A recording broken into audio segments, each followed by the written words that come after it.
Good afternoon, everyone. Good evening to some people, and a very early good morning to some people as well. Welcome to Tel Cockerel Members Calling Show. And I'm happy that I have a member already in the back. I'm going to bring him on right now because he's got 15 minutes to go till the new year kicks in. Mr. Tigara, how are you? Hello, mate. You're very hard to hear. I'm going to get my headphones. Just bear with me. Cool.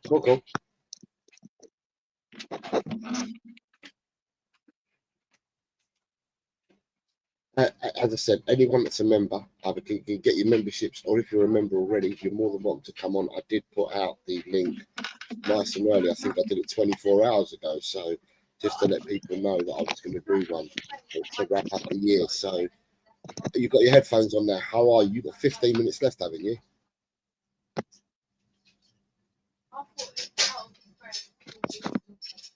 Not hear me?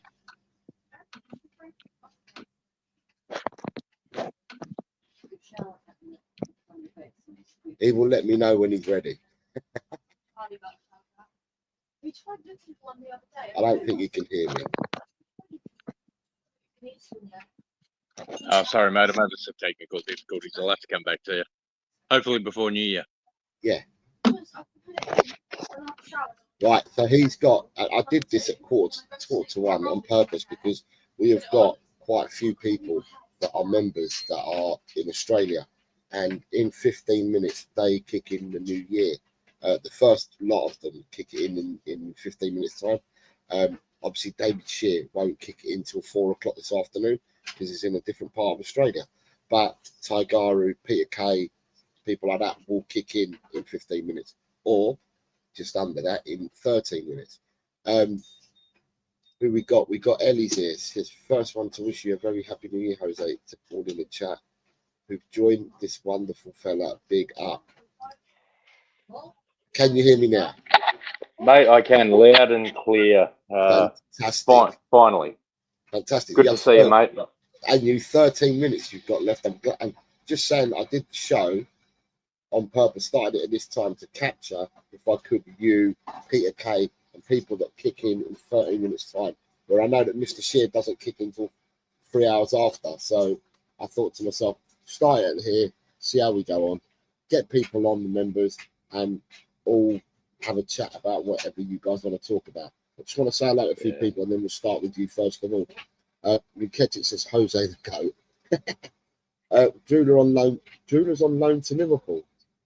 She was Evander Holyfield not long ago. Now she's on loan to Liverpool. Hello, Jose and Cockerel Crew. Wishing you a bright and prosperous new year, filled with joy, success, and new opportunities. May 2025 brings you all peace and happiness. Cheers to new beginnings.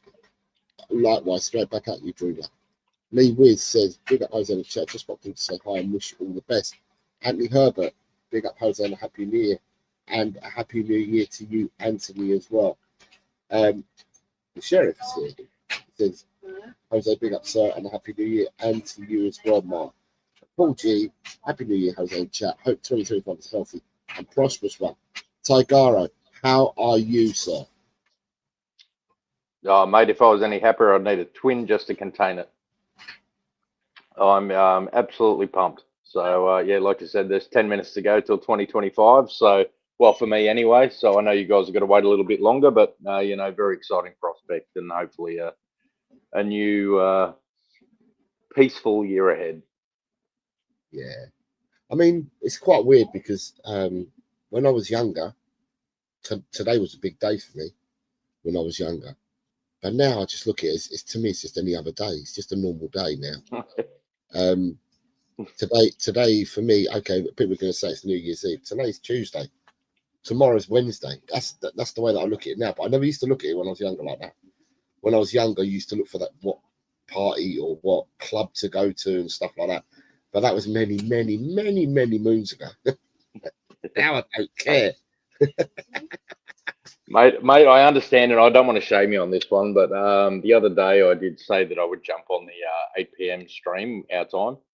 Unfortunately, after Christmas, I came down with that, as you do after Christmas gatherings with family members and other associated people. I got a bit of a bug, and I missed that show. And you got a text from me saying you didn't see me, so I'm like, I'm going to stay up. I'm going to stick it out. I'm going to see Jose before New Year.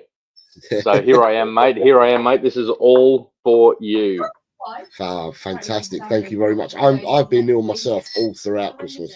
I'm still, my ears still haven't popped yet. They're still all bunged up. I'm full of catarrh, but I haven't done a member show for a month, and it's only fair to end the year on a member show. And as I said in the message that I left people, I just said, look, just come on and talk about whatever you want. There's no rhyme or reason. I'm not going to steer any conversations anyway. People just come on, talk about whatever they want, and that's how we're going. That's how we're going to roll with it today. So good stuff, mate. The less we can talk about football is probably the best anyway. So so I'm more than happy with that. I want to enter 2025 with a really positive outlook on life. So let's do that. And yeah, I encourage anyone who's in the chat at the moment, you want to jump on and say g'day. We don't bite. I don't bite. I know Jose doesn't bite. If we do bite, it's not very hard. Just chill out, have fun, enjoy this last year, and hopefully, like I said, next year, 2025, we can, go onwards and upwards to bigger and better things. Yeah, I only see it as next year I'll be a year older. That's the only way I see it now. I don't see it any other way. Yeah. Mate, I kind of agree, and I got to admit that the New Year's Eve novelty wore out for me in 1999, probably 2000, actually 2001 when the fun stopped. Yeah, again, I'm too old. My kids love it. They're down the beach at the moment. I'm here on my Pat Malone enjoying New Year's. I'll probably be asleep in 15 minutes. And just a heads up for everyone on board, just in about 8 minutes time, you're going to hear some real bad noise and probably some explosions.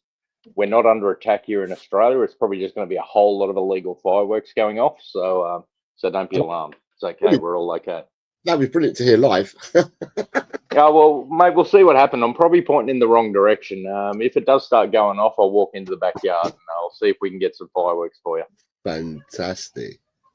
Yeah, for me, I mean, in the chat, what are people doing tonight? Are people doing anything? Have they made any arrangements for today? Because some of you might still go out and, I don't know, go to a pub. Some of you might go to friends' houses. Some of you may well go to clubs, do all the things that possibly I used to do when I was younger, which I don't no longer do. So, and also as well, if I was invited to places or anything like that, I don't think I'd be going anywhere anyway because I'm still all bunged up. So yeah, I wouldn't be doing anything. But what are people doing? The people, Saigaro's at home. I'm at home. Our children are all doing things. Mine are as well. Mine are going to parties and stuff like that, and they're staying overnight places. So White House. I've had a look on the television. As per usual here in England, I don't know what it's like in Oz, but here in England, television is awful. Like normal television is awful. Yeah. You go onto I pay for all the different satellite TVs and shit like that. Looking on them, they're not much better.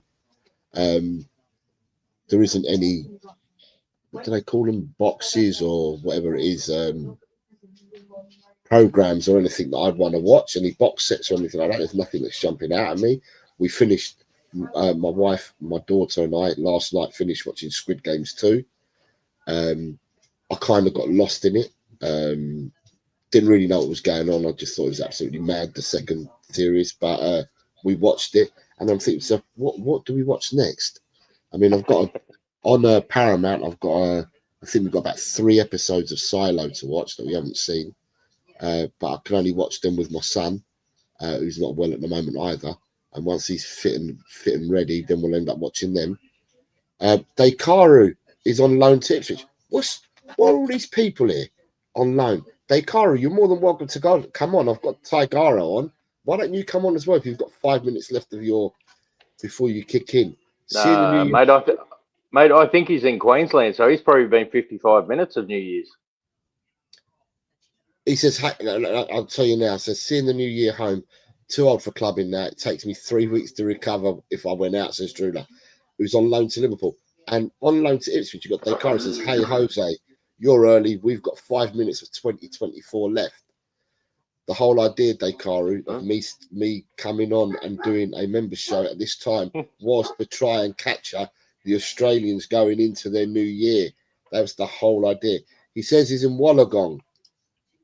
Oh, Wollongong. So he's in. He's on Eastern. He's on daylight saving time. So I think if he was in Queensland, which I think he was at one stage, Queensland's already New Year's 2025. They're a bit, even though they're apparently in the future, they're actually quite slow.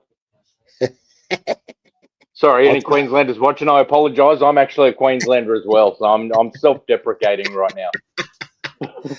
And then you've got Johnny Bethnal Green says, "Morning, Jose.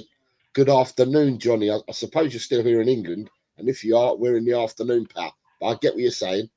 And then you've got, what's all this? Carl Simpson Coys for my sins. Everyone's changing their names.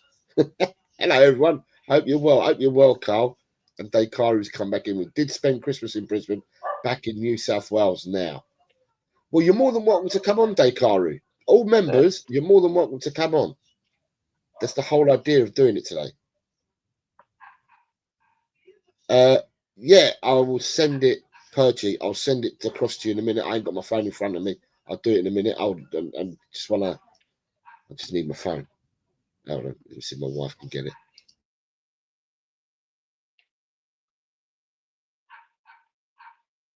Very, very nice.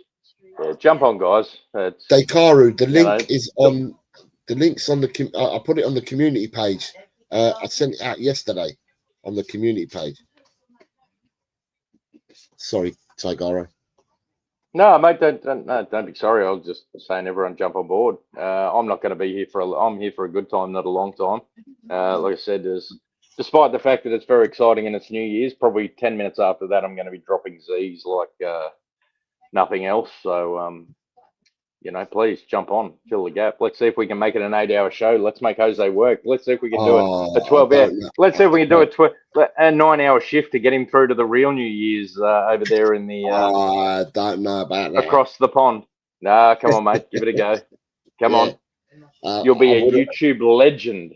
I would have done if I was fit, but I'm not fit. Oh, yeah. Right. Dakaru, sorry. It's on the the community page. If you go to the community page, it's in there. It should have come to you because did you receive the message yesterday, Tigaro? No, mate. No, I didn't. I just jumped on the community tab. Okay, because I put it on the community page 24 hours ago, so it should. Yeah, no, it was on there, mate. But I didn't want to jump on 24 hours ago, mate. I might have been a bit early. There he is, the man, the myth, the legend. Perch. I wouldn't. The Perchy. How's it going? I wouldn't put me in those brackets. But it's a very, very kind. Thank you for having me on for a bit. I won't bother you for too long. How's it going? Yeah, not bad, not bad. As I said on the community page, it was just about doing the final member show for the year. Yeah. People come on, talk about absolutely anything. It can be absolutely anything. I'm not directing and steering the show in any way, which shape or form. It's just people come on and have their own time. And the reason why I've done it at this time is obviously for members like Tigaro, Peter Kay, Dakaru, people like that. They kick into New Year in 2 to 3 minutes, or 1 minute even. Is it 1 minute? Yeah, 1 minute, mate. We'll see what happens. So like I said, if you see explosions, bright lights, it's okay. We're not under attack from certain armed forces from across the world. We're just celebrating like Aussies do. Loudly and brightly. Yeah, listen, get you guys a happy new year and all that. Like, yeah, I mean, it's been a weird year, hasn't it? It's been a weird year. I mean, I'm excited for the new year. Done a little bit of an announcement on my channel, then I thought I'd pop in and say hi. Come back in and say hi. You know. Hey, Perchy, good to see you back, mate. Actually, yeah, good to see you, mate. Big supporter of the channel back in the day. You had a bit of a hiatus, and I hope all is well, and you're happy and safe and well. There we go. Happy New Year to you. It's all going off. Happy New Year. I can hear fireworks all kicking off. Everywhere. I hope it's fireworks. Hold on, I'll see if I can get a glimpse for you guys. Oh. Yeah. Oh, here we go. No, they're sort of going off all around, but I can't really. If I get something a bit closer, I'll see. Happy New Year, Dekaru. Happy New Year. My God, There's there's going to be a lot of. There's going to be a lot of lost dogs tonight. I can tell you that much. Jesus. Can you hear me? Yeah, we can, Dekaru. Happy New Year, mate. Yeah. Fireworks are going off here. Everything's just happening now. It's midnight, so Go and enjoy it. Love that. yeah. Glass of champagne or something. They're setting off fireworks at the beach, so it's I can hear it. And, that's quality. That's exactly what Tigaro said. They're setting them up at the beach where he's at as well. Yeah. Oh, mate, I wish it was at the beach. I'd actually get a view of them. Oh, brilliant. But I'm in my backyard. I'm surrounded by trees, and all I can hear is a lot of noise. Yeah, there's a lot of noise going on at the moment. You're in Victoria, aren't you, Tigaro? I am Dakaru, yeah, mate. Yeah. No. So you're New Year's as well. Yeah, absolutely, mate. Yeah, daylight savings. So Yep. yeah, I think we're all we're done and dusted for the exciting part. But yeah, that exploded pretty quickly. Yeah, really good to see. Good to see everyone was on time. Yeah. Yeah, well, it's good to let it go when it hits midnight rather than before. Yeah. Otherwise, it'd be a bit of a hold on. So the new year has kicked in. We still have to wait another 11 hours. Yep. Here in England. Percy, you're back in England now, aren't you? No, but I'm back here in Spain. You've gone back to Spain. Okay, so you've got less. You've got 10 hours. I'll be 10. I am. You're 2 o'clock, so you've got 10 hours. 2 o'clock, 10. Yes, 10 hours. 10 10 hours away. Yeah, I'm back here for a few more weeks, and I am going back to Blighty to move back properly. I've got to pack a lot of stuff and get myself back. Got a new job. Really excited to get involved with. New job in central London. Really, really excited. Yeah. That's why my channel at the moment is going to a bit more of a, I want to say, a slower paced channel, I think is the fair way to put it. Yeah. I'm not going to be forcing content and doing too much. Just go to do some reactions, maybe play a bit of Football Manager, you know. Should I share us and take the chair? No, I might bring the chair. Might leave the chair here actually and get a new one back. If I can ask, in England, whereabouts do you live when you come to England? Windsor. You know Windsor way? Yeah, Windsor. So it's a you'd get a train into London then for work. Yeah, into Waterloo. Yeah. Okay. Mm-hmm. Yeah. It's not too far. Windsor into London's not too far. No, it's not. I mean, I can go sort of Slough way. You can go Elizabeth line if I wanted to from Slough. Go Slough, Elizabeth line, straight into central London now. Well, it's about 25 minutes from Windsor into London, isn't it? Something like that. Now, Windsor into Waterloo is about an hour. Is it? Yeah, because it all goes like Staines and it goes up like Richmond, Putney and all that lot. Okay, yeah, got you. Yeah, and to get into central, like into Waterloo, it takes about an hour. So there's no fast train. There's no fast train in from Windsor. Nah, but if you go Slough Langley way, if you know that where that side, you can go Elizabeth line now straight into central London. Side dance. I used to work for Legoland actually. I used to work at Legoland. Used to work there when I was about 16, 17. Did about 3 years there. Man, that was the time, man. And then but you could go if you go into Paddington, you can go quick that way. Right. Oh, yeah. Let me just say, right, you've got Rinketic is coming in with let's make Ryan Mason a playing manager because of the homegrown quota.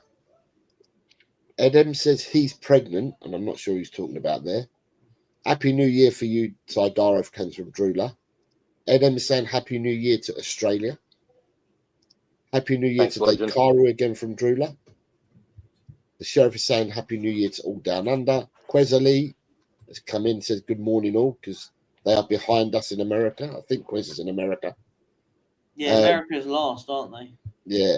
Cuba is coming with big up. Oh, Happy New Year to Daikaru. No spoilers, please, mate. I know. That's good. The sheriff is saying to Perchy, is that by horse and cart? And Anthony Herbert says, breaking news, Rooney left Plymouth. Does that come as a shock? Anthony, I don't know how long you've been up for, mate, but that was announced about 9 o'clock this morning. So about I was 4 going to hours. say, I landed when I landed here. It got announced, and I landed about 10 o'clock in the morning. Yeah, when I landed back here. It was about 9 in the morning. Yeah, that's old news. I heard about that. I heard about that in 2024. There you go. Look at that. I knew it was coming. I knew it was brewing.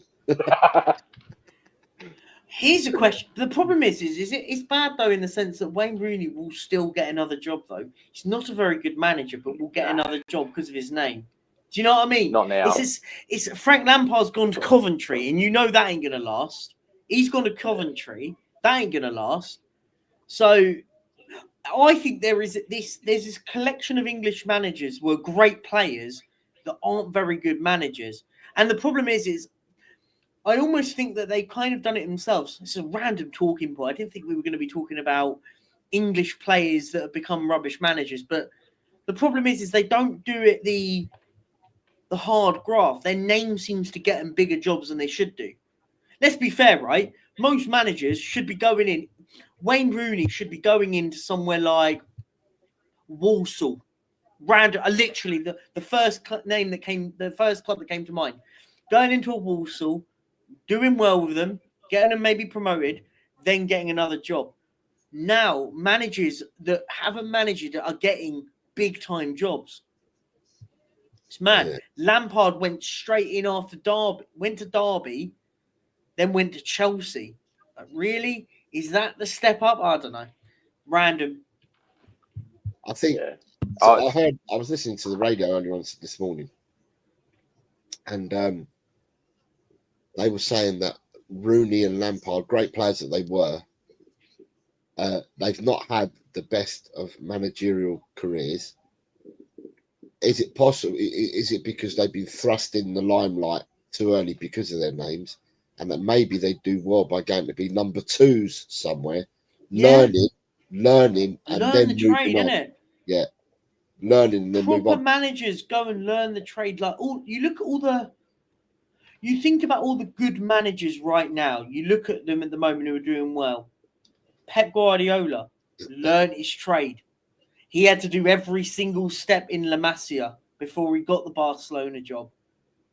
You've got even Maresca did well worked under Pep Guardiola at Man City. Went away, went to Leicester, got them promoted, then got the Chelsea job, and now look what he's doing there.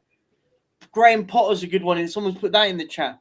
Potter decided to go to Sweden and earn my stripes out there. Anthony Herbert, another good one. Mourinho worked under Brian Robson. It feels like all of a sudden now, managers just, if you were a good player, a click of a finger, you get big jobs because you've got names that your name is known. That should never be how it was. Rooney was an amazing football player, just not an amazing manager. Yeah, they were saying on the radio this morning that maybe Rooney would do well by going to Man U and working under Amorim. I don't think so at the moment. I think not as a number two, but just working under Amorim, being around and learning from people. Maybe. I don't know. Good afternoon, Sheriff. Big up, sir. Big up, sir. What we got? 11 hours, isn't it? Yeah, why, you started already? No. Christ, no. I'm not that bad. No, I don't hardly drink anymore. Not really. I will be tonight. Daikaru, you not having a couple today? I've had one or two. Okay. I was going to say, Daikaru normally has a couple, but, you know, he has a couple for the side. So, well done, Daikaru. Oh, look, Taigaro's got his in like American style in brown, instead of brown paper bags, you've got them in brown tins or brown. No, Mate, it's called a stubby cooler. It's not something you need over there in England. It's keeps your drink nice and cool. Down in one. We definitely down don't in need that. one, Nah, it's still down in 20. one, down in one. I say, we You had hardly none left. we like to drink with Tiger. Yeah. Well, you Well, can hang hear on. his- Here we you can go. hear his throat. Oh, good Oh, lad. he's actually done it. I respect it. This is like the pre-sheriff party. I've heard about sheriff's party tonight. I mean, Hey, Yeah. don't challenge an Aussie to a drinking contest. No. You reckon the Irish are bad? I'm shocked you didn't do it out of a boot, because that's the sort of thing you lot do out of a boot. Out of a shoey. Like, what is that about? Like, I don't know, mate. Who looks at a very dirty shoe, and pours alcohol in it, drinks it, and goes, "Well, now where have I got to put my feet in a soaking wet shoe?" How do you think cider's made? Huh? They're called grubs, and I don't do that. I drink it out of the compendium or the container that it was designed and Exactly. crafted in. And yes, to answer Graham or Sheriff's question, yes, it is a cider. It's a beautiful cider. It's made in Tasmania. It's 6.9. It's 6.9% alcohol by volume, and it is a very, very lovely drink. If you ever come to this way, mate, if you ever come to this country, come down my way, mate. There's ciders in this part of the world that will literally kill you. Your Yeovil way is that proper cider. I mean, I don't drink cider, but don't you like horrible. It? No. Put it this way, I was 15, I think. My dad got hold of some scrumpy. Like proper stuff. Bits of apples in it. Smells. Lord knows what in there. Right, I drank it. My stomach was that upset for weeks. I've never ever drunk it again, ever. I think I'm allergic to it now. Yeah. What I'll say, I'm gonna shoot. I only literally popped on for a bit. I just wanted to say Happy New Year to you guys. Everyone in the chat, by the way, go and like and subscribe to Jose. Make sure you go and watch Sheriff's stuff later. If you want to come and subscribe to me, you can. I just want to say Happy New Year to you guys. Aussie guys, enjoy celebrations. Jose, I know you're gonna have a chilled one. I'm assuming tonight. Are you gonna have a drink tonight? No, I'm still not well. I've been ill. You did say. I'm still banged up, so no, not for me.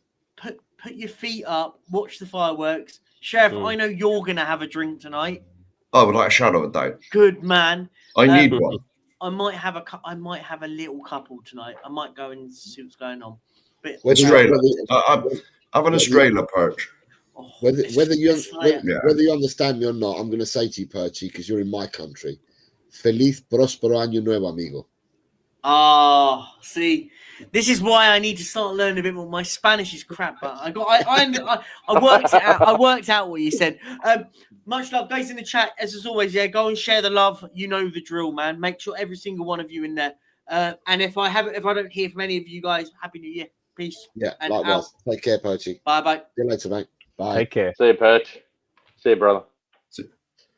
Daikaru, you Australians say Taigaro. I can't give anything away at the moment, and I won't. But you lot are absolutely smashing this bloody prediction shit, ain't you? I was disgusted with myself with the Spurs-Wolves game. Because my predictions are so bad, I thought I'd go for a 2-2 for the sole purpose of not seeing the result end up with a 2-2. Yeah, you got that one right. But no, yeah. I mean, there's one more game to go of the week, right? And you need to be in. Currently, you need to be 10.67 is the average at the moment for this week, and you both are in double figures. You both are flying. And Daikaru said, "I'm not doing that well." Daikaru, you missed it 2 weeks ago. You're doing well, mate. 2 weeks ago, you smashed it and climbed up the league, and then you didn't come back last week. I was like, hold on, he could have made more points. I was in Brisbane. Oh yeah, I was with my sister visiting for Christmas. Yeah. So I just wasn't online, and the worst thing is that I put on YouTube that I'm on loan to Ipswich. I was just following Drula and Daniel Coys, who said they were on loan to Liverpool. And I've just realised I didn't even, put Ipswich for the win. So I'm gutted. I'm like, yeah. 2-0. So is this something that's come from Jesse's channel then? This on loan stuff? I don't know. I've only seen Drula and Daniel Coys. So I've only seen you two, you and Drula today. I've seen you're on loan to Ipswich and Drula's on loan to Liverpool. Yeah, and Daniel Coys is on loan to Liverpool. I just thought I'd throw it in there just to, it's end of year, have a bit of fun. Drula, you have got double points. Can I say, Jose, Graham is absolutely smashing it. You're talking about in the Predict Football. Yeah, the Predict Football, right? I thought I was having a good week. I got 5 or 6 points. Now, bearing in mind, I was 10 points ahead in that online one. Right, I am now 27 points behind Graham. Right? I think my inner Anger's come out. I can't do nothing. Right, I thought I was having a real good, I thought I was having a good week. I think I got 5 points in there so far. I looked, Graham's got 12. Yeah. So far, and that's still with Brentford and Arsenal to go. All I've got to say, he's had a good week so far in the predictions. Again, he's top of both, isn't he? Again, no, he's not in this one. Again, another one who's in double figures. But there is a person who's outscored everybody this week so far. He hasn't played for ages. He messaged and said that he's not studying at the moment, and because he's not studying at the moment, or he's got a couple of weeks break, he was able to come back and put predictions in, and he's having an absolute stormer. If he gets the correct result or gets any form of points in the Arsenal game, even 1 point, he would have smashed the points total for 1 week, or got the highest points total we've ever had for 1 week. So, but yeah, people have done really well. I'm going to say I've done really badly. I've done really badly this week. But I'm up from the sack. No. I'm up for the sack from my own team. Mm-hmm. The board are having a meeting at this very moment. There's a lot of these Drula's got double points. There's a lot of these people that have got double points. I mean, this week in the predictions, 10.67 is the average. And there's a lot of people that have got double points. And there's a lot of people that haven't. I'm in single figures. So, sorry to hear that you've missed 2 last 2 predictions because you've got a viral infection and you're coughing up blood. That's not very good. Get well, I hope you get well soon. Si. Yeah, get well soon, mate.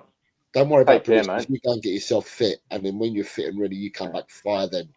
So, Smithy's here, says Senor Garcia, and he says, Smithy says, no loan moves to TTI moves. Tottenham till I die, he says. Ben's here, says, afternoon, everyone. Good afternoon, Ben. The mod father. Smithy's being asked by Side Dancer if he's not on loan at Oxford. And people are saying hello to each other. Sorry, you was just about to say Dakari? I've only done 2 rounds of the predictions this year. The first one was, I think there were 15 games and I got 2 points. So it was absolutely terrible. So, yeah. Do you know where you are now? I jumped from 102 to 86 with that second round. So I can't complain too much. Yeah, you have jumped from 80. We've got 109 players, and you're now in 86th. And with your points this week, provided nobody else has picked up points above you, which I don't know how likely or unlikely it is, I suppose with the points that you've got at the moment, you could have jumped up. You could have jumped up nearly another 10 places, I reckon. Not bad for 3 rounds. No, not bad at all. Tigara's flying though, because Tigara is definitely moving up. Moved up last week. You went into 22nd, Ty. I did, mate. And I was looking at the actual predictions that I put in. I missed quite a few weeks as well. So I think You have. per prediction, I think my average has got me up in the if we just go on averages, I think I'm up close to the top 1, 2, and 3. So hopefully it keeps continuing, and I pray to God that Brentford beat Arsenal 2-1 tomorrow or tonight, today, whatever is going on. I hope the Gooners get a walloping 2-1. That'll make me very, very happy for multiple reasons, because I'm sure that no one will predict that, and it'll actually elevate me in the predictions. I think I'll get up maybe 15, 16 points this week. And the Sheriff, you're currently in 55th because you don't do them here, but you do them. Well, it's like I said, Josie, it's nothing against you. I mean, you do shows when you like, but like when you do your show, I'm cooking my tea and eating it, or my lunch, or whatever you want to call it. Yeah. You know what I mean? So I very rarely. You can always leave them after the stream. You can always do your screenshot of what you do for your, the other one that you do to predict the Prem. Yeah. Screenshot them and just leave them in the stream comments at the end of the show. Simple way to do it. Graham will copy me. No. If Graham copies me, he's definitely not winning the league.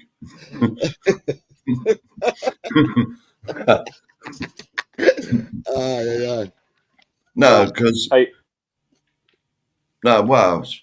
it's one of them things, mate. It's like, if I remember, mate, I will do it. But like, me and memory don't go together. Ben Kaufman says, no loan moves. I'm going to be miserable supporting the team I've always supported. Yeah. Riquetti is saying that I should teach Spanish weekly on a show to come soon. I barely speak English. Side Dancer says, I support anybody that gets me a knacker in. I support anybody that gets me a knacker in. Had one on Boxing Day at 34-1. Fantastic. Nice. Fantastic. We did have a question earlier. I'm going to ask the question because it's been put in there. Side Dancer says, do you think Ange would win the league with Man City side? Not at the moment, he wouldn't. So if he had the Man City team, he wouldn't win the league with the players that they've got. Of old? The players that they've got at the moment. You can't say players. It's the squad that they've got now. The teams they've had over the last 5 to 8 years, when they've just been sort of dominant. I'm not sure, because the way he works a team, everyone seems to get injured. You know what I mean? With this high press, high running about like a madman for 90, 100 minutes. I'm not so sure. Because even Man City like take their foot off the gas now and again, but that's not allowed with us. So I doubt it, to be honest. I doubt it. Daikaru? Yeah, I don't really like to talk about Ange too much. I have certain views that other people don't always agree with. Having sort of the history, I saw what Ange did with the youth team in Australia, where he failed to make 2 World Cups in a row, yet the work he did with that team had payoffs a lot later, if that makes sense. Yeah. He's not if you want an instant success, he's probably not your manager. If you want long-term growth, he is. So it's a tough one because, I mean, I don't know what else to say, really. Daikaru? Yeah, I'm kind of leaning towards Daikaru at the moment. But having said that, if it was a full squad, Rodri was fit. I think the problem's Pep's having, funnily enough, and God, what a lovely problem it is. I think he's the challenge. He doesn't seem to be as vibrant as he once was. He's doing the face scratching. He's getting really agitated. Something he's never done previously. It's really unusual. I think he's. I don't know whether they've all just got. Pardon me, but basking in their own crapulence. But I think any manager could go in there and be successful to a point, be it a trophy, be it a good finish in the league, just due to the quality of the players that they have. So I wouldn't say he wouldn't be successful, but I don't think he'd take them to the peak, if that makes any sense. And again, like I said, with Dakaru, proud Aussie and very proud of Ange, and I've seen what he's done, but he's again not a, as Dakaru said, he's not a quick fix manager. He's not a Conte. He's not a Moreno. He's you want 3-4 years of graft and grind and building people up. That's where you get the best bench Postecoglou. It's interesting though, because if you look at Manchester City, are Manchester City a one-man team? Because since they've lost Rodri, nobody can do what Rodri does. Because the Kovacevic isn't a bad player, but he's not Rodri. But he's not a bad player. But when they lost Kovacevic and they lost Rodri, then they had no one to play in the pivot role, and they tried using Rico Lewis there. They tried using Ilkay Gundogan, who I don't think has been the same player since he came back from Barcelona. He wasn't the player that left Manchester City the season before, who scored lots of them goals from midfield. Pep seems to get a lot of injuries in defence, which is something we do as well, apparently. But Pep seems to get a lot of his Man City players, a lot of defenders are injured. He's lost De Bruyne to hammies as well. He's lost Rodri to the ACL. But a lot of the injuries that Man City have had this year have been defenders. So, at the end of the day, we've lost out on a lot of defenders as well this year as well. I think the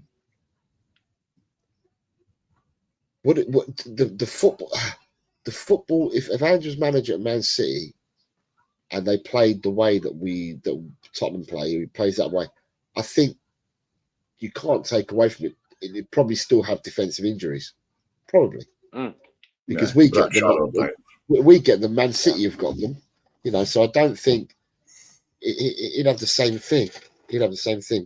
Brent Kaufman has said, breaking news: Destiny Udogi's out for 2 months. That's all we need. Yeah. So that's definitely so if we don't get left back in January, we just will call it quits for the season. We just as well. Yeah. Kari says, Drew, that Ange's a long-term project. I don't know if Spurs fans want that. Even in Australia, he got lots of hate. The hamstring killer again. To me, the way that I look at it, right, is that we've gone from the way I view it is we've gone from playing here, football over here, under Conte, Mourinho, and Nuno. I think we were around here when we were with Poch. I think we went that way with the other 3 managers, and Ange just come in, and our football's gone this way. Yeah, so we're playing totally different to what we did with the previous 3 there, but someone like Poch was in the middle. Right. To be honest, Jose, sorry. I keep calling you Jose. Just boot me off. No, but like it's a silent J, like I know. It's yogging. Yeah, he's going for a yog. Yeah.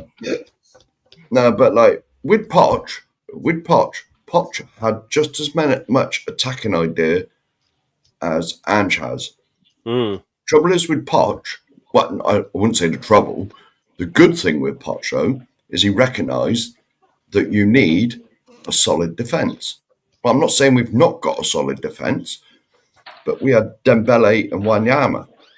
That if Kyle Walker and Danny Rose bombed on down the wings, we had Dembele and Wanyama that would sit in and complete the back 4.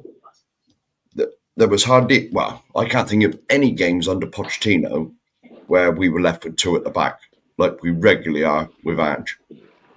This is the thing with Ange that I don't get and I don't like, is that, yes, we might score 5 in a game, but when it doesn't work, we are left completely exposed, and it's his unwillingness to adapt or even try anything. You know, like in game management, it's terrible. So for me, as I've said, when I was saying that we've gone from football from here to there, I think that where our football had gone from here from Poch and went that way, and that doesn't mean it's gone bad. We're just swinging a different way of playing football. I'm not saying it went bad, but from Poch was here, we've gone that way with the 3 managers after, and now with Ange, we've gone here. No, but it's like I said. It's like I said, Jose. Ange's football is not too dissimilar to Pochettino's. Not really. Not with the attacking intent and the willingness to get forward and score goals. It's not. It's not. But the thing with Poch is you had Dembele and Wanyama that would sit in. There was always protection for the back line. Always with Pochettino. Now, I'm Poch's biggest fan. I'd have him back tomorrow. But there was always that protection. So what I was trying to say, right, is that when you've come to this end, for me, and it's only my thoughts, is that Ange has been brought in on a 4-year contract. And the way that I view this is whoever came in, and it doesn't have to be Ange, it can be anyone. Whoever came in after the last 3 managers, the next manager we got, which just happens to be Ange now, was the person who's got the biggest job, because he has to change the whole of this squad, the whole ethos around the club. Everything needs to change because it had gone bad, and everything needs to change. Someone's got to do it. It's the same as when they brought AVB in at Chelsea. People laughed at AVB going at Chelsea. And what did Chelsea ask AVB to do? They asked him to get rid of John Terry, Didier Drogba, Frank Lampard. They said to him, you've got to come in, you've got to change the old guard, and you've got to bring in new, start playing with new players. AVB tried to do that. It was pushed against him by the players. AVB got sacked within 9 months, right? So for me, I kind of understand what Dekaro and Tigari say, whereby if and when Ange leaves, he will leave the club in a better spot. Absolutely. Player-wise, he'll leave us in a better spot for growth going forward than what he had when he first came in through the door. But again, what I'll also say is the neglect that there's been at the club is not down to Ange. The neglect was a longer time ago. Because can I say, Jose, the thing I don't understand about this club is we are December, going into January, and we are running out of players. How on earth is a club that wants Champions League running out of players in December? That's what I don't understand. Our squad is so shallow. It's just no manager's going to be able to pull this off. Yeah, I mean, I can go on talking about the squad in a second, or we can do. But for me, at the time, what I'm trying to say is, for me at the moment, is, I see that, as I said, if and when Ange leaves, we will be in a better state than when he first took over the team. However, the neglect is so clear to see. And for me, the neglect is not with the managers. And I mean none of our managers. They're not the neglect. To me, the neglect started a long, long time ago. But when we got worse at it, was when we didn't back Potts for two years. We didn't back 500 days. Yeah, we didn't back him for nearly 2 years in the transfer windows. When we were challenging, we were regularly challenging, if you want to call it challenging. We finished 2nd and 3rd in the league. We were perennial top 4 finishers, if that's a trophy for the board. We reached the Champions League final. We lost another final before that with Poch. We lost another final with Mason. But what we then did is, after the Champions League final, it started before the Champions League final, but when we got to the Champions League final, even then, all we did is the managers that came in that wanted X, Y, and Z, or that played a certain way of football, a certain style, whether you agree with Mourinho, Conte, Nuno, the way they played, the systems that they played, they needed to have players to play that system. And they were just given the same deck of cards that every other manager had been given. Mm-hmm. So, I mean, you look at the squad now, I look at the squad now, and yes, the squad since Ange came in has changed immensely. But, and I don't want to put hate on anyone at all, we still have Ben Davies and we still have Heung-min Son, who have been at the club for 10 years.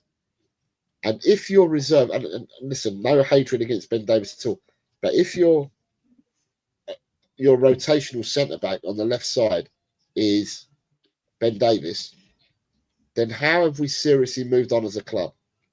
Not that he's a bad player, because he's done really well when he comes into Tottenham, but how are we still, why do we still have players that have been at the club for 10 years that are still at the club now? I was going to say, Jose, I'm Ben Davis's biggest fan. Yeah, and I Biggest like him. He is Mr. Consistent. Mm.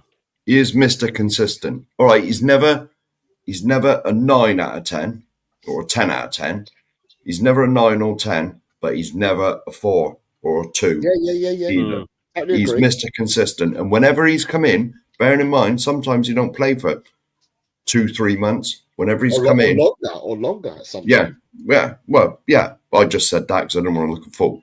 But but whenever he comes in, he's just 6, 7 out of 10. Always. But if you want to move, that needle and move the dial up one more, then you've got to. I mean, let's not. Everyone on the panel and everyone in the chat knows this already. We've said, and I think we all agree, and we said from a long time that the summer transfer window we were short by 3 or 4 players. We said it at the time. Everyone was talking about it at the time, and it's come to roost, and it's hurt us badly now. But you know, at the end of the day, like I said, we still got players at the club that shouldn't be at the club, in the sense of if you really wanted to move the needle, these players, you would have brought other players in and moved these players on. The board have got to make a decision now in January, because tomorrow, sorry for you guys in Oz, it's the 1st today, but for us it's not till another 10 hours or 11 hours or so, and that's when the transfer market opens up, and they've got to make a serious decision here. Are you gonna bring players in to beef up the squad that was never beefed up in the summer? Are you going to do that, or are you not going to do that? Because at the moment, and you notice as well, the squad was thinned out in the summer, and it was all the top earners. All right, Harry Kane left because he wanted to. Hugo left because, you know, he wasn't good enough anymore, but he was one of the top earners. All the top earners were moved out. We reduced our wage bill. We reduced our wage bill by something like, is it 30 million, 40 million or something? We reduced it by.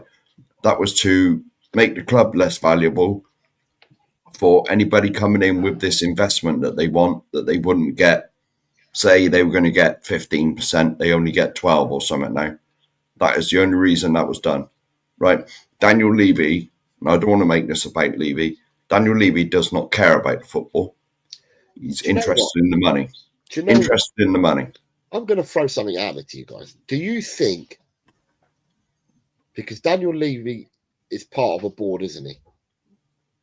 And I don't know, I'm thinking to myself, he might have been accused of doing things in the past and that.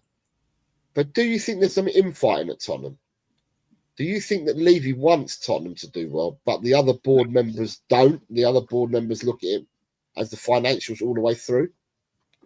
That's all they're interested in. Okay, yeah, I'm saying the board members, but is Levy, because Levy says to everybody that he's a Tottenham supporter and has been, grew up as a kid as a Tottenham supporter, but the rest of the board ain't Tottenham supporters, are they? The rest of the board are definitely all financial gurus.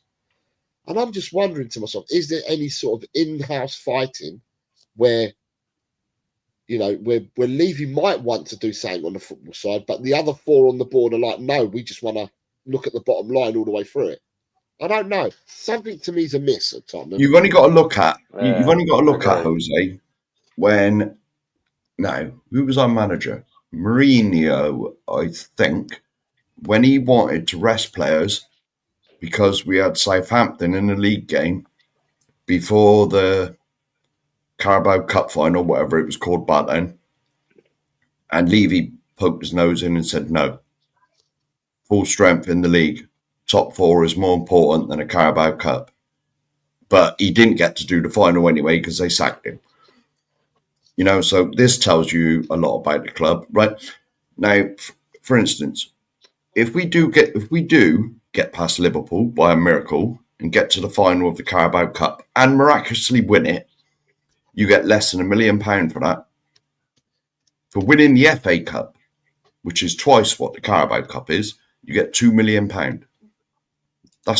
He's not interested in that. He makes more than that at a home game at the stadium. You know, he's not interested in all of that. Now, on my channel, Adrian, who's on there, lovely bloke, right? He's a season ticket holder. And I said, he's not interested in winning a cup, anything like that. Adrian at the moment pays an extra £30 to £35 to go to Europa League games because they're not included with the season ticket. If we somehow get into the Champions League, that'd be £70 or £80, you know, extra that he's got to pay. You know, even the Europa League tickets are 30 quid a ticket on his extra, on his thing. You know, it's not football anymore, Jose. It's all about money. Yeah, I'm not money, saying money. I'm not disagreeing with you, Sheriff, but I'm not disagreeing. But what I'm saying is there? I've got in the back of my mind, right? You know, and there's, everyone has different views and opinions. I'm not disagreeing with what anybody says, and I ain't, because you know people can look at financial books and stuff like that, and you can see that the figures that are being quoted and what's being said are factually correct about how much money you make, you don't make, and all that. But I just don't know. I just think there's something wrong at the club whereby I think that not everybody on the board is aligned. I think, and as I said, it's just an opinion that I have, that maybe Levy does want to do something on the football side, or a bit more than what he's ever done. But I think the rest of the board, so Donna Cullen, Rebecca Capelthorpe, or whatever her name is, and there's another 2 gentlemen there on the board as well. I think that they're not Tottenham supporters. They are all there to profit, make money, and stuff like that.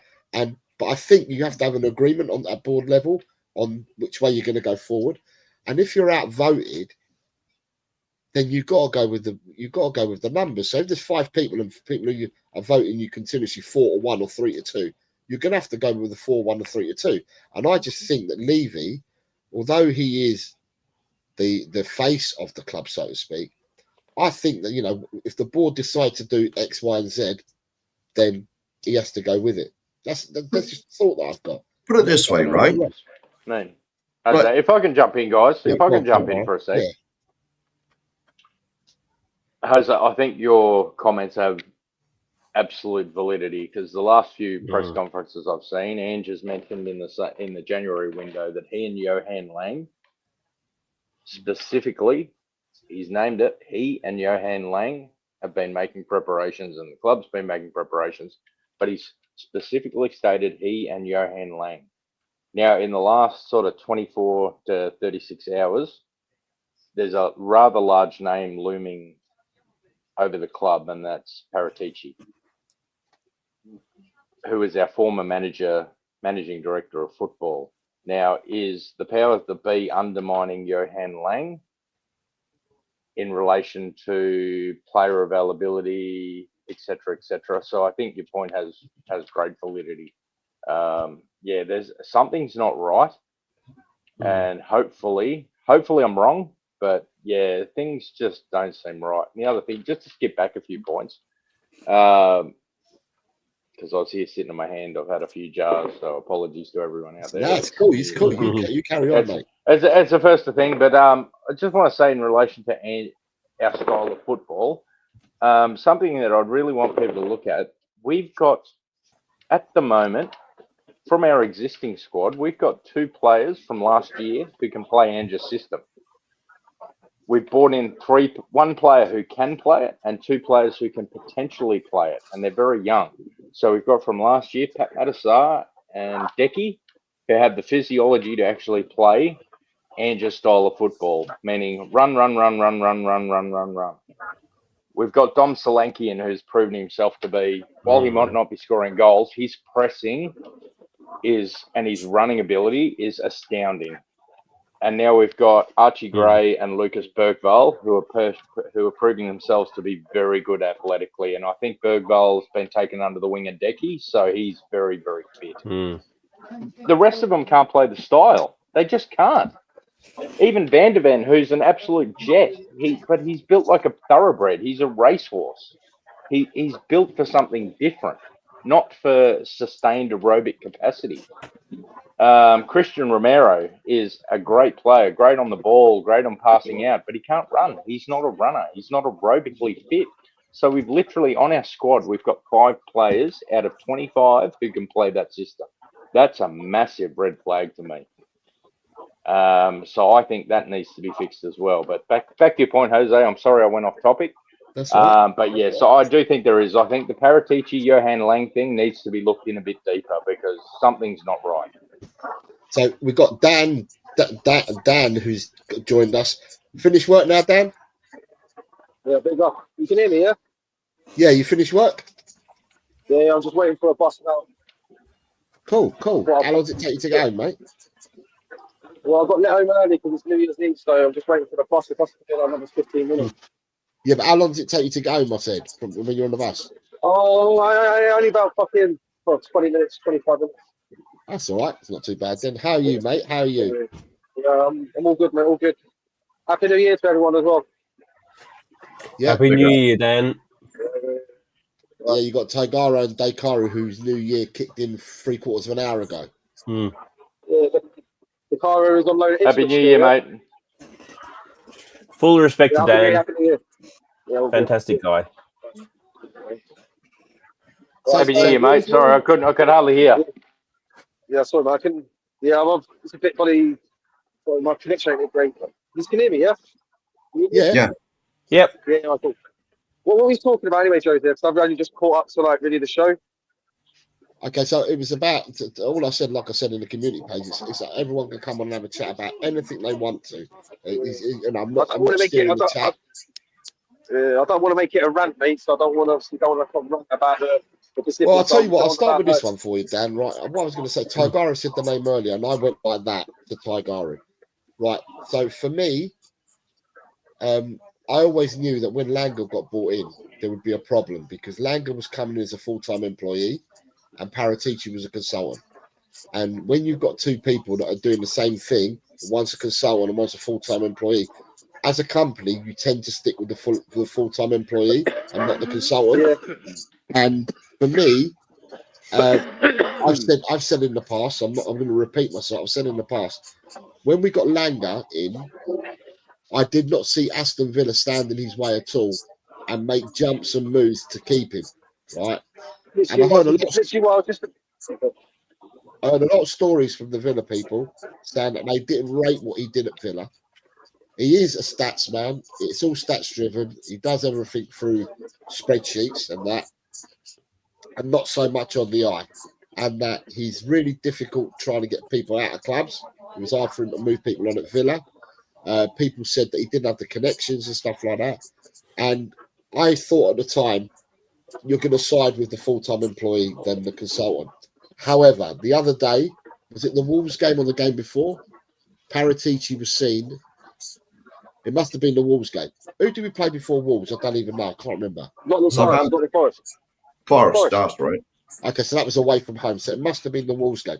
He was spotted at the stadium, Paratici.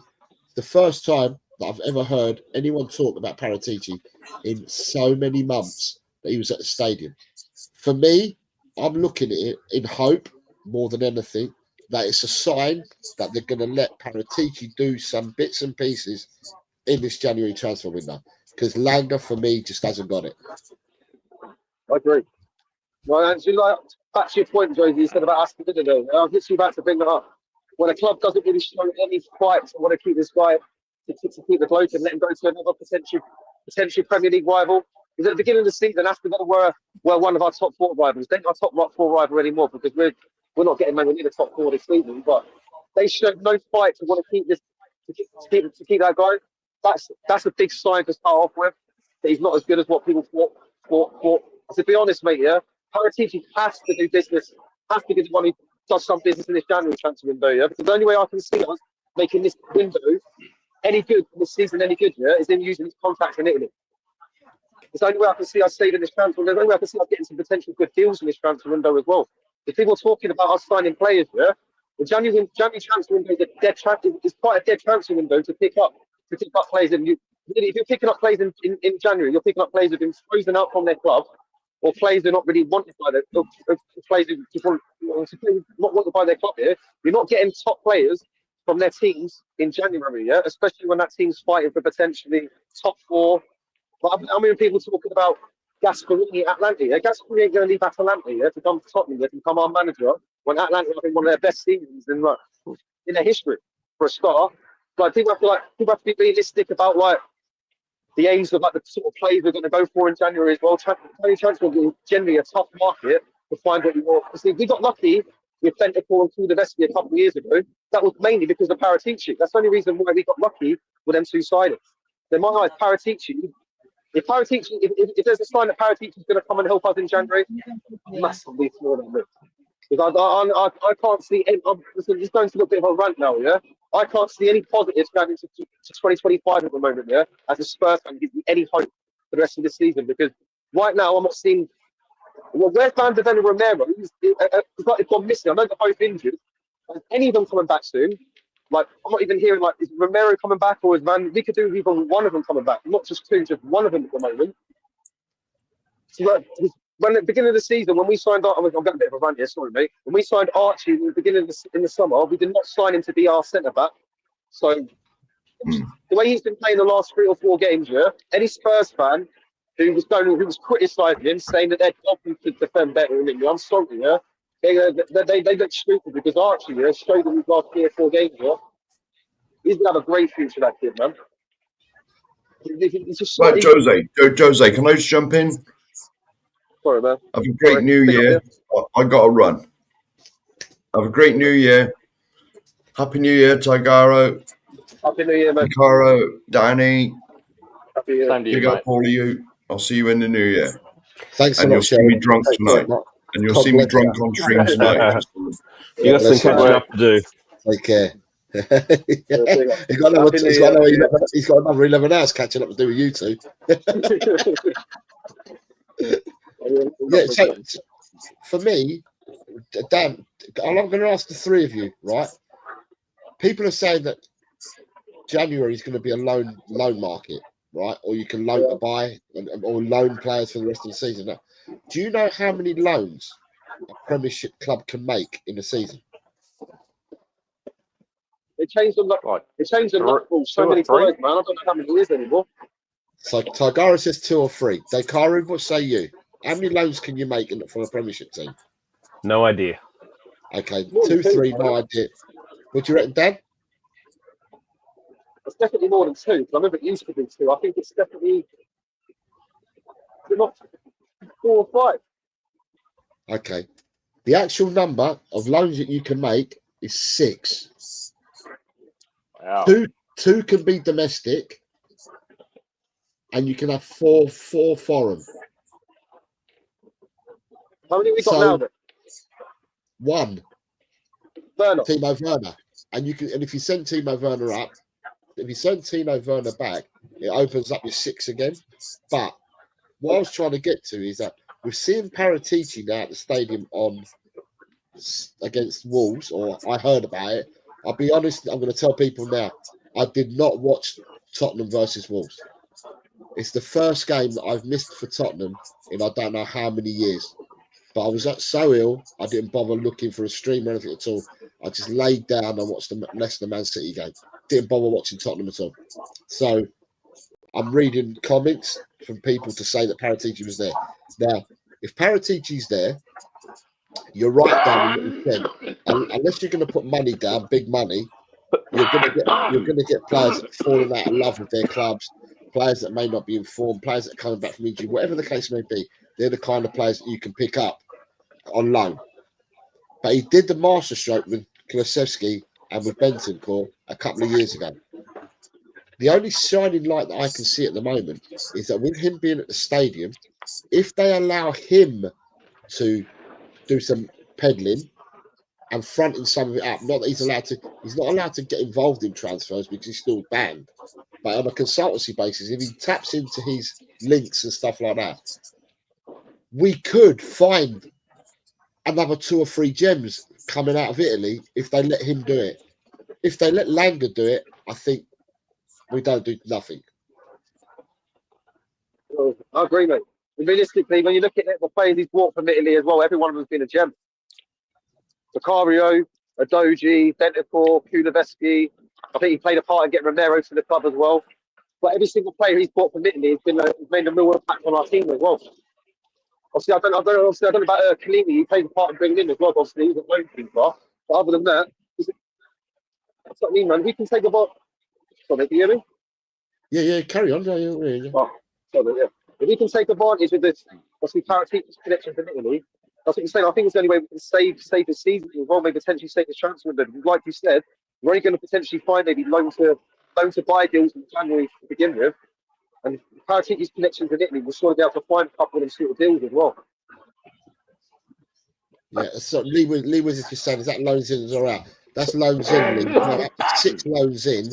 Loans out, I think you can do 8 loans out because we fell foul with Doherty, didn't we, a couple of years ago, where he became the 9th loan, and in the end we had to let him go on a free because he became the 9th loan. So I think it's 8 loans out, and you can have 6 loans in. So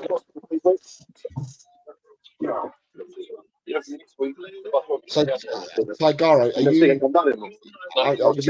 you're a supporter as well, Paratici, aren't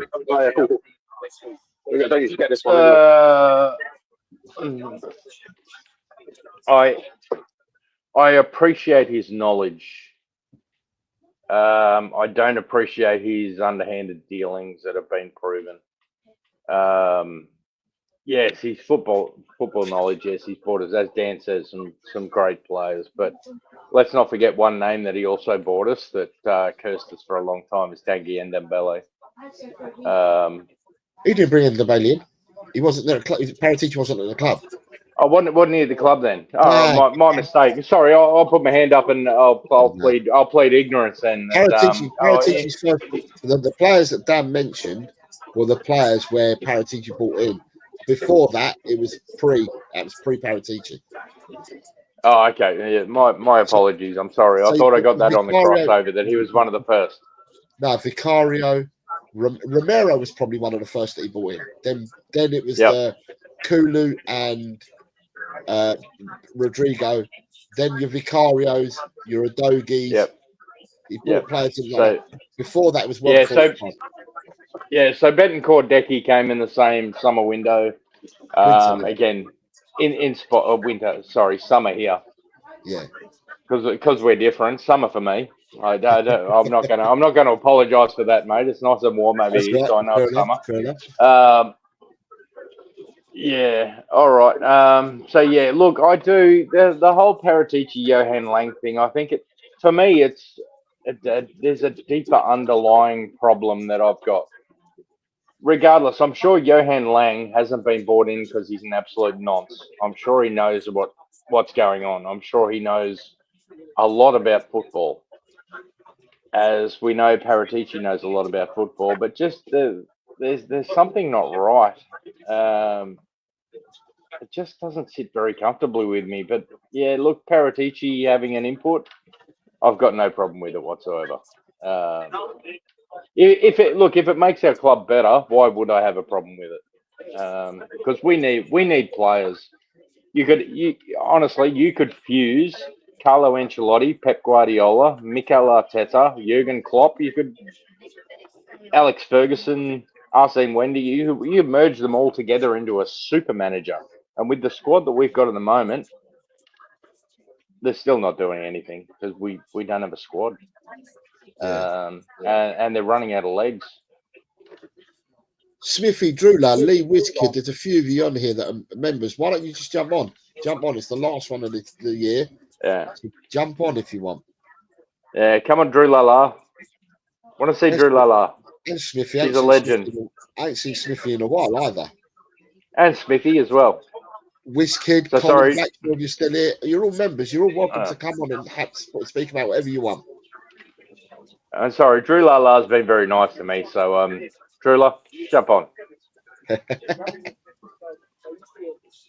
always been very kind to me, so I appreciate it. As most of you have, I do appreciate it. Riketic, the easiest way to do, mate, is get yourself a membership. It's pinned in the link. Get yourself a membership, mate, and you can come on. It's the easiest way to do it.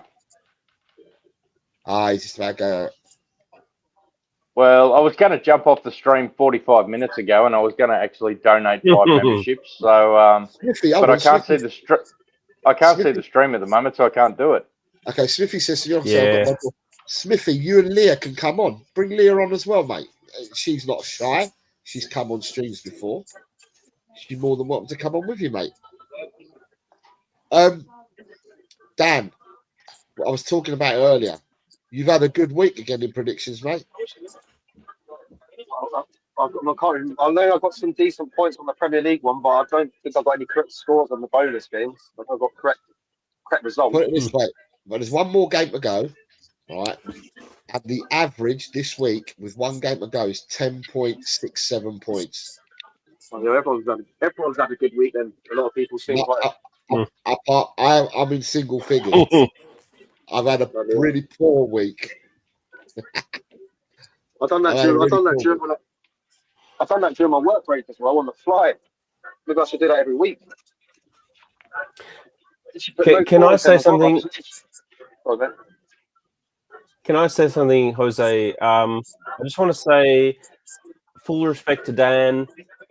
I've had poor moments in the past that have been pointed in his direction, and he has been fantastic. I absolutely respect to Dan. I just want to say that. That's all. Yeah, big up, man. It's all good, man. It's all good. But I know you're a top bloke anyway, so I don't hold anything against you, mate. Yeah. Like you said, that's what we like. People, good job. People might disagree with obviously my opinion, like, and I'm not gonna ever argue with someone that's got a different opinion to me, like about if they want the manager to stay. I completely they've got their right to want the manager to stay. I just think maybe sometimes he's not adaptable enough to engage in situations, but I don't mean that I think he's an utter failure. I just think that maybe if someone's got a different opinion, that's up to them. They're all Spurs fans at the end of the day. We all want the same thing. We all want to see this club be successful. And that's it.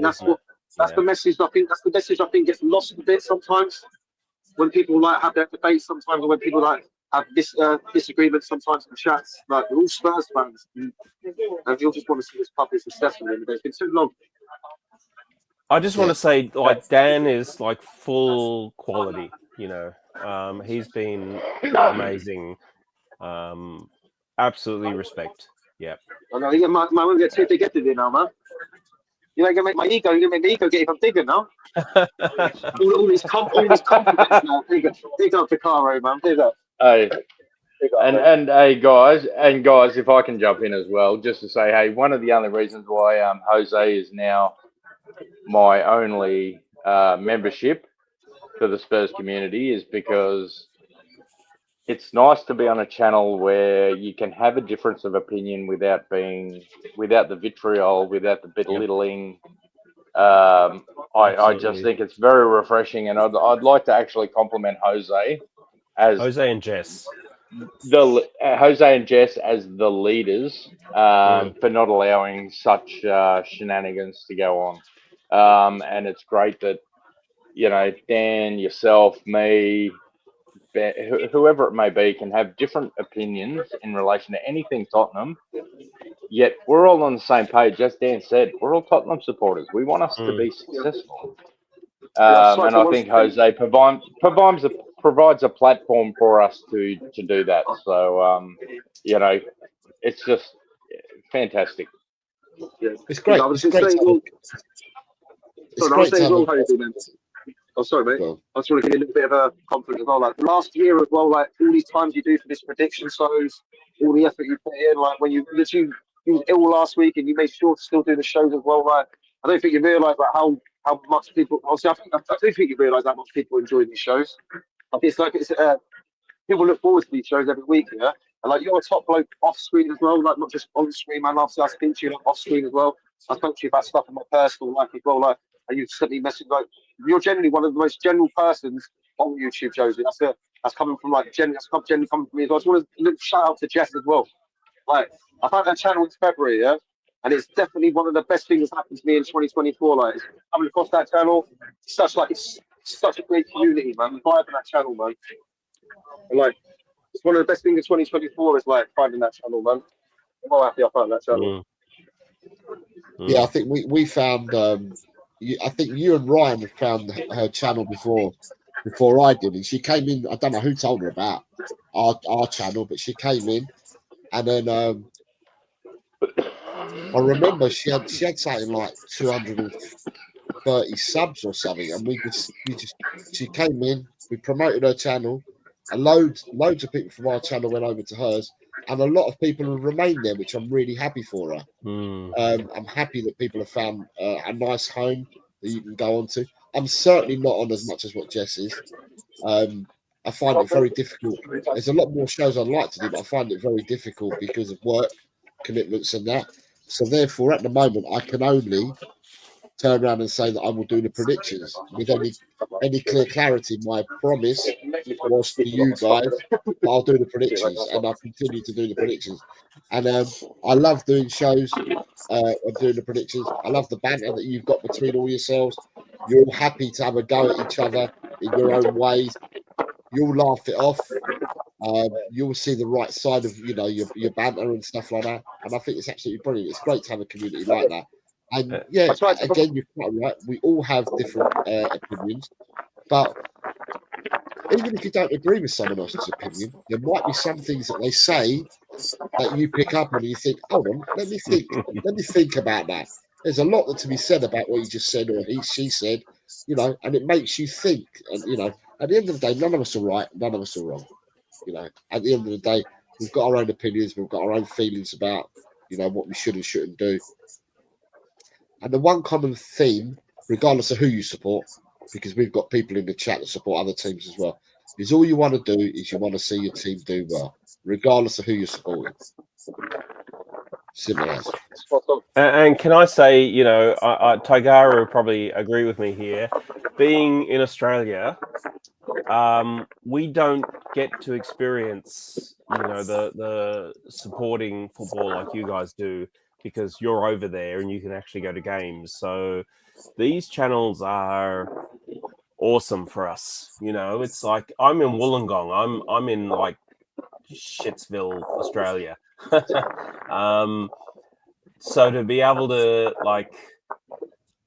join in with an actual community of people watching games, and this last 12 months have been fantastic. I've thoroughly enjoyed it. Your channel, Jess's channel, it's been great. I think everybody, you find what you like at the end of the day. It's like a suck 'em and see. And I've watched lots and lots of channels before I started up my own channel. And in the end, you find a flavour of what you like to watch and what you don't like to watch. And at the end of the day, all I say to people is everyone, in one shape or form, everyone has issues. None of us are perfect. We all have issues. And why would you go and further negate your issues by watching things that are going to send you that way? You need to watch things that keep you in a good place, is what I'd say. And therefore you have a choice. We all have, as individuals, we all have choices to make. And I made my choices many, many, many moons ago about what I'll watch and what I won't watch. That doesn't mean I'm closing myself off, because I can watch channels where they do debate rationally and properly, rather than put myself in danger where I'm going to watch someone that's all the way that way or someone that's all the way that way. At the end of the day, people choose to watch what they want to watch and to partake in what they want to partake in. Just do what you feel is comfortable. Never put yourself out. Just do what you feel and where you feel comfortable. Correct. And Jose, can I just say that this is going to seem like a backhanded compliment, but your channel is it's a more mature content. And I say that from an aspect that I'm a father. I have a 16-year-old and a 14-year-old. So as much as I love Tottenham, if I miss a game, I'm not going to be losing a lot over it. It's a game of football. I'm not having to deal with, the troubles that my daughter's having at school or my son's having at school or whatever it may be, or, there's boyfriend issues, girlfriend issues. Like it pales into insignificance, and you understand that. So that's what I appreciate, that it's not the be all and end all. It's a place for Tottenham supporters who are pragmatic. And I love that word. It's a big word, and I love that word. But we're adult about the way that we approach our support of Tottenham. Yes, we see the pros, we see the cons, we see the follies, we see the goods, we see the bads, we see the ups, we see the downs. I think this is the forum where we can comfortably express ourselves without being, like I said before, vitriolic or belittling of others for their opinions. In the end, and I know this is going to offend because I'm coming from Australia again, and again, we are this offensive. Sort of thing. What do you know about football? You're from Australia. You don't know anything. Well, hey, I've been supporting it for the last bloody 40 years, so I know plenty. So give me a break. What I'm going to say is that we love our football just as much as anyone else on the globe, and this is where I want to be. Yep. So. Yeah, I'm happy. I'm with you. I'm with you, Tigaro. And here he is. Look, Peter Kagayas has just joined the chat. Peter, can you come on? Are you free to come on? If you are, you're more than welcome to do so. The link's in the community chat. I did this show on purpose to try and capture your new year. But two of your fellow compatriots are here. Come on, Peter. Dakar and Tigaro. So we need another drunk Australian. No, we need another EM just to give some perspective on things. 2 drunk Aussies is not enough. We need 3. Come on. He won't be drunk. He's probably working, so he definitely won't be drunk. Well, we'll see whether he's working or not. He'll probably message us back and let us know. But Happy New Year to you, Peter. All the best for 2025, mate. Yeah, Tigara's hit the nail on the head. People say to me, I'm different because I'm older than you guys, and I've got older kids, I've got grandchildren, I've got all sorts. And to me, the football's not the be all and end all, and it hasn't been. Doesn't mean I don't love Tottenham, because I do. But correct, there are more things that are important to me. So if Tottenham lose a game,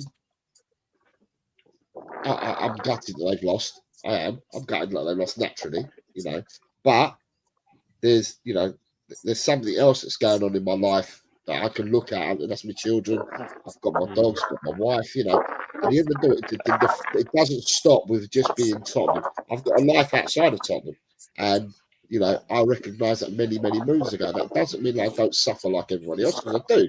I don't like losing, but I can channel my energies elsewhere and do other things. Simple as that. Yeah, 90 seconds later, after you lose a game of football, reality snaps you back into it. Yeah. That's just a fact. It's just a fact. Peter K, I'm going to send it to you now. It's in the community, but I'll send it to you now. Right, it's been sent to you, Peter K. We are going to have Peter K come on as well. Brilliant. I'm going to have 3 Aussies. Where's David Shear? He's Dave's probably asleep. No, he's probably asleep. Surely not. It's 10 o'clock in the evening. Oh, no, it's not. No, it'd be 11 over there, I think. That's 3 hours behind us because we've got daylight savings. So he's living. Oh, is it? They don't have daylight saving. Okay, so it's 10:14 over there. It's 3 hours behind, so it's 10:14. Yeah, 10:14. He's definitely asleep. Oh, he's there. He's in chat. Yay! Oh, Dave. Mr. Dave, Shear. get in here, brother. Mr. Shear. Get your ass over here. Mr. Shear, I've just sent this you will be 4 times Aussies. Sorry, Aussie Dan. invasion. Yeah, Dan's sitting there just thinking, what the bloody hell is going on with all these Aussies just invading the chat? Right, I came Peter, on for a nice, peaceful chat, and now all these Aussie bastards are just Peter, screwing it up for everyone. Peter and It's your David fault, got the link Jose. as well. You timed this for the Aussies, Jose. This is all your fault. No, this is what I said this. The reason why I done it was because you guys were kicking in the new year at 1 o'clock my time, so I made it 1:45 start. It's been done for a reason, and it's for the people that support the channel. For here in Europe, it doesn't matter because we're still in the daytime. So for us, it doesn't really matter. Well, I'm glad it's New Year's because otherwise I'd be dropping Z's 3 hours ago, 4 hours ago. Oh, Jesus. Oh, a bit shady. I'll give us a second. I'm just going to blow my nose. Hold on. Oh, come on. There it is. Shit. I've decided I'm going to stick it out just to. Me too. For this, good work, I've got the week off. Yeah, oh, nice. Yeah, no, me too. I Happy go days. back January 6th, I think, back to work. Yeah, I'm Jan 27th. Oh, wow. Bastard. Correct. Yes. Child born out of wedlock. That's me. Hey. That was a joke, by the way, mate. No, I was born in wedlock. Okay. We don't have to be creepy about it. No, absolutely not. Just having a joke. Just being an Aussie bastard. We're all Aussie bastards, really. Well, we are. Yeah, no, the Poms sent us over here to paradise. Oh, God, what a mistake that was. Imagine if, hold on, I want to say a historical lesson. Imagine if England just went, you know what? We're on a dank, miserable, rainy rock in the North Atlantic that's miserable and rainy most of the year. Let's leave the convicts here, and we're going to disappear off to the great new land and build a society for ourselves. Can you imagine how different the world would be? Oh my God! You Englishmen would be much happier. Yeah, I look. Oh, I'm sorry. I think I've upset the Englishman. No, you haven't. Peter said, why can't he get in? Come on, Peter. Why can't he get in? Peter, I've sent you the link. Come on, Pete. Come on, Dave. I've sent you the link, Peter. So I'm not sure why you can't get in because I've sent you the link. If you can't get it from the message, if you can't get it from the message I've sent to you, try on the community page. But I have sent you the right one. So just go to the channel, Peter, and click community, and you'll see the link there. That's how I got in. There you go. But I've sent it to both of them. It should work. But if it doesn't, then community page. Dan. Yeah, mate. These Aussies don't half bring a smile to our faces, isn't it? Yeah, I'm just walking back from literally walking back home now, so that's why I've literally just been quiet for a couple of minutes. These Aussies don't half bring a smile to our faces, isn't it? Oh, Mr. Shear! Yeah, I'm just walking back home now, so that's why I've literally just been quiet for a couple of minutes. What's he doing? What's going on? There he is. What's he doing? Oh, that's funny, eh? I'll fuck it up. Echo.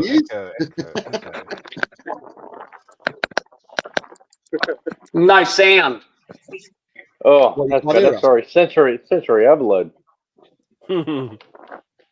Can you hear us? He's just smiling. Paused or is he paused? He's frozen. That's why he's smiling. He's frozen. He's stuck in 2024. He is. Yeah, definitely. Yeah. He's frozen. There he is. He's gone. He's back. No, hold on. He's back. Hey, Dave's back. Hey, brother. I got it sorted, Jose. You have little face.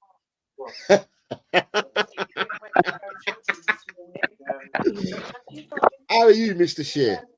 Yeah, I'm good. I just woke up. Otherwise, I wouldn't have been able to last stream. So. Yeah, I heard you say no. He's probably asleep. Here you go, I told you, didn't I? I told them that you'd be asleep. Tigara and Dakar are already next year, David. Yeah, I know they are. They've sent me the lotto numbers. I'm the first one to win.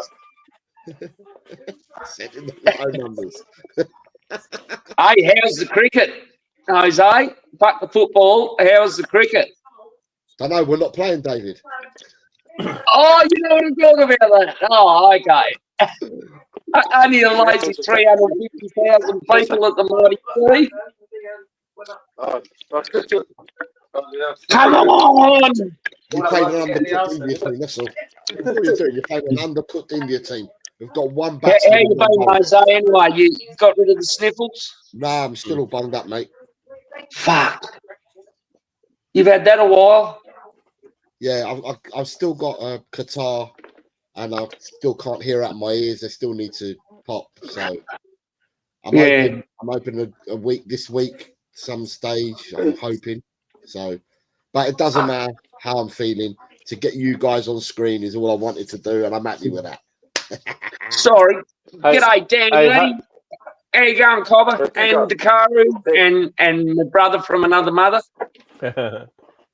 Big up, mate. Big up. Hey, Jose. Hey, Jose. Hey, Jose. And everyone Hey, Jose. Dave just dropped the F-bomb. Does that mean it's carte blanche to drop profanity? You can say what the fuck you want. It don't bother me. Fuck yeah, because I've been holding my tongue for so long. I haven't been able to speak Australian for like the last fucking hour. Like fucking thank fuck for that. I was about to tell you to get your plum out of your mouth. All of you fucking Hey, lads. Good. Let's give it a big fuck you for everyone. Particularly the Gooners. Fuck you. Happy New Year. Sorry, Jose. Oi. Happy New Year. Sorry. Happy New Year, Peter. So what's happening, lads? What's new? What's happening? Any gossip? Ange gone yet? That's triggered me. I'm going to have to go now. Hey? I'm going to have to go now. That's triggered me. Stay, No worry, Dave, stay. no worry, lads. Mate, I'll pour you a he's beer. at work. He's at work, poor bastard. Sorry, Pete. Yeah, I am actually. We just came back from a cardiac arrest. 83. 83s. Sorry? 83s. I didn't hear that. Sorry. I said 83s. 80 degrees. 83s. 83. 83s. What's 83s? 8 and 3, 83. Who's 83?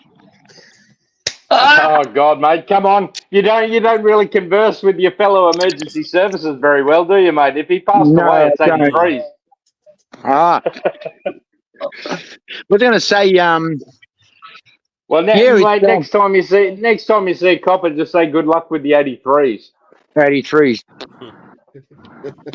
We're going to say, I'll usually let the paperwork like that thick. Oh, tell me about it. We're all doing PCRs now. So, Pete, what's a 69? Hey?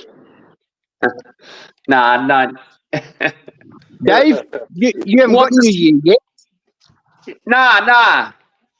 You're still, what time's it then at 10:30? Yeah, about that, mate. That's all right. I feel So sorry for you non-Aussies. So what's happening?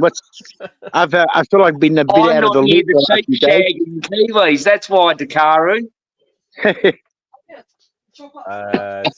It's Aussie overload. Sorry if there's any Kiwis in the chat. Hey, Adrian. How you doing, Peter? Good to see you. Hey, Adrian. Hey, Adrian. David, all right? Happy New Year, buddy. Happy New Year, Adrian. Legend. Been infested by the Southern Compliment, Jose. That's what I wanted. That's why I started the show at this time. Over. The Antipodeans are taken over. Good Christmas, guys. Yeah. Yeah, Yeah. Christmas. Had a feast as usual. Yeah. Well, I'm doing a show tonight from 8 o'clock to midnight UK time. Mark will be on. There's quite a few guests. Anyone's willing to pop on and wish everyone a happy new year and things like that. So I'm going to be doing a historical review from 1882 to 1991. I'll take the fans through the history, but then we're going to do 81 squad, 91 squad, discuss them because I've asked actually older guests to come on because they'll have been around at that time. Yeah, so and then the last thing we'll probably do is a new card review, but plenty to keep the show down for 4 hours anyway. Jeez. Till we bring 4 hours. Yeah, to bring in the new year. Hey, Jose, how's your predictions going? I'll tell you what, I've had a shocker, but some of you guys have done really well. About bloody time. I've been off the tit the last 2 months. The average this week at the moment with one game to go, the average is currently 10.67. Oh, Jose. Yeah. I've only done well if I've kept first place, mate. If I've lost first place, it isn't well. There's still one more game to go, Dan. All right, because I know Graham's got more points than me. So when you said I've done well, to me, if I match Graham's points, then I ain't done well. Yeah, a lot of people. It's hard at the top. Yeah, check mine. I'm on 12 points, I think, and I'm waiting on Brentford 1, Arsenal 2. Or an Arsenal win gets me a point. So what's the score in this? What's the score in this man's score? 30 dozen, Adrian. 14 beat Benfica 1-0. Yeah. All right, so I didn't get 3 points for that then. So I think I've got 14 points. Yeah. What happened to Chelsea, lads? The last 4 weeks I've been rubbish. I've dropped down the table. I was leading for 3 weeks. Did Brentford lose? Win? Tomorrow. I hope Brentford win. Yeah, they play Wednesday. Yeah. Anybody got the Chelsea? Anybody got the Chelsea game? What, 2-0? Two people had 2-1 to Ipswich. Shit. Jesus. There you go. See? See? Spurs score right? Did anyone get the Spurs score right? Nearly. I had 2-1. Kuba got it right. 2-1. Ryan got it. Dekaru got it right. Ryan got it right. Gus Parker got it right. Ryan G got it right. The mum Stacey got it right, and Big John got it right. Shit. I was really happy at 86 minutes when it was 2-1. Oh yeah, I'm on the mother. Happy New Year, girls. Hold on. Problem is, we joked about Forster as well, yeah? That second goal, mate. He thought about that second goal. Are you in Macca's? Yeah, I'm just on a podcast from England. Oh, there we go. Live. Oh, for a minute I thought we had a job. Don't scare me like that. I thought they were swearing at us now because he said he's on the podcast with England. Yeah, some of the crews are coming back in the branch. Maybe we can have a bit of standby. It's a very exotic podcast too, by the way. Yeah. Well, not erotic, exotic. I'm keeping it PG. So what do you reckon, lads? Is Ange going to get the sack, or you reckon he's there for 4 years? Got my honest opinion? Yep. Do you want me to be honest and be real? 100%. Or do you want me to? I'll be honest. No, you got to be honest. Yeah, I'll be honest. I'll be honest with me, yeah, because I'm not gonna paint around it. Well, personally, I think like it's 50-50 with Ange right now, yeah. Personally, you can't blame this injury crisis on Ange. Like this is not really fair, really, what's happening to him. Where he's basically got no centre backs to pick from, yeah. So this is where I've got sort of like a little bit of leeway for Ange, yeah, because this transfer, this is a perfect example, yeah, of how bad Daniel Levy has neglected this football club. Yeah, we have got to a situation where we have basically frozen out Reguilón for the last 2 years. He's not played for this club. He come on the other day in a little sub appearance for what 5 minutes the other day, like, a little couple of sub. But he basically was out the door from 2022. Yeah, we've got to a situation now where we've got no left backs, and we're happy to bring on Sergio Reguilón.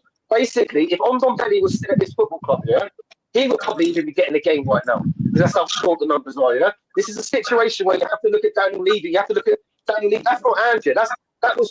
This is something that's been happening year after year after year. You look at the Champions League final against Liverpool, yeah? You look at the bench that started that Champions League final. That bench compared to Liverpool, yeah, is a bloody joke, yeah? That's 5 or 6 years ago. So that's where you have to start looking at this January transfer window in my eyes. We know that Daniel Levy probably isn't going to back out this January transfer window because we've had 20 years proof of it, yeah? But in my eyes, if Daniel Levy had one little bit, yeah, one little bit of love for this football club, yeah, it will save this season in this January transfer window. That's the way I look at it. Because we're now in a situation now where we're having our worst league start, yeah, to a season. We're 11th going into New Year's. I've not seen that since what? Probably before Martin Joel days. That's a long time, yeah. That's not 100% on Ange. The only thing I've got against Ange right now is that he can see that he's got an injury crisis. Yeah, you can see that he's got an injury crisis. I'm starting to think now. I know you want to embody your system onto the players. It's understandable because you want to. It's all about the long term. I get that. This is not the short term thinking. It's all about the long term. So I get you want to embody your system onto the players. But some of these players right now are playing. You're playing what's the word? You're playing a makeshift back four. Yeah, this makeshift back four isn't going to be your back four going forward. So in my eyes, sometimes now what you sometimes have to do for the short term is sometimes to navigate your system sometimes, just to put it to the side for a couple of weeks, just to get some results, to maybe take some pressure off you for your job. That's what I'm saying. So I'm getting to the point now, I feel Ange's getting a little bit too stubborn in his ways, yeah, and thinking, I want to prove to everyone this way's going to work. It might work, yeah, but I just feel that at this time right now, he could just do what maybe, he's adjusted a little bit. He's dropped it. We played a bit more counter-attacking against Wolves. I will admit that, but there's at times where I feel like he's having to put Archie Gray in the back four, and he's still sometimes asking us to play a bit of a high line where it's not really fair on Archie. So Archie's been literally one of our best players. Oh, mate, that young kid's brilliant. When he plays, that's my honest opinion. That's my honest opinion on Ange. Personally, I would if he went tomorrow. I'm not going to be. I'll be real. I wouldn't bat an eyelid if he went tomorrow, yeah, because I don't understand. The football club, yeah, is what we all want the same thing. We all want this club to be successful. It don't matter if it's Ange, it don't matter if it's Conte, it don't matter if it's Mourinho. It don't matter. Johnny! We just want this football club to be. Well, since I'm on, I better give you my opinion in case I get called out. I understand though, yeah. I know exactly where you're coming from. Now, this is what I reckon's happened. Before Ange got the job, I reckon he would have gone in there and said to leave. Now, listen, I know the situation here, blah, blah, blah, blah, blah. Give me 4 years. I don't want superstars. I just want players that will do my job. Give me those players that I need, but give me the 3-4 years. And that's why I still think that Ange will be in the job by the end of next year, because I think he's I knew it was going to be a rebuild from the start anyway. That's how Ange works from the start. He comes in, he has a look what he's got, he keeps what he wants. And I tell you something, don't be surprised in about a year's time that 3 or 4 of the players that we got already, starters, won't even be at the club. He will bring in the players. That's what I think. I reckon that the deal was done saying this, and that. He said that himself. He said that himself. He said, "You're not going to know. You're not going to be able to identify the club because there's going to be that many changes." He's got to change the mindset of not only inside the club and outside the club. And I believe in what he said by that, because that last year with that Manchester City game, I mean, look, from an Aussie perspective, I don't give a shit if we lose, if we win, Arsenal win the title. Our side is unbuilt like that. Like you said, hang on. You want to stop Arsenal from winning the title? Beat them. That's the Aussie mentality. Last year, sitting there hoping everybody else is going to lose so we can win something. We have to go out there and beat them. Yeah. And this is the mindset that he's trying to get into the club now. If he succeeds, we can see good things coming at Spurs. Now, Levy has to back him to a certain point. And I'm telling you now, Ange does not need Rodri's and Haaland's. He needs players that will run all day and fucking do what they're told. And if he does that, and we've seen glimpses of it. We've seen glimpses where they're better teams. Now it's got to get consistent. It will come, I believe, from what I've seen at his heart. So, Peter, what do you think of Ange's body language on the sideline? Do you reckon that's detriment to how the club plays? Whose body language? Ange's body language. He's got no personality. Ange's always been like that. Of course he has. Ange, I've known Ange since he was a kid playing for the South Melbourne Youth. His body language was always the same. Nothing has changed about him. No. He doesn't go around acting like a monkey on the sideline. He knows if the players know what they're doing, then he's told them what he wants done from them, and he just watches and sees. Simple. Exactly. I'll tell you what. They are professional players that didn't pay hundreds of thousands of dollars. And Dave, if I can you imagine some of these players now that, I don't know, it seems from the outside looking in that you need a manager to come and give you a hug and tell you how good you are to go out there and perform.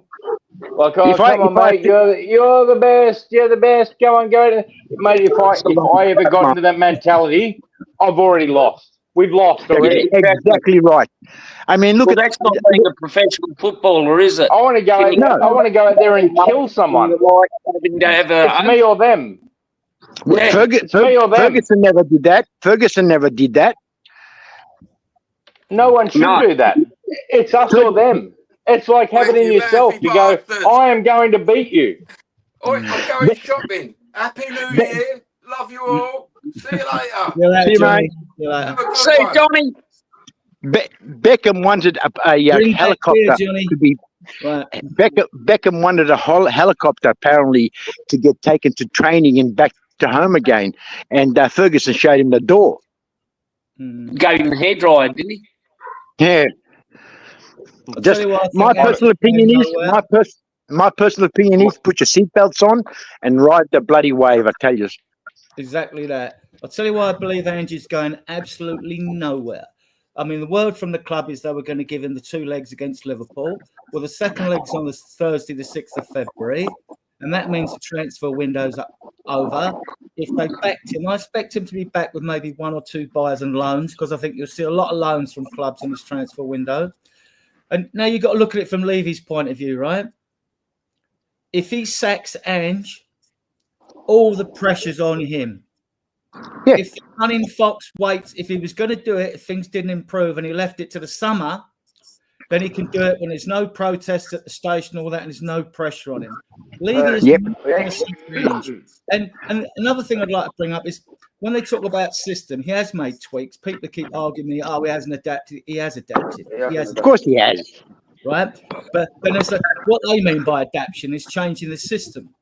Well, consider this, right? Yeah. If you're changing from his system, right, to 5 at the back, 3-5-2, whichever way you play it, right? You can't just snap your fingers and go in a training ground. What are the players going to think after 18 months of him telling them to play one way and then to change it completely? It's not going to happen. Spot on, Adrian. Spot on, Adrian.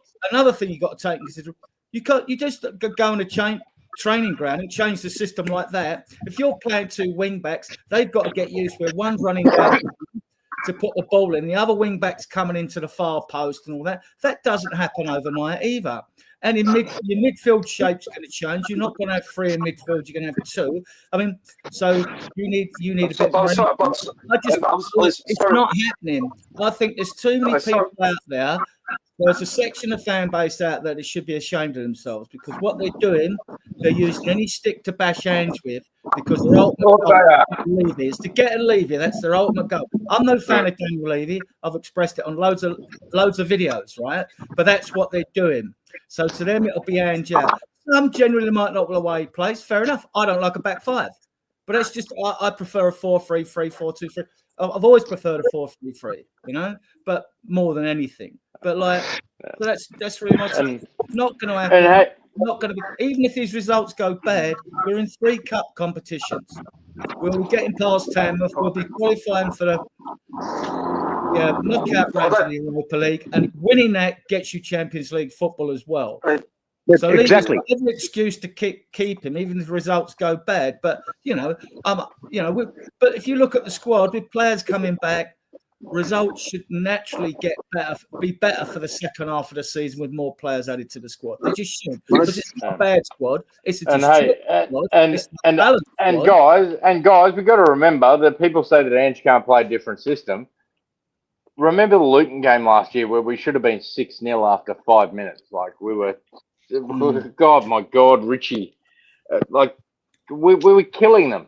But after Eves did his best Greg Louganis impression and dove just for whatever reason, after half time we played a low block. Ange never parked the bus. He parked the bus. He parked the bus at Luton at Kenilworth Road. I think is that Kenilworth Road? Is that Luton? I'm pretty sure it is. Yeah. He parked the bus. Like, of course he can do it, but he chooses not to because he's trying to build a mentality in the club of an Australian mentality. That's, pardon the term, but fuck you. It's you or us, and it's gonna be us. We're gonna win. I don't give a shit. And if you put it in perspective now, that people saying, "Oh well, we go 2-1 up, we play a low block." People are whinging about our set pieces. So we play a low block, we're going to have 10 corners against us. Exactly, and I can tell you right now, with Forster, Dragerson, Gray, we are not defending anything. We're going to lose fucking 4-2. So our best chance of winning is to actually attack and take that 2-1 to 3-1. Like, fucking grow up. Like, are you people serious? I'm going to say something here. Fuck me. Like, it's just driving me nuts. I tell you something. Now, rant over. Sorry. I apologise. It's all right. No, that's love. Every 100%. Happy New Year, everyone. Happy New Year, buddy. Happy New Year. Tigara, thank you very much. Arnie Slot. God bless you. Happy New Year, mate. Arnie Slot, great manager. Very good manager. But look what he inherited. Look at the squad. Yeah. You know, they talk about injuries. Can you imagine, and God forbid, because I've never been one, God forbid, can you imagine if Salah's out for 3 months? Put that in perspective. Hey, he's not going to be the only slot. Well, you only got to look at Man City and their injuries. They've only got a couple of injuries and they've imploded. And look at Rodri, one player. Imagine if I know, but we're told that they've got 2-3 squads that can come on and do a job and wouldn't change. It's a lot of bumping. Look, give it. And I don't want Grealish at this club. Yeah, I reckon give him time. Yep. Give Ange the time. Give him the players. Like I said, when I mean the players, I don't mean superstars. Give him the players he wants. Look at Solanke. Solanke's not a superstar. I've never seen anybody work the way Solanke does. No, he's a good player. Brian, mate, the man's a machine. Where's Tony now? Where's Tony? Oh, we should have got Tony. Where's he? Yeah, well, yeah. All the experts know better. Anyway, it is what it is. So I just listen and watch now and just put my seatbelt on and I'm ready for the ride. It'll come good. Of course it will. And let someone else take your space. Happy New Year to you all. Awesome, seniors. Thank you, Jose, for enabling this, mate. You're a champion, buddy. It's all you guys that make it. It's all you guys that make it. So thank you very much. You're a legend. Happy New Year. I've got to go and join the chat and give them some shit. Yeah, I'm going to have my lunch break, lads. I'm going to have something to eat, and I will very much try and keep in the chat as long as I'm still at From down at 8 o'clock tonight, guys, if you're not working. Yeah, I'll give you a ring later, mate. Yep, okay. And Adrian, I'll be finished about 6:30, so I'll get onto the show. Cheers, mate. All right. Good seeing you, Good seeing you, Danny. Stay safe, Pete. Legend, Peter. Take care. Have a nice Happy New Year, David. You're all legends, boys. Take care. Happy New Year, mate. Happy New Year. So Dakaru has put in a super chat, very, very generous, and said 2025 Aussie Bucks for you folk in 2024 with 1997 internet speeds. My internet crashed. I'm back. I've had to reboot everything, but yeah. You said in the chat that you couldn't tell who was speaking at times. It broke down. I couldn't hear anything. So yeah. But taking time to get back.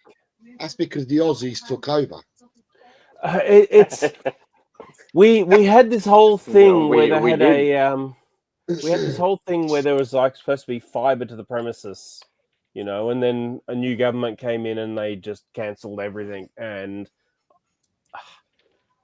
I'm running on 1970s copper cables. It's shit. My internet is absolutely shit.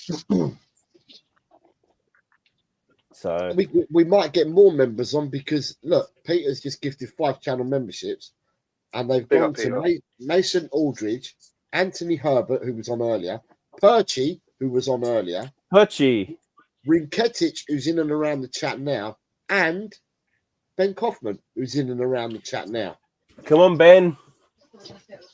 And look at this. You've got David Shear's given one out as well. And it's gone to Phil Coys, who's in and around the chat now.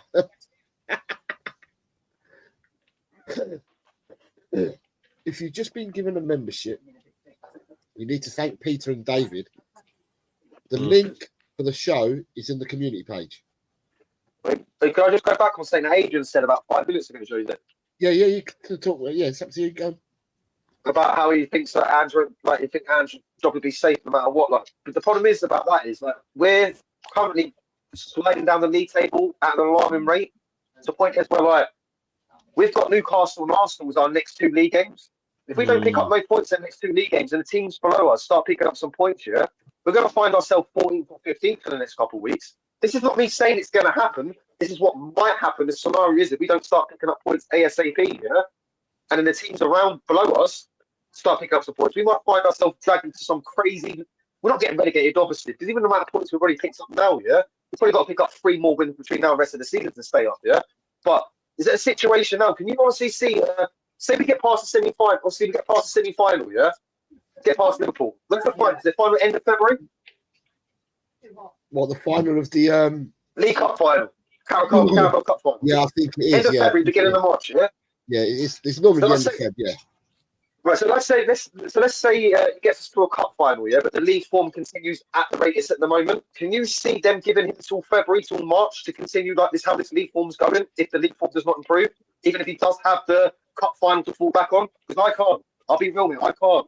That's what I'm trying to say. The point is, we can say he's got the cups to fall back on, but in my eyes, the league, you cannot just completely deprioritize the league completely to the point where you say, look, we're in a cup final, that means he's safe.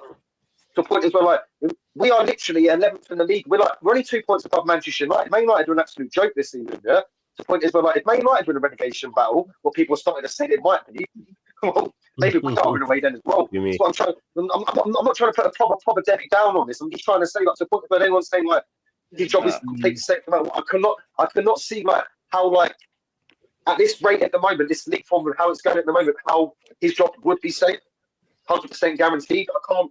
Even with a cup final to maybe fall back on in March, I hope that we do get to a cup final, and I hope the league form does continue. This is just like a little short-term run of form. The thing that gives me hope here, compared to Man United, is Man United have brought Almiron in here. They've got the same squad that Ten Hag has here, pretty much. There's no injuries pretty much to that squad. The form's continued from when Ten Hag left to when Almiron's taken over, yeah? He's got a very big task there, yeah?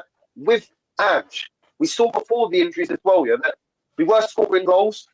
The goal scored record doesn't really match up to where we are in the league. We scored 41 goals, yeah?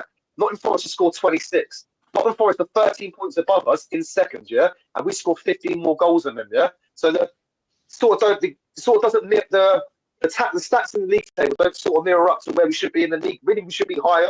Our defence, obviously, see what I'm saying? The point is where I'm like, the injury crisis it does give me a little bit of hope here, because if we are missing our first choice, two first choice centre backs. We take your first choice centre back and your second choice centre back. Any team in European football, yeah, they would struggle. I don't give a crap what anyone says, yeah. You take the first choice centre back out of Arsenal, which is Saliba. You take the second choice out of Arsenal, which is Gabriel. Arsenal fall apart. Yeah. You take the second choice centre backs out of Liverpool, yeah, which is Virgil van Dijk, and Konate's out injured at the moment, yeah. Let's say you take out Virgil van Dijk and Konate, and you need Gomez and Joe Gomez and someone else. Gomez is out as well. Gomez is out now as well. So Liverpool seem to be handling their little bit of a mid-injury crisis. It only happens to Gomez in the last game, Dan. That's all. All right. So Konate's been up and well. All right then. Say if Liverpool lose Virgil, yeah, for a sustainable amount of period, you would see a drop-off. You saw it a few years back when Virgil was out for a while, yeah, the drop-off of Liverpool, yeah. So, like, I do understand that. So it gives me some hope that, so the point is where Adrian said about Daniel Levy's under pressure, would be under pressure if he sacks hands. In my eyes, Daniel Levy's under pressure now. He's under pressure in this January transfer window, yeah, to finally show Spurs fans that he bloody cares. Because if he just not put any effort, yeah, into trying to at least give Ange the tools, yeah, to try and get through this this mad January month, yeah, I'm sorry, yeah, then in my eyes, this should be the turning point which really makes Spurs fans switch. Not to a point where they start going. Sorry, can I just say good afternoon to Rinketic, who's joined us? Yeah. Hello, Rinketic. How are you, sir? What have you got to say to us? Big up, mate. Big up, Rinketic. Guys. Big up, Rinketic. Happy New Year. Happy New Year. I was going to say the injury thing. I don't think it's fully on Ange, because all the teams have injuries nowadays, because they play like every third day or something. At least all the top teams. So it's more about like adapting and trying to find like good enough and make it a squad instead of having a good 11. That's my opinion on this injury thingy. Like Brentford, they have like Ben Mee injured right now, and they ain't that like afraid about it. And he's still like their top defender. Yeah. Yeah, all the teams have had injury problems, but I mean, to lose 4 centre backs and your main goalkeeper, you know, I mean, Man City this season have had all their apart from Guardiola, every single defender at Man City has been out at some stage this season.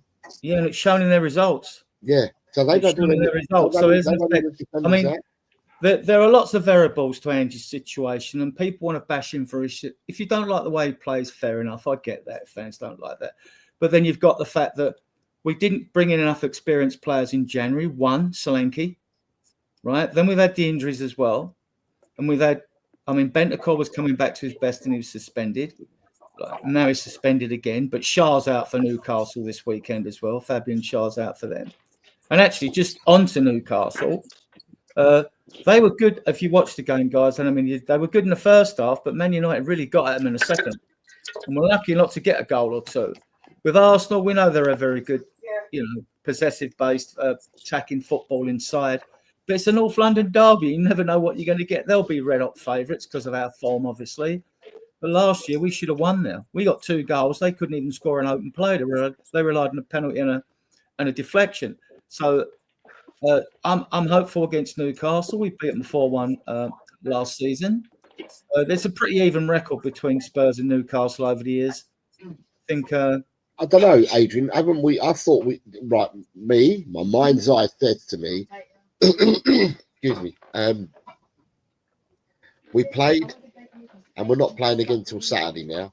So it's the longest break we've had in 2.5 months between games. Yeah, and Andrew's giving the players 2 days off. I'm not right. I'm just saying it's the longest. It seems to be the long 6 days they've got off. The longest time they've had off in the last 2.5 months, right? And then, if memory serves me, and I'm all bunged up, but if memory serves me right, we've done a number over Newcastle at home in the last few years that we played them. Every time we play them, we seem to do them. We seem to beat them at home. Yeah, I'm just going to check a stat on that because I've got just going to go on the link on my StreamYard. I mean, I 4-1 last season, didn't we? We did 4-1 last season at home. Yeah, but I'm talking about. Look who's here! Happy New Year! Look, it's Jesse. Jesse, they spoke about you. You're a member. You can come on, Jesse, and have a chat if you want. Good afternoon, Jesse. You're well. Go on, Dan. Sorry. What was I can't remember what I was saying. What was I saying? I know. I was saying that I'm all bunged up, and I just know that we've got a break of 6 days, and I know that we've beaten Newcastle last year, but I thought we had a good. I thought we had good. We had a good home record against. Can you hear me, Jose? Yeah. I'm on my, right. Okay. I did a last 30 games because I don't like all these 5 games. Oh, last 30 games, because like they. How many games? The 6th game was a good result for you, right? Oh, Spurs last. 30, Spurs last. How many games did you say, Adrian? Spurs last 30 home games against Newcastle. 117, drawn 2, lost 11. Right, it's pretty even, really. It's just gone through my whole lifetime of matches against Newcastle. Yeah, but Adrian, how many games did you say? 30. 30, yeah. Yeah, but all I'm interested in is the home games. Yeah, it's the home games. It's the last 30 home games we played Newcastle. Against Newcastle. Yeah, at home. We won 17, drawn 2, lost 11.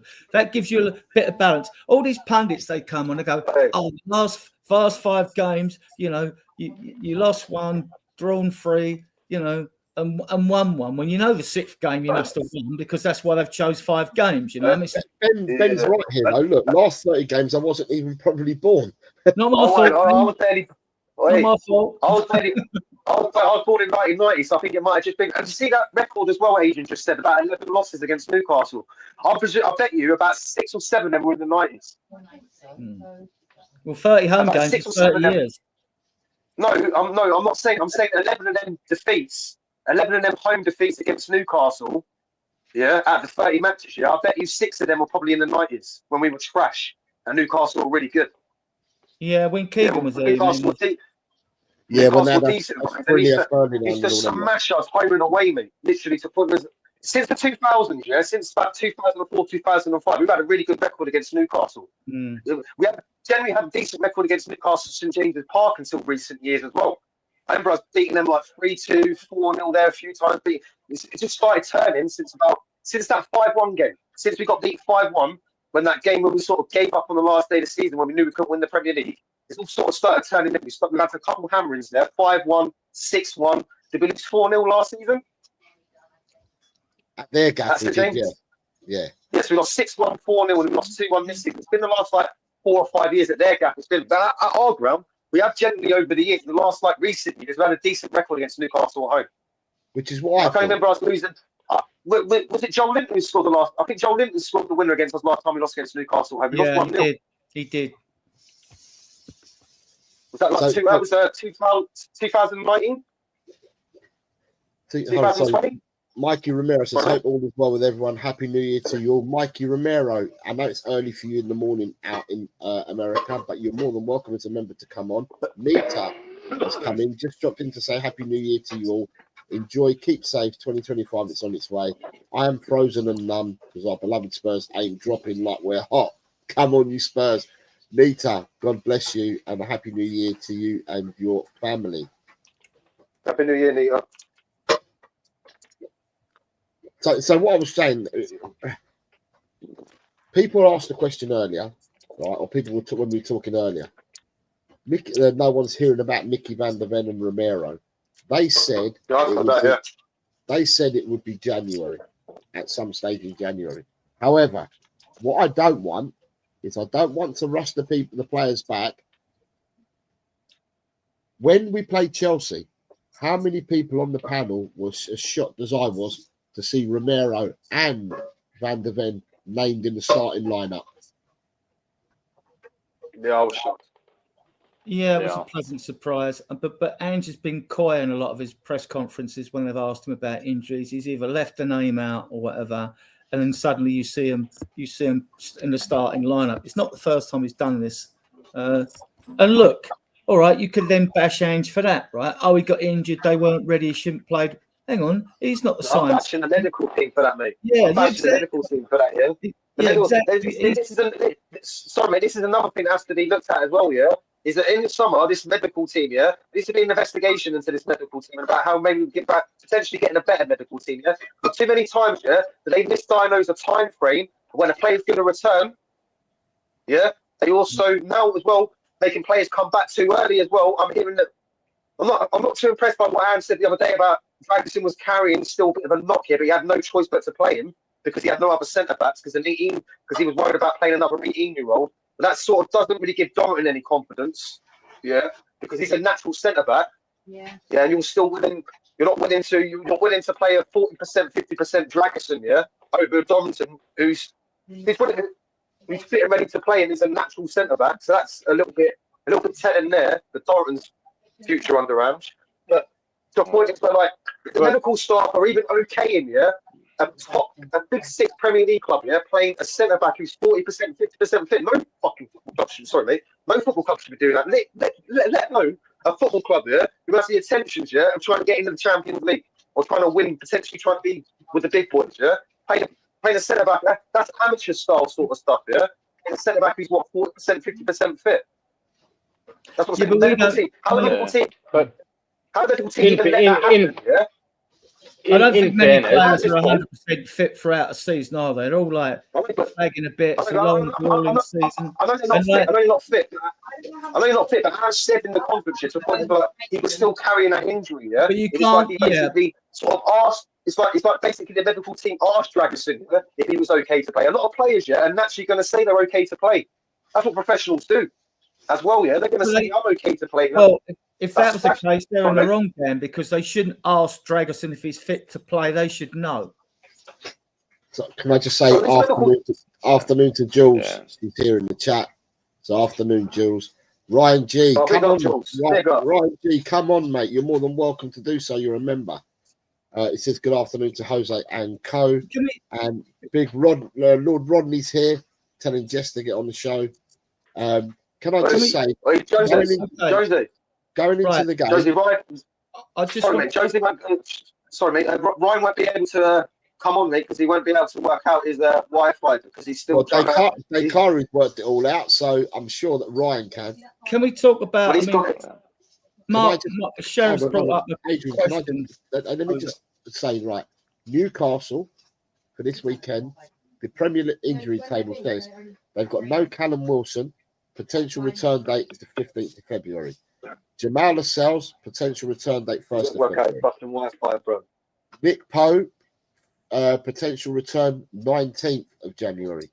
Emil Kraft, 19th of January. Sven Botman, 12th of January. Fabian Schär, 12th of January. So you've got Schär, Botman, Kraft, Lascelles. So you've got 4 defenders in them 6 that are out. Yeah. Well, you've got 8 out and Bentancur suspended. Okay, let me go to Tottenham. Right, Tottenham, I've got 9 out at the moment. So Vicario, 8th of March. Richarlison, 15th of January. Ben Davis, 15th of January. Rodrigo Bentancur suspended, 8th of January. Jed Spence, because he's suspended, is back available on the 4th of January.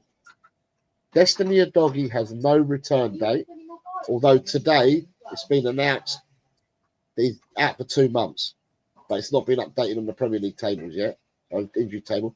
Wilson Odobert, no return date. Christian Romero, no return date. And Mickey van der Ven, no return date. So they are the injuries for this weekend. Just on the injuries, Mark brings up a valid point, Sheriff, on about saying the system's killing our players. I respectfully disagree with Mark. We have a lot of conversations. There's a lot we agree on, a lot we don't disagree on. But if you look at the system, you look at the players. If that was the case, if it was just down to the system, right? Now I get it when they say VDV's chasing back, but well, Brennan Johnson hasn't been injured. Solanke hasn't been injured, pressing like a man, right? Son hasn't been injured, although he looks knackered at the moment, but he's still got 5 goals and 6 assists in 16 appearances, which is a good return. And I think he's taken a bit of harsh criticism. I get the criticism, but I think it's a bit harsh, right? You look at the other players that have played recently. Porro hasn't been injured through playing a higher press.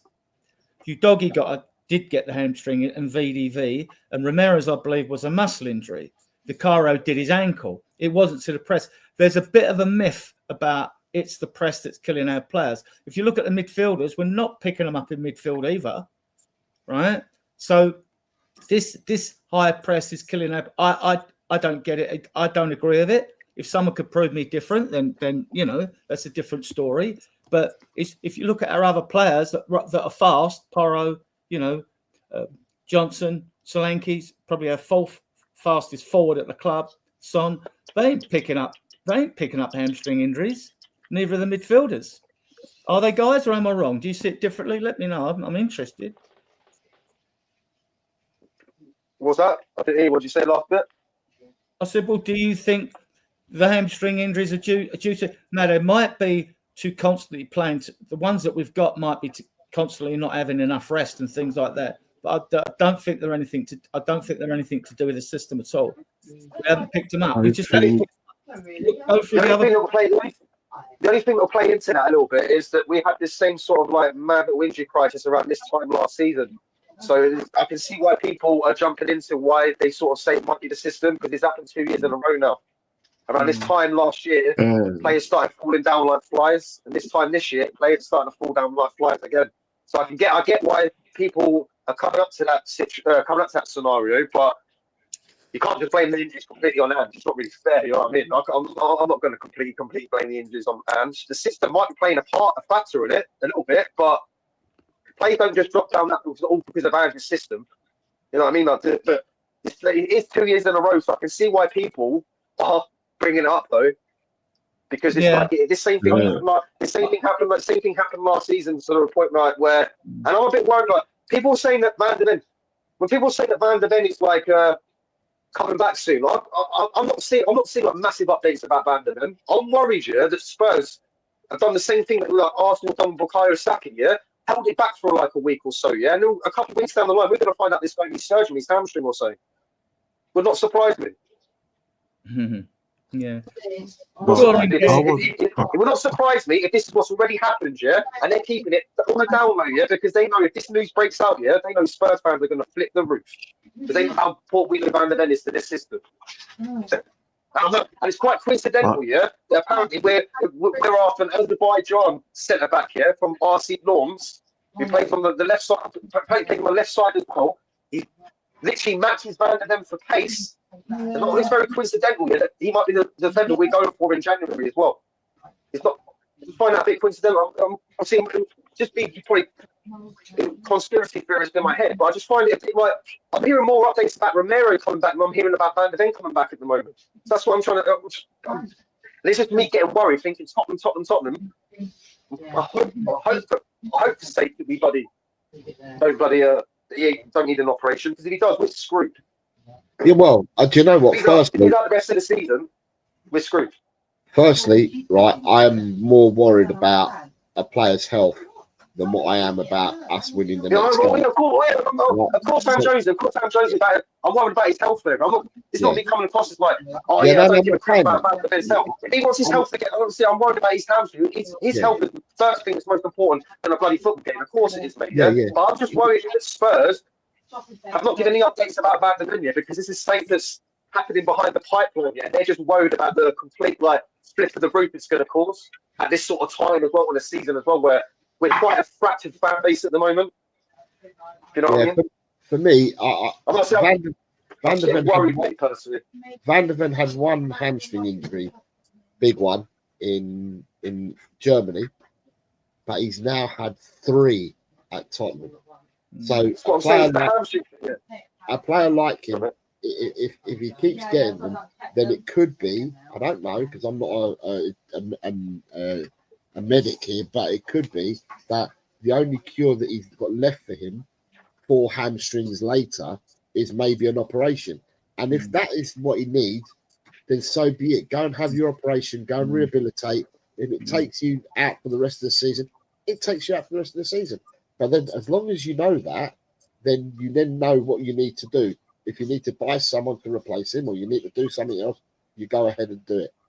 Jesse, hello. How are you? I'm good, mate. Thank you. How are you? Feeling better? No, Happy New Year, Jess. Happy New Year.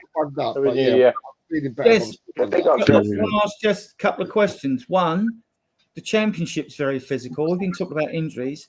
Have Leeds been affected badly by injuries? And 2, how do you think Manor Solomon's been doing for you? Injury-wise, concerning Leeds, Firpo's been out for a while. Grueven and Purdue both got injured, and Purdue's back now. Not so bad for injuries, actually, Leeds this season. So, and Solomon's doing really well. Been impressed with Solomon. The more he's playing, the more fitter he's getting, the more he's adding to Leeds. Yeah, he didn't have a pre-season with Spurs, I think, and they didn't want to spend the time getting him up to speed. I think that's why they loaned him out to you. But a few reports I read said he's too good for that division. You may end up buying him. I mean, who knows? And because we don't know what shape Spurs squad's going to be in, if there's anyone left at the end of this season. Aye. Thanks for that. Well, it's good because we're following Leeds closely, obviously, because we keep sticking them in the bloody predictions. And people keep making points up on Leeds, or they have been, which is happy days for all the Leeds supporters. Absolutely. See, Solomon got an assist for your Derby win. It changed game when he brought Solomon Dan James on, to be fair. That was a game on against Derby, to be quite honest. But I'll take we'll know all season, and as long as we go up, I'm not bothered, as long as it's not playoffs for Leeds. Exactly. But the one goal is just to get up this season at the end of the day. 3 finishes first, just get up, get promoted at the end of the day. That's all that matters. Yeah. I was going to ask you guys, do you think... I just want to say 1 second. Sorry, miss. Big up Jess as well. It's the first time I've been on stream with her as well, so... She's realised it's a big issue. Oh, damn it. Go on, Ricketty, what you going to say? Do you guys think that it's maybe not a match issue, it's just that Ange go 110 on every practice session? Like he does all kind of hardcore training every training session, instead of having some like chill ones and then like one, like it's more like a mix, and now he goes like 110 on every training session. That's why people get injured so easy. He tries to imitate. He tries to imitate actual playing a game. That's what he tries to do. So we do train now. I remember when Poch was at the club, the same thing happened. And if you've got a good science team, which Danny was going on about earlier, if you've got a good science team, they should be able to turn and say, look, now it's time just to ease off the training with this player, that player, and that player, right? Because we've noticed it's affecting them. They're approaching the red zone or whatever it is. But we don't know. Well, there's no transparency of what goes on the training ground. We see all these little clips when they're doing all these little PR stuff in and out, kicking the ball around. But then all the press are kicked out when they do their tactics and all that, because they don't want to reveal what they're doing in games against other teams. So, I agree. Obviously going to have an effect, but then you should be able. These are fit athletes, right? But then again, you should be able to get them out there. Old Spurs teams, Spurs used to play five-a-side football going back decades. You know. Yeah. Hey, team. Just on that, I just want to mention that again. Like Tottenham is, I love Tottenham, but it's not my first love. I'm going to declare that right now. My first love is Australian rules football. We had I hate to use the word, but a pandemic, like ball problems of issues of soft tissue injuries back from sort of 2006 to 2014.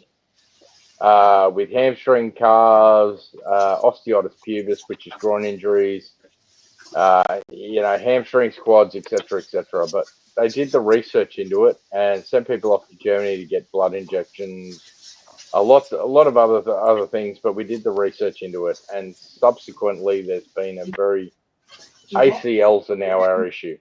But still, I'm thinking that leads us towards the fact that the Tottenham medical staff probably aren't up to speed, because the AFL is, if not as well, it's definitely as strenuous, if not significantly more strenuous, given their running loads.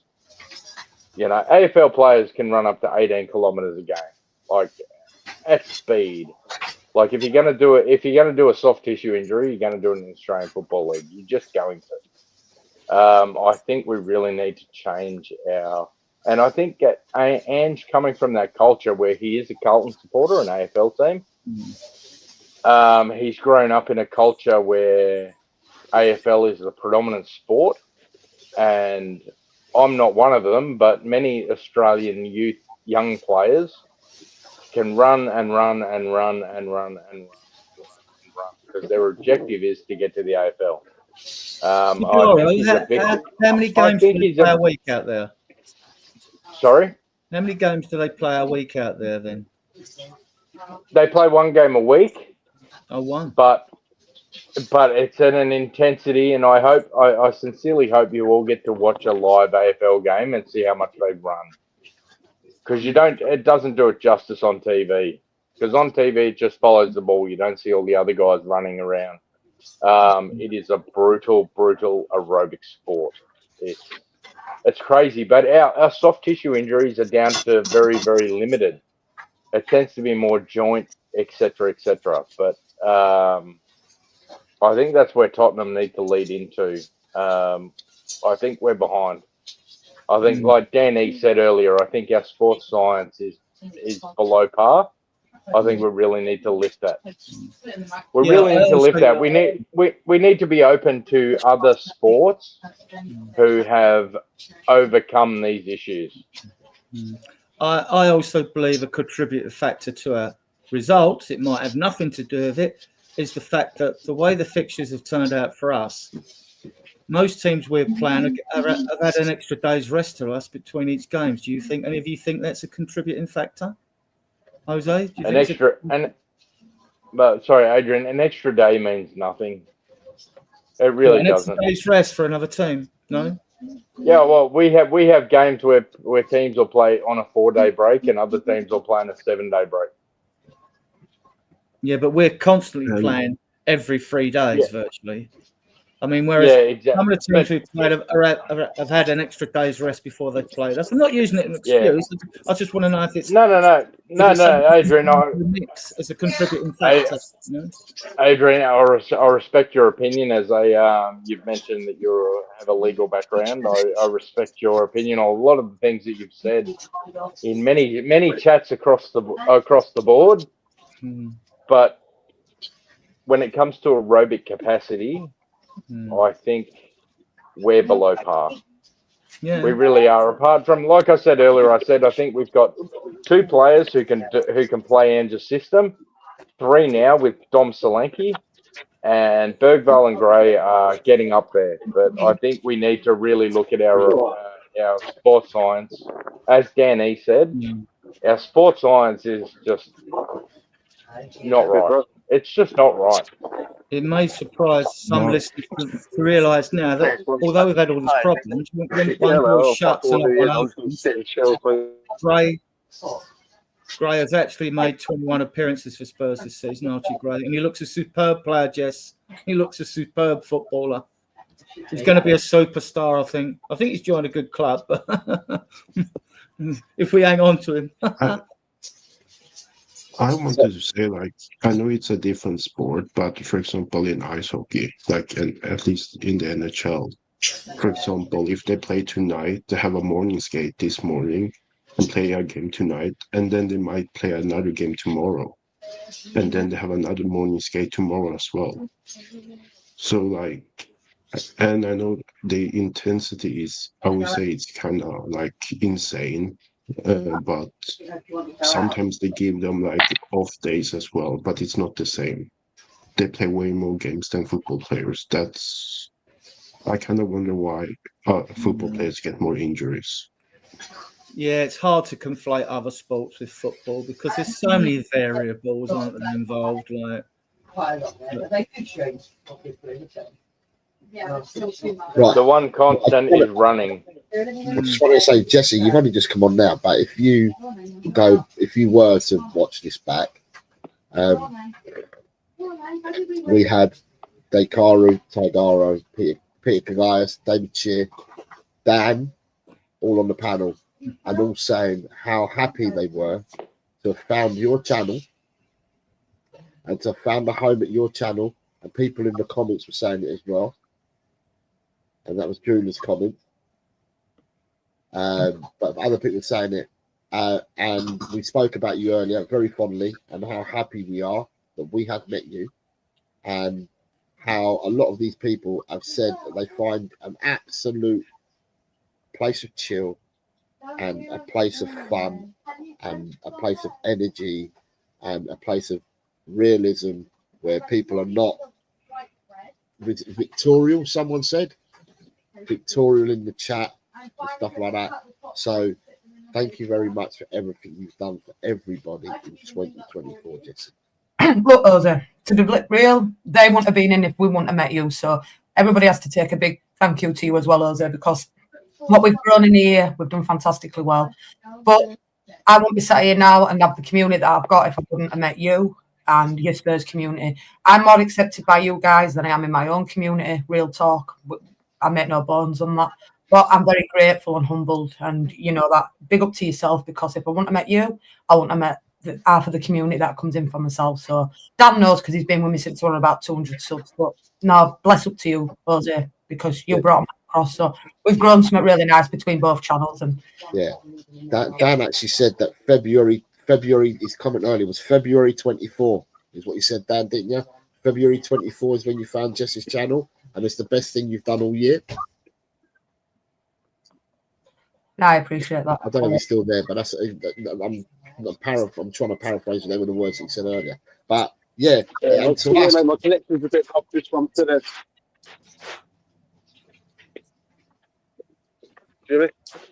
Yeah, can hear you. Yeah, I was saying on the comment, my connection's a bit, went a little bit iffy, then it went out a little bit. I'm outside walking, but I'm still here. Like I said to Jess, Jess is in now, so like finding that channel in 2024 was one of my plus points for this year, I'm not going to lie. So, and then like, I found a channel at 220, 70 people, subscription, just like on a random, just out of the blue, because I was going through YouTube live channels, and I just thought, I'll go into this channel. I put one comment in from minute one, everyone in the chat made me feel welcome. I thought I'm going to stay, I'm going to stay on this channel for the rest of the day. I'm just going to see how it goes. And then from that day, I just thought, I'm not leaving this channel. I thought, I like the vibe on the channel. I like the authenticity of the channel. I like the realness of the channel. And that's one of the plus points I see why Jess is up there with that many subscribers, because she's real and it's an authentic channel. And like I said to her, like, if you're 100% real in life, people like that are my sort of people, if you know what I mean. People who are authentic and just real and just say how it is. They're the sort of people that I get on with. And what it does for us here anyway, it means that we can follow a second team. We can follow Leeds United, because I won't follow Liverpool.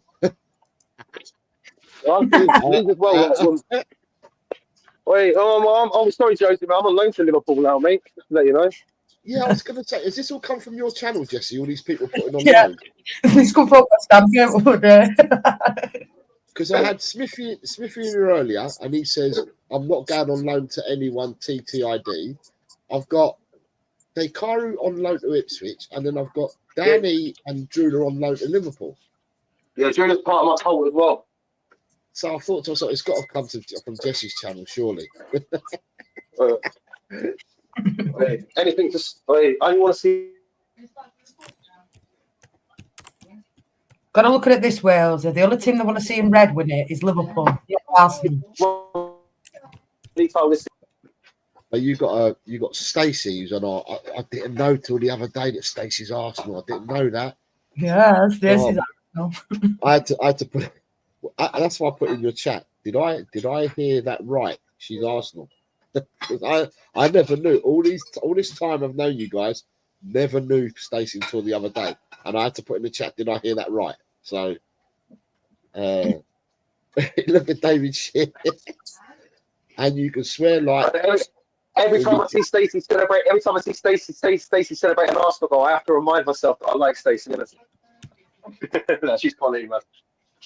Yeah, at the end of the day, people support whatever teams that they want, and she takes the fun. And she takes the fun like a champ as well.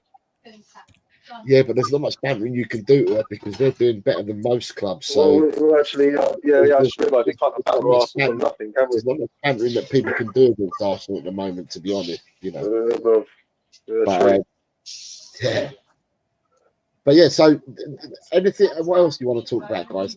Here we go. Look, I'm going to chat about Leeds personally, Jose. Yeah. Look at that. Look at he's coming again with another chat. I don't know how, but he hears his name and all of a sudden he's in the chat again. Zilla will drop on her knees for Arteta, he says. Hey, Jose. Hey, Jose. Can I ask a question? Because everything's open. I want to ask Adrian. Because again, Adrian, like I said, I know you come from a certain background, and I've got a reasonable knowledge of the subject matter. Manchester City and their 115 charges, given that previously they've admitted when it goes to the new deciding, I don't even know what it is over there. It's some sort of arbitrary committee. Because it's a civil matter, how do you perceive their culpability based on the balance of probability? They're as guilty as hell. Chelsea are definitely guilty as hell. And Chelsea have admitted under Todd Bowley, so they're going to get done. That's what I agree. And fans Chelsea should be done too. Yeah, and fans seem to think that they're going to get away with it because they've got teams allurers. There isn't a chance hell of them getting away with it.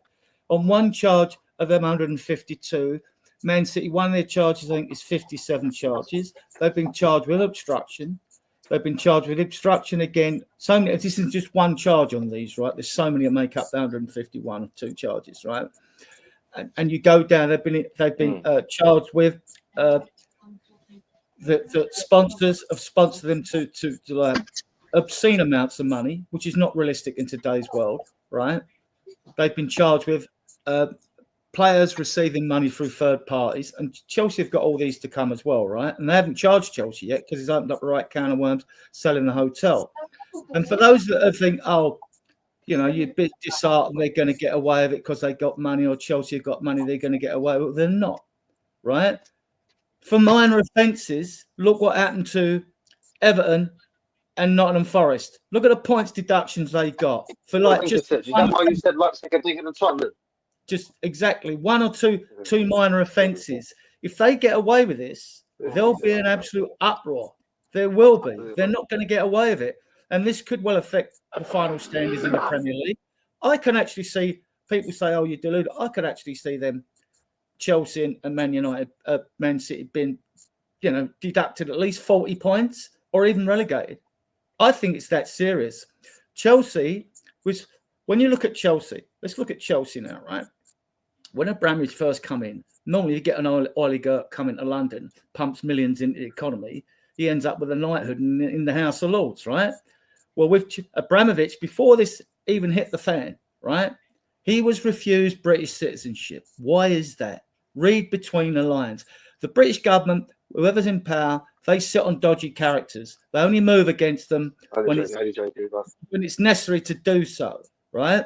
They didn't move. No one moved against Abramovich. They knew he was connected to Putin out there. So then, like, you now come through to this. The first thing started, and when you get done, it's on if you gained by cheating. Well, they did on William with us because we were due to sign him. Chelsea hijacked the deal. They signed him. Turns out part of his wages have been paid by third parties. The same in Man City, right? So that's one thing.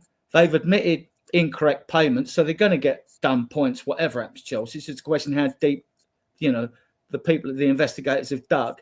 And as they've not even been charged, a Man City's case is not going to be resolved until the end of the season. And even if they appeal, I mean, I did have the charges up. If I got them, I'd give them to Jose. And I've probably sent them to Jose once. I don't know if he kept them, but I did have all the charges and the groups they were in, 57 for this, 17 for that. Yeah, I mean, I may still have them, but I'll have a little look in the folder now while you lot tell me what you think. I'll have a look and see if I must have them somewhere. Just going to have a look. And I'll read them out to you. I may still have them, but I'll have a little look in the folder now when you lot tell me what you think. Yeah, and just on that, I absolutely love the Westminster system of law. I in my profession, I deal with the criminal side, which is the burden of proof is beyond all reasonable doubt. So you've got to do a whole lot of work to prove beyond all reasonable doubt that someone is guilty or innocent. Whereas the beauty of civil law is it's on the balance of probability. Did they dishonestly do whatever they did? And you only have to do it to a probability of plus 50.1%. So they could be 49.9% correct. But if you're 50.1% correct, you win. And I think based on what has come out over the course of time, I think, as Adrian has said, I think Manchester City and in the course of time, Chelsea will be found to be in a lot of trouble. Yes. Yeah, like Adrian said, Chelsea actually admitted it. They said that when they came in, Bowley came in and they looked at the books. They said that the books weren't balancing. There were issues and errors, and they wanted to admit to it early to see, although it's happened before their tenure, it still happened. And I think that they were trying to deflect a lot of the, because we've owned up to it, you might give us a lesser punishment for it. However, what I think has transpired is that what they found is just the can of worms. It's opened up so much more, and therefore it needs to be looked into, and it will be looked into. And at the end of the day, if rules are brought in, and we are all told that we have to adhere by the rules, then so be it. Everyone has to adhere by the rules. And if teams haven't adhered to the rules, then they should get the punishment according to what they've done wrong. And the decision. Hold on. The decision has already been made. I think I'm right in saying, Adrian, that the case for Man City is already finished. It's now the deliberation and writing up, isn't it? Is that right? I did. The actual closure is supposed to be at the end of this season. So whether they've sifted through all the evidence and decided what punishment they're going to get, I don't know. I'm still trying. I'm annoyed I can't find this now. It's also so many. I thought the case had finished. I thought the case had finished just before Christmas, and that they were going to go away and deliberate and write up. And everyone finds out in autumn. And then would find out again in a couple of months' time. That's what I thought. Yeah, that's what I heard as well. The outcome's going to be found out in autumn, so we're literally a couple months away. I just wanted to say a little point as well, Josie, about the FFP as well. It's not coincidental that the two clubs who could spend the most money without breaking FFP, like two fans sitting both them clubs right now, Tottenham and Liverpool. If you look at the ownership in both them football clubs as well, they're not exactly owners that really like FFP. Like Jess will back me up on this as well. I said this to Jess plenty of times as well. FFP have sort of been saved these last 10 years, by Jurgen Klopp and now Arne Slot. If you look at FFP, they're just as bad as Daniel Levy. But they've literally been, they don't spend a lot of cash at all. They literally bought Chiesa for Slot in the summer, who, I'm not going to lie, I took a lot of flack for saying I don't think Tottenham should sign Chiesa in the summer. Off a lot of WhatsApp groups, I will take a lot of back for that, not because I don't think he's a bad player, but because he's injury prone. And we're seeing at Liverpool right now, he's barely getting any minutes. I don't know if he would get any minutes in this Liverpool team anyway, because this Liverpool team is very good. So I'm not even 100% sure he would get minutes. Dodged the bullet there. What was that, mate? We dodged the bullet there with Chiesi. Yeah, well, I did say that in the summer. Everyone said because it's dirt cheap and because he's a proven player in Italy that we should sign him. I said, well, what's the point? You could spend £150 million for a player. You can spend 5p for a player, yeah? It don't matter how much you spend from him, yeah? The same in football is, yeah? Availability is their best ability, yeah? If they're not available, yeah? What is the point in paying any money for him? That's what I tried telling people in WhatsApp groups in the summer. Everyone was like, no, let's just get Chiesa, let's get Chiesa. Well, because of the name. He's barely been fit. He's had 2 ACLs He in the wouldn't last have 3 or lasted 4 years. 5 minutes in the range. He wouldn't have lasted 5 minutes. But like I was getting back to the point about Liverpool here, yeah, is that Liverpool have been sort of like the last 10 years, yeah. Klopp sort of like, and now we're watching now Scott potentially be the next saving grace for the FFP, yeah.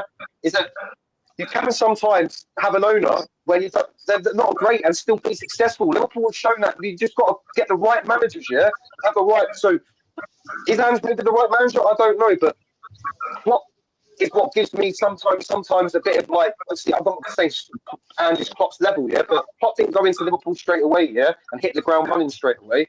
He did get into UEFA Cup final in the second season, I think the first or second season, yeah. His first trophy at Liverpool, yeah, was when they beat us in the Champions League final, 2019, yeah, and then the trophy started rolling in. The Premier League title come the next year, and the people don't realise this as well, yeah. Liverpool won the Premier League that summer, yeah. They did not sign any players that summer for their senior squad. They signed Seb van der Berg, I think it was, yeah, and another signing. Not one single player, yeah, was for their starting 11, yeah, and they won the Premier League the next season. So, like, FFP, yeah, have been bailed out a lot by managers as well. So, like, yeah, I just wanted to be up as an example. Obviously, Jess is on the panel, so I just wanted to say, I said that to Jess before on our channel. I've never actually been able to say that in person, but I've been able to get my point across. It's like a perfect example, right? Sorry, mate. It's like a perfect example, right? Sorry, mate. Let me give you some information, guys, right? What are Man City's charges, okay? Failure to provide accurate financial information for 9 seasons, right? Failure to provide full day details of players' wages for 6 seasons. Failure to provide full details of Robert Mancini's wages for 4 seasons. The next one is not cooperating with the Premier League 4-year investigation, right? Not even cooperating. So on that basis, I mean, the first one's 57 charges and they go down like that. So the investigators have really, or the prosecutors, you could call them, really covered their backs to make sure. And this also goes back to when UEFA couldn't do Man City because the statute of limitations ran out on the charges, but the Premier League's got no statute of limitations. So, look, they're getting done. Don't worry. Don't worry out there. I mean, I've got nothing particularly against Man City. I hope Chelsea's club is sold for scrap, and you know what I mean. Personally, you know, I'm sure. You know, so you don't like Chelsea then? I don't like Arsenal more. Go take Aaron. Hey, hey guys. Sorry. If I can just say the reason that I brought this up is, didn't we finish second to Chelsea in the Premier League in one of those years? Yeah. He wants the Premier League. Second question is that would you accept a Premier League title based on a default? No. And me personally, absolutely, I would. Well, you could say the league. Absolutely, I would, because they cheated.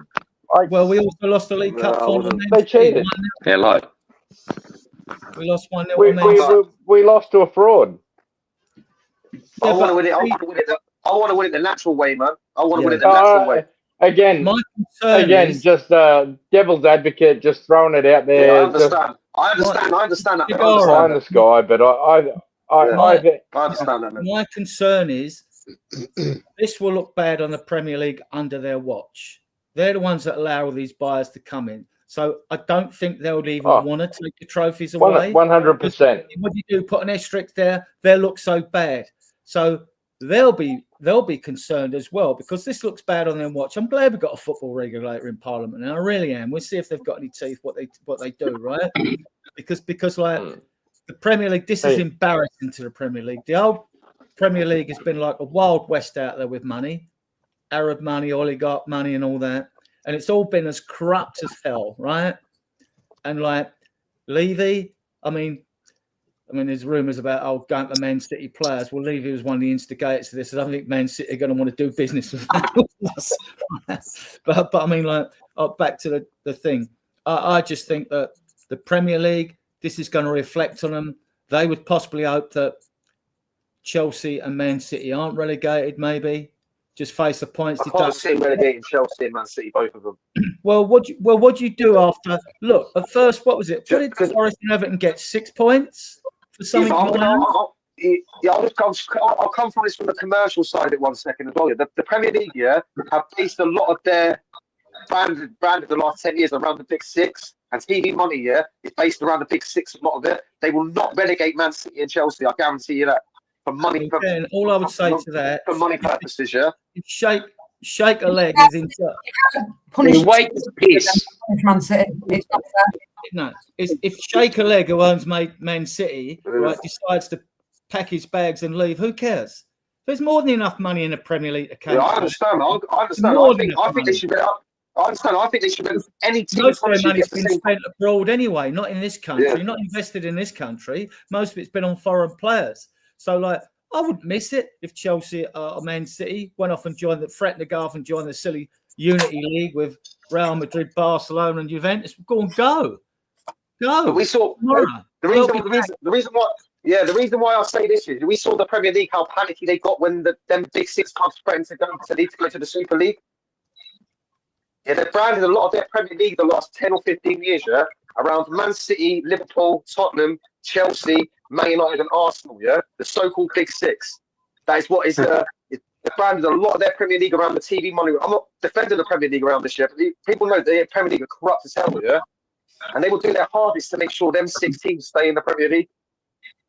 That's just like City in my eyes are going to get Man City out of Boga. I cannot see Chelsea getting a massive punishment because Chelsea, like Josie said before, a lot of this stuff happened previously with Abramovich. They sort of admitted their wrongs before. They sort of went to the FA, sort of told them what was sort of happened and everything as well. The things that they're going to be looked at more now, Chelsea, is the way that they managed to fudge around the system, with all these 8-year contracts during that little period, and how they managed to find a way to embarrass the rule makers, and find a little aspect to that system so they can get these deals done. That's where they changed the rules.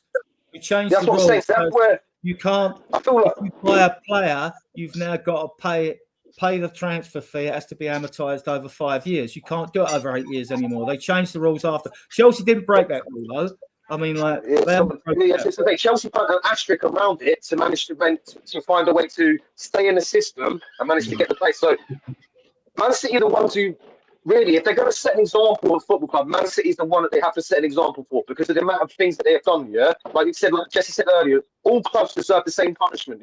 Not 2 clubs should get this punishment and two clubs get less punishment. The thing I'm saying as well is that they've commercialised themselves so much around these big, so-called big six football clubs. But their TV money rights, the TV money is what basically people know that the TV money in the Premier League is so much more than any other country. They commercialise themselves so much and they're big six football clubs. I cannot personally see them relegating any of them, but if they're going to relegate one of them, I would love to see them do it to Man City because it will send a message as well.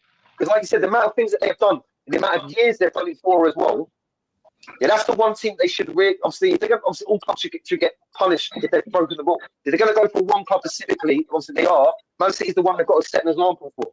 If they're going to relegate any of the two, I put Chelsea going down as well. But Man City, about all the clubs who have broken the rules, there's one club who definitely deserves to get relegated. If you read between the lines, all them charges for 9 years and the obstruction, right? Exactly. If you've got nothing to hide, why you're obstructing the Premier League investigation? Yeah, I know, Stacey.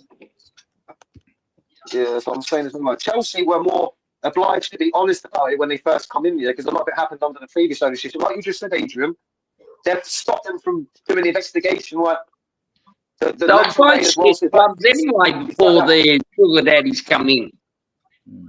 It's like they're hiding something. Can I say, just on the Chelsea, I hear what you guys are saying about the 8-year contracts and all that. Yeah, what they did is they did something within the rules, and they were clever about what they did. And once the horse was bolted, then the Premier League then changed the rules to say maximum 5 years now. You can't do 8 and 9 year contracts. But the one that's going to burn them, possibly, and I'm not talking about charges, I'm talking about doing the long contracts. The one that could burn them is Mykhailo Mudryk. Because if his B sample becomes positive, comes back as a positive again, he's going to get a minimum, they reckon, of about a 4-year ban. Yeah, 2 years, 4 years if you appeal and lose. Right. So his contract, I think he was one of the ones that got on an 8 or 9 year. He's only been there for a couple of years. What happens to his contract? Because with Mutu, do you remember Adrian Mutu got done for cocaine? Yeah, they sued him and got him out of the club. The other thing with Chelsea is the hotel. They tried to sell the hotel to one of their own companies so as they could not break the 105 million three-year rule of losses to financial fair play, which is now being changed to SCR, squad cost ratio. It's confusing for the organisation. Oh, okay. Deliberate. I think it's deliberate though. And now it'll be 1 year. Or they can do what Juventus done, Josie. Juventus done this with Pogba. I know Pogba's been allowed, he's had his ban rescinded a bit now, but when Pogba first got his ban, and when he was on that massive wage at Juventus went into the employment laws or whatever like that, and obviously where he's for the drug taking thing, they were allowed to take a 95% cut of his wages. So he was only picking up £1,000 a month. I think it was £250 to £300 a week. This is by employment law. I don't know if that's only in Italy you're allowed to do that. Well, that's a football thing. But Juventus were able to do that with Paul Pogba. So maybe that same Chelsea might be able to do with Mudryk, especially if it's a 4-year ban. The other thing, or like Adrian just said, they might sue how they done with Adrian Mutu. They might just sue him and just sue him out of his contract. They might do him that way. Somebody in the chat earlier said about Juventus. Juventus got relegated from shenanigans and wrongdoings, right? And Juventus were one of the flagship teams in the Italian league. Yet they went down. You know, they were relegated because of shenanigans. So why would Man City or Chelsea, if found guilty, why would they not be relegated? Because if money talked in Italy, Juventus, I can't even remember the owner's name now, but Juventus had loads of money. Loads and loads and loads of money. But they get complication with these guys, don't you? If you just look, you've got clubs that have played these teams and lost out financially. There could be lawsuits galore after this if Man City and Chelsea are found guilty. Other clubs can take them to court, and then you might even have UEFA come back once Man City or Chelsea have been found guilty and want to charge them again. They might want to charge them freshly. You've been found guilty, blah, blah, blah. Now, I don't know if they can after the statute of limitation, but they might find something in there that they didn't charge them with before that they can go again at these two clubs. Listen, they're in deep. They're in deep. They're not getting away with this.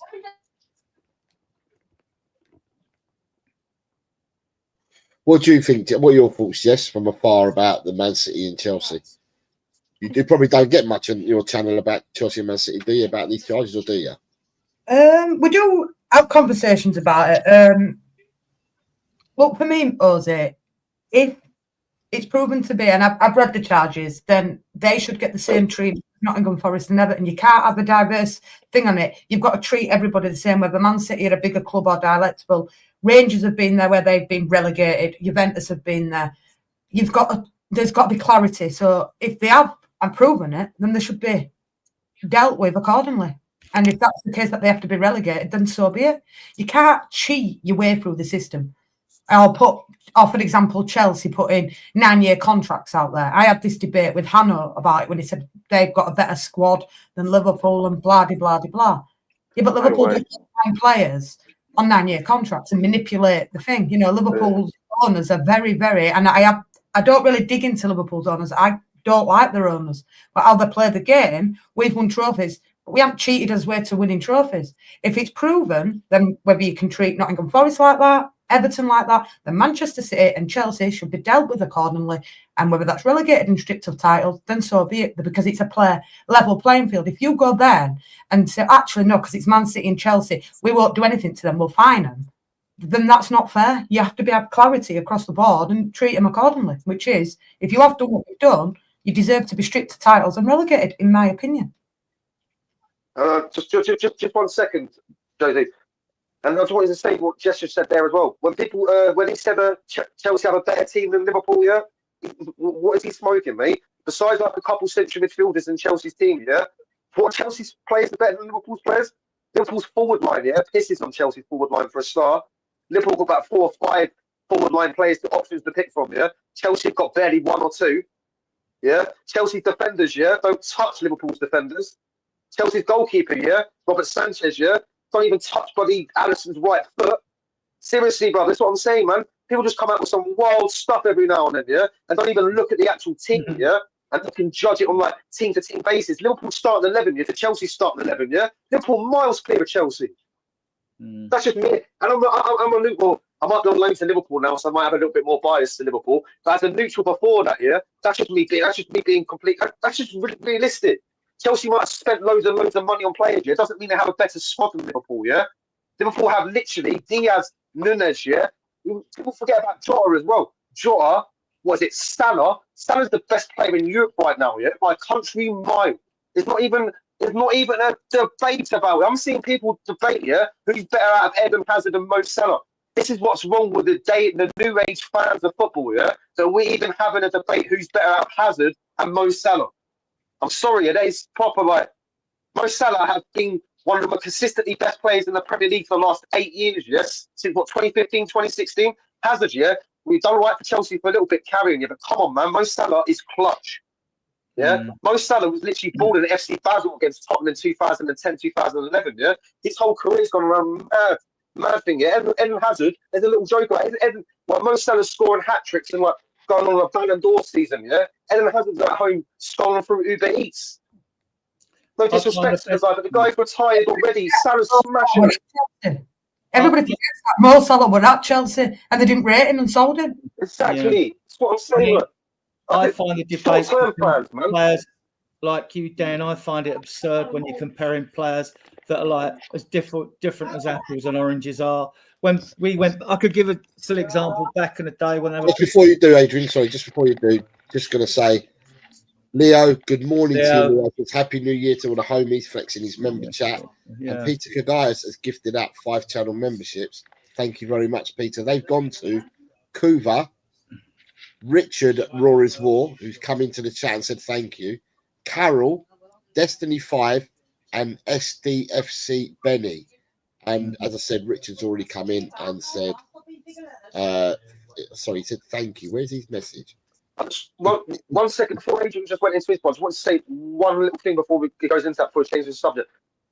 Salah, in my eyes, yeah, is close. This might be mad. This might be a mad statement. I don't care. This is just what I'm predicting, yeah. And I rate this player as well. He plays for Arsenal. Salah is maybe potentially getting into debate with who's the better player in the Premier League era out of Thierry Henry and Mo Salah, yeah. We should not be having a debate at who's better out of Mo Salah and Eden Hazard in the Premier League area. We should be having a debate about who's better out of Thierry Henry and Mo Salah in the Premier League era.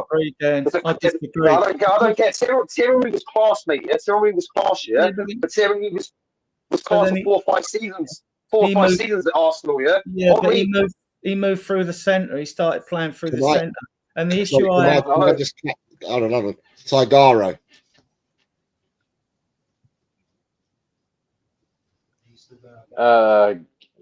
Guys, I'm starting to fall asleep. It's sorry, man. 3 hours past 2025, and I'm starting to. I'm struggling. God bless you. I just wanted to say thank you for having me on. A pleasure as always. Please, for 2025, no more war, no more suffering. Pick up, mate. Pick up. Be safe. Be kind to each other and take care, please. Thank you very let's much. hope this is a year that we can remember. Pick up, to be honest, I couldn't give a. When it comes to the year, stuff football. Football will be football. We'll see what it is.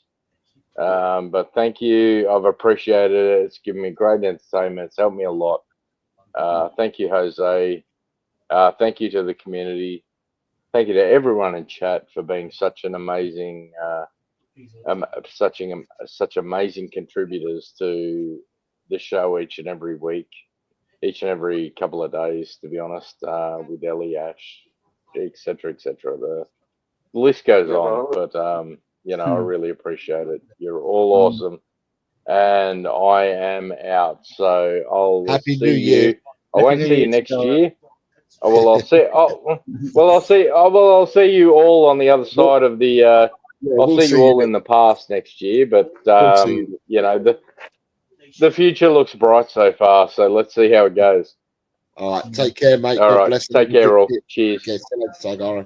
I see a lot of these debates when Cheers. fans All the best. want to say their player's better than the other player. Like I remember back in the day when like fans were trying to debate between Odell and Liam Brady, but they were like different as apples and oranges, right? You couldn't compare two players of such different contrasting styles.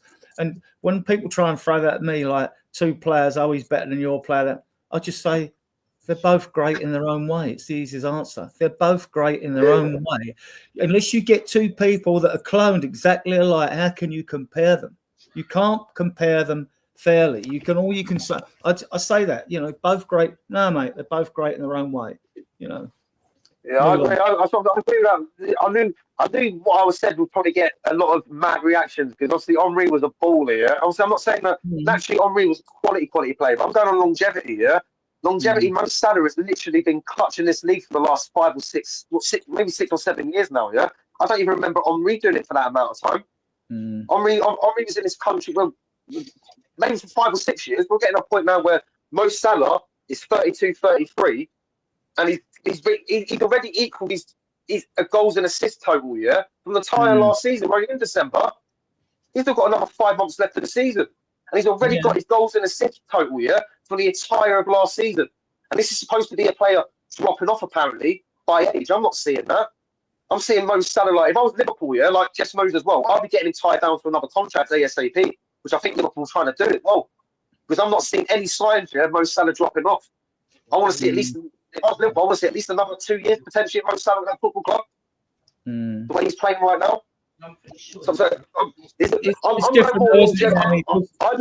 look for more longevity of players, yeah, how long they produce in the Premier League and like how clutch they are for their football club. And in my eyes, Mo Salah has literally been he's been the go-to player for Liverpool for how many years now? Obviously, they had Mane and they had Firmino as well. Their front three is quality as well. But Salah's always been the consistent in that Liverpool team, yeah, the entire time since he's been at that football club. That's what I say about. That's what I say about. He's literally to a point where Henry started getting towards 32, 33. Yeah, he's playing in the MOS. No disrespect to Henry. He gets that period. That's what he's playing. He's getting to that age. He's like, I'm not seeing any bit of that. Mo Salah could literally be clutching this league for another 2 or 3 years. The way he's playing right now. Most players in this league, yeah, they have their best seasons, and when they hit 31, 32, yeah, they start dropping off. Mo Salah is potentially close to maybe having one of his best Premier League seasons. So I think he's easily the best player in Europe right now, yeah, by a country mile. I don't think it's even close. Everyone say, "Oh, look, your mouth quality obviously play like right now for form-wise." Yeah, Mo Salah, when he smashed us up 6-3 the other day, yeah, Mo Salah was just. He didn't even like he's playing out of first gear. I take it you're a Mo Salah fan, Dan. Sorry, can I just say quickly, David Shear is in Jesse's chat, right? And he says that he's gonna go in a minute. David, you must wait 2 more minutes, please, so we can wish you a happy new year, which for you will be in 2 minutes' time. So hang on for a couple of minutes. So we can say happy or wish you a happy new year as well, mate. And then what I would have done today is the show would have covered all the Australians. So all your time zone, I would have covered all the time zones. So give us another 2 minutes. Tigaro, before he's gone to bed, has gifted 5 channel memberships.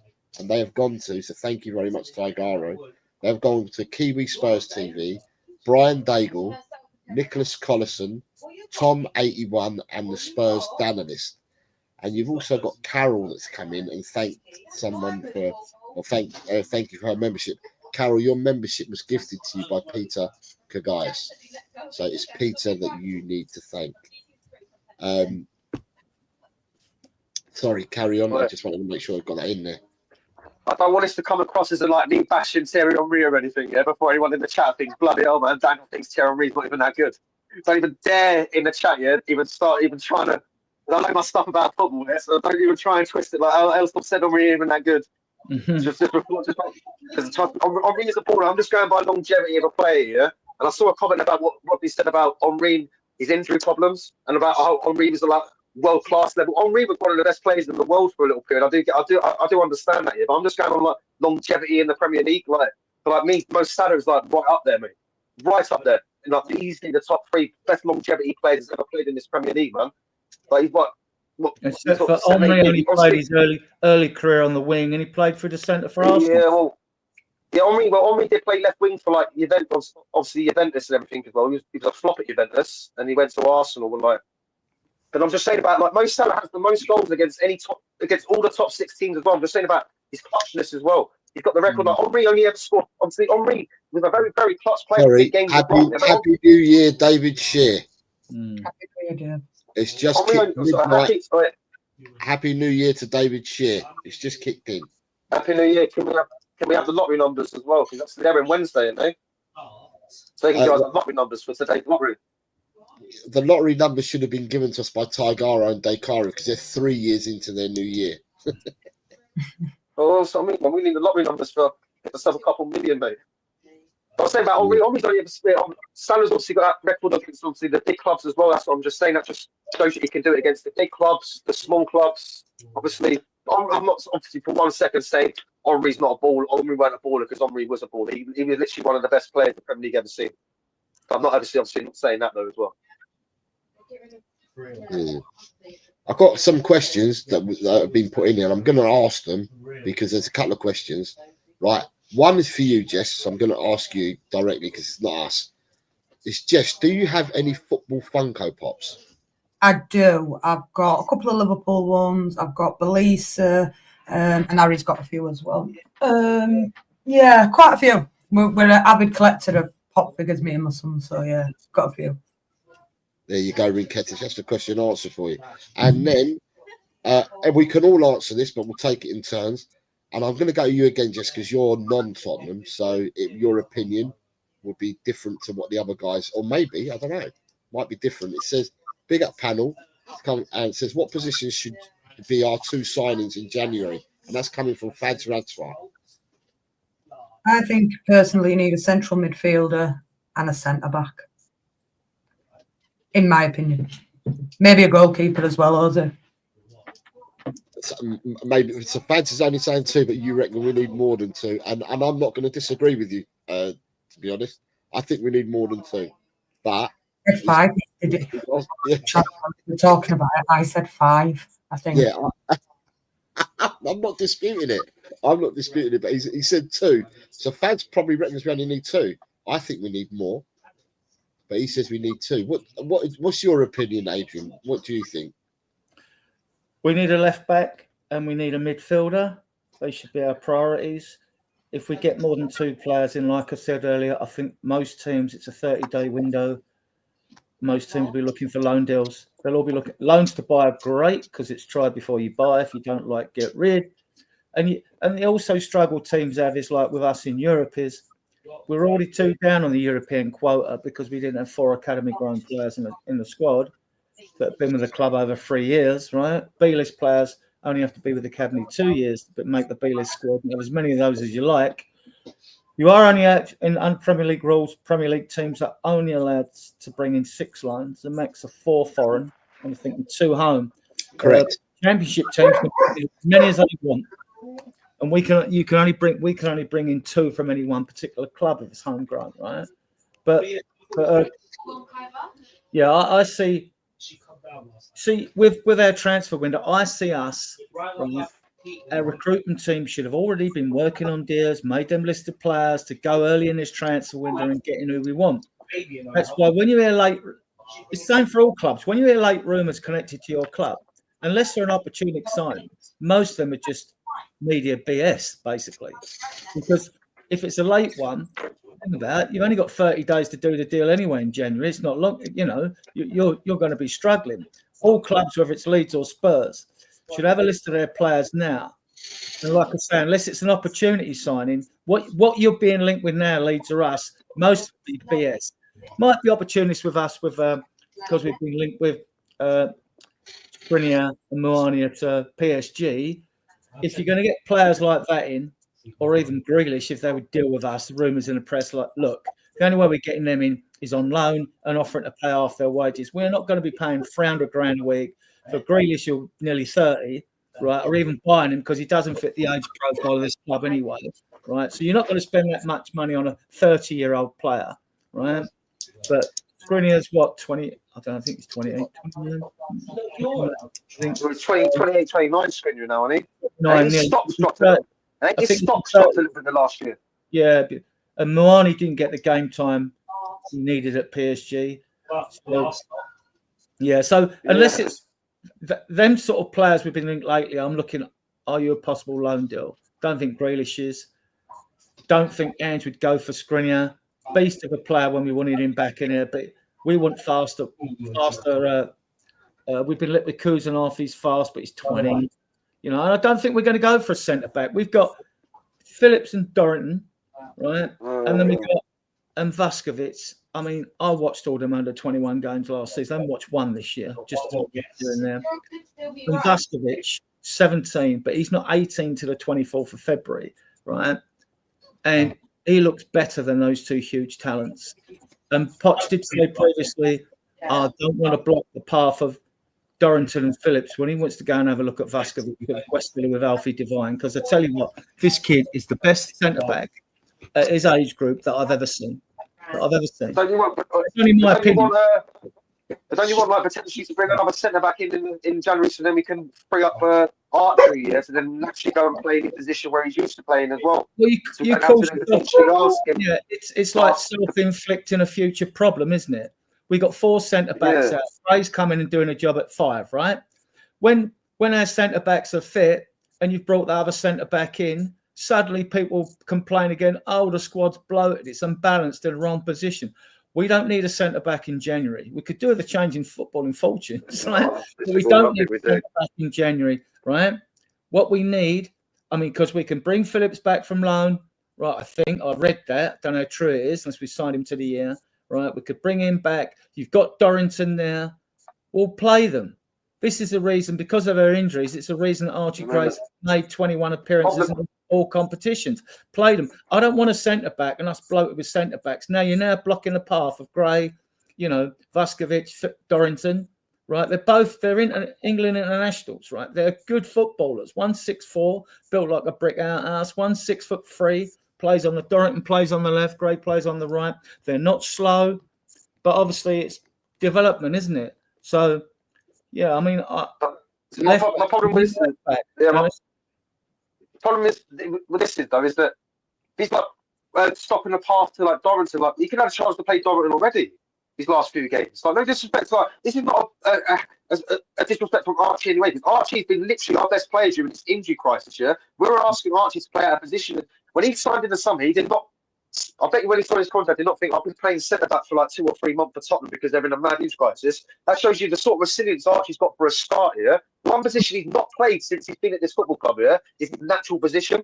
It's the position like he's played the most in his career, and we're starting to get at a point now where this is helping his development. Definitely this little period right now because it's mental toughness Archie's getting from this as well. Yeah, it's going to be massively improving getting through this little period for this football club, yeah. Because this is like when you're a young kid as well, asking to get put into this scenario, yeah, and handle it this well as well. Not a lot of 18-year-old players are doing that in world football, yeah. That's going to make him mentally tougher. Make him mentally tougher for a start, yeah, because he's experiencing the downs already, yeah, and not the highs. That's what you want. Sometimes as a youngster, sometimes that's the best way to do it younger in your career, yeah, because you learn as well, yeah. It makes you mentally tougher. So I want to see Archie start playing because right now, yeah, I'm not seeing enough of players like Basuma, yeah, to start saying he deserves to be playing in front of Archie in midfield. That's what I'm trying to say.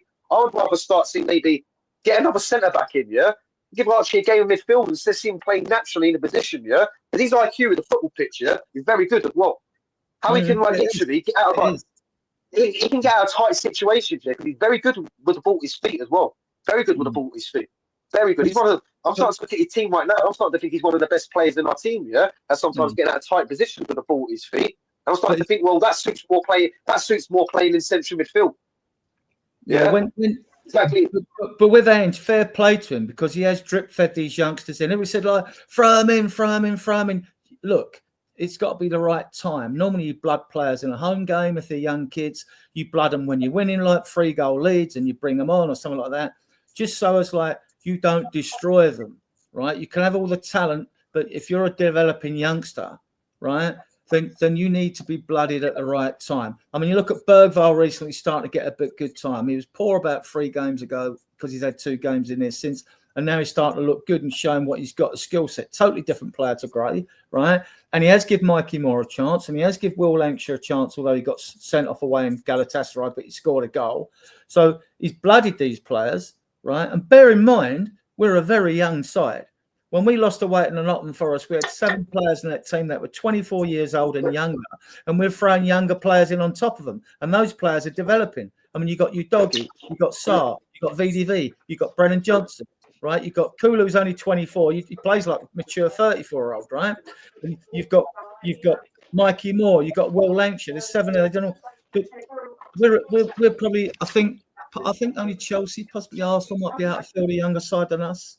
But it's the road the club's gone for. They've overbalanced it, gone too much on youth, in my opinion. But like these doors have opened for these kids, and they take the opportunity. Mikey Moore is going to be an absolute superstar, right? His stats are absolutely mental, and he's a joy to watch. You know, the goals he's got for England, left foot plays on the right for England, plays on the left for the under-21s. He can play in a ball. He can play anywhere in the front 6, really, even though he's short.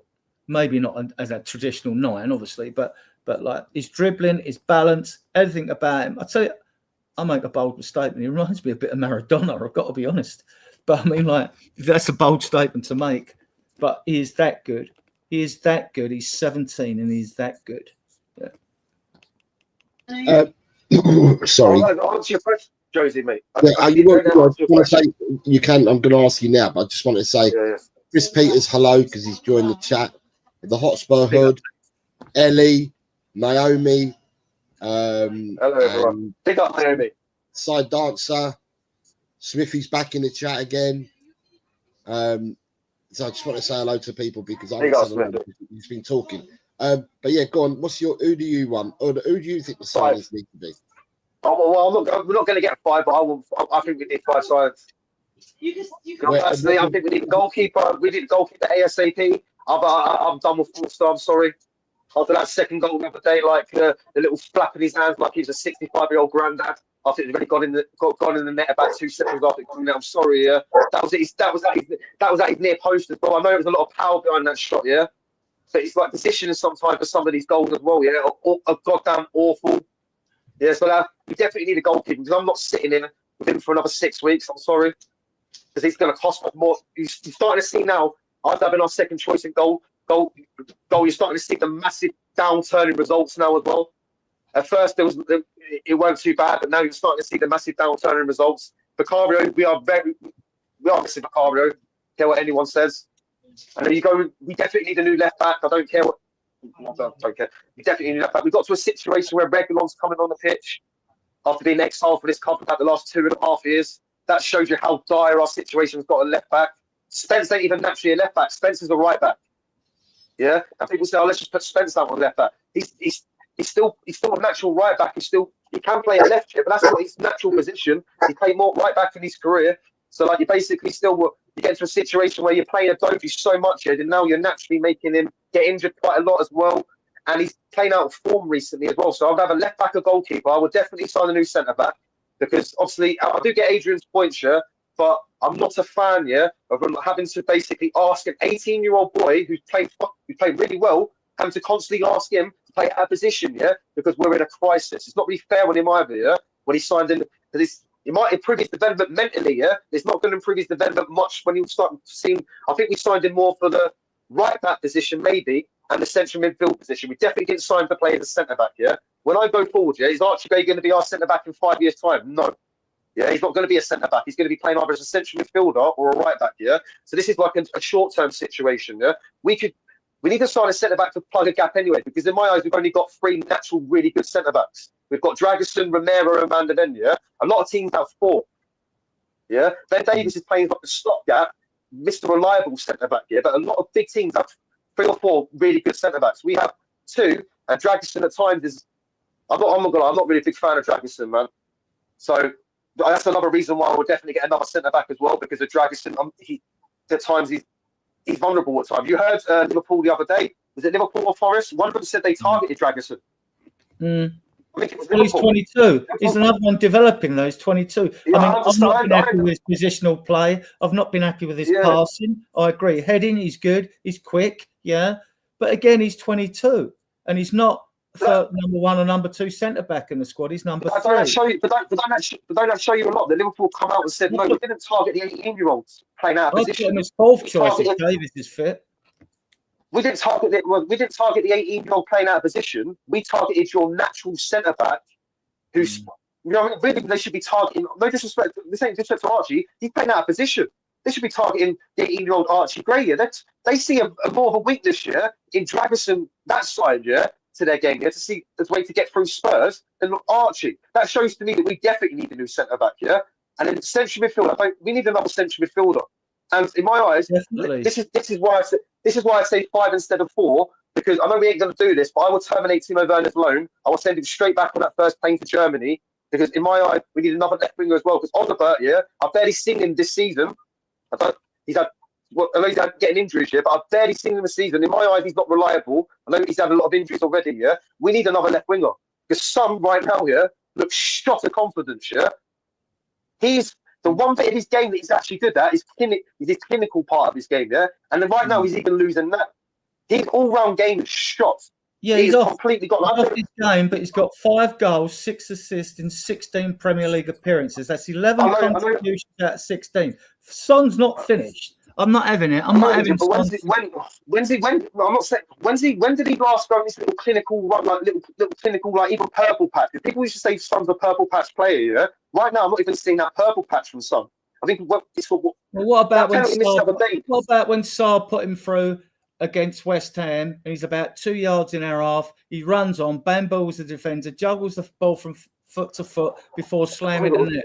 What about the game against Devon when he goes, he's pursuing? VDV runs from our back 4 line, right? Yeah, I get that. We're talking like August and September. VDV slips and he smashes the ball on. That wasn't lack of pace. He hasn't got the afterburners he had before. He hasn't got the old Gareth Bale afterburners. He's not even taking. He's not even taking. He's knackered. I agree. He's knackered and he's out of form. I agree. In a one-on-one battle, yeah. In a one-on-one battle against any right back now, he's not even taking on right backs. That's what I'm saying. Getting to a point now where he's actually gone up against some of these right backs he's gone up against recently, and he should be destroying them. He's not even taking them on anymore. That's what I'm saying. He's literally just putting in all the time, taking on the simple pass. The thing that's annoying me the most is right now as well with him. He's not doing these 25-yard. He's not doing these 25-yard curlers or anything. He's not even attempting them anymore like he used to do in the past. But if you're tired, your thinking's not good. You're knackered. He's knackered. He's knackered. Yeah, obviously. Played. And Adrian, Josie will know this as well. I'm one of Son's biggest defenders as well. I've stuck up through I'm literally sunning. I'm defending to the hill. Yeah, even I'm starting to see right now. Yeah, is that maybe I don't see the reasoning why giving him another a year extension to his contract. Yeah, is the only reason why they don't want to lose him on a free. That's the only reason why I see that. Is the only reason why they're doing it now. Yeah, because I don't see how he naturally takes our team. He's always been a sneaky player when it comes to getting goals, getting them in clutches, but 6 assists. 6 assists. Yeah, so, right? You do get this. Yeah, I do get that. That is damn good stat. I mean, his stats are good. He's got the highest Premier League assists ever. I think he's got 90 assists in his career at Spurs and scored about 170 odd goals. I mean, all right, he's still got to do it. He will get the extra year's contract. He might get a year and a year. Does this contract run out this summer? Does this contract run out this summer or next year? He's got the 1 year extension. It will be activated, but obviously his team want to negotiate a longer contract, probably 3. I think Spurs are giving 1 year extension. Have you not got any feelings in your mind that the only reason why Spurs are activating this extension, maybe they want to get a fee for him in the summer? Is that what your mind? I think they'll keep him because they want to mentor Kim Min-hyuk as well. Okay, I disagree with both of you. Fair enough. Me, Sonny, if they're keeping Sonny, and this is a sad indictment, Sonny has been a great servant for Tottenham for 10 years. And he's been an absolute, he's been Tottenham through and through. He's had plenty of chances to move on. People have been sniffing around Sonny, right? And Sonny has stayed loyal and has stayed at the club, right? And the issue that I now have is we can all see with our own eyes what's happening with Sonny at the moment. And he isn't the same player he was 3, 4, 5 years ago, and people can see it. He's still a good player, but he's not elite anymore. He hasn't been elite for a couple of years now. He's still a good player, but he's not elite. And I think the only reason why Tottenham are doing what they're doing and trying to keep him on, and this is sad to say for me, but I think it's not because of footballing ability, and it's not because of footballing prowess and what he can do going forward in the future. Because in all honesty, if you sign Sonny now, give him another year's contract, and you sold him in the summer, you're not going to get much money for him at all anyway. All right, he's 33. You won't get much for him. I think the only reason why Tottenham, right, are looking to give him a year further contract is basically they don't want to cut ties with the Asian money market. That'll be part of it. That'll be part of it. It's the only reason that I can see Tottenham, and it's not a footballing reason. And for me, it's not. And it's my opinion. No one has to say that I'm right or wrong. It's just an opinion that I have. Adrian, you've got an opinion. Dan, you've got an opinion. Jesse's got an opinion. My opinion is just that Tottenham's idea of keeping him is purely based on the revenues that they bring in from the Asian market. To be quite honest, I think everybody, whatever manager you are in the league, fans throughout the whole of the leagues or any league that watches the Premiership, to see that the boy is a shadow of himself. Well, Paul O'Keefe on Last Word on Spurs doing the transfer window show yesterday was saying like it's looking like Son's going to get the year extension with another year added on. So we'll see. We'll see if that's true. But what did he also say? He also said his words were he thought it wasn't on footballing capability. He thought it was just for the market as well. He said that and to mentor probably. I didn't see him mention Min Hyuk at all, like Yang Min Hyuk, who's registered now.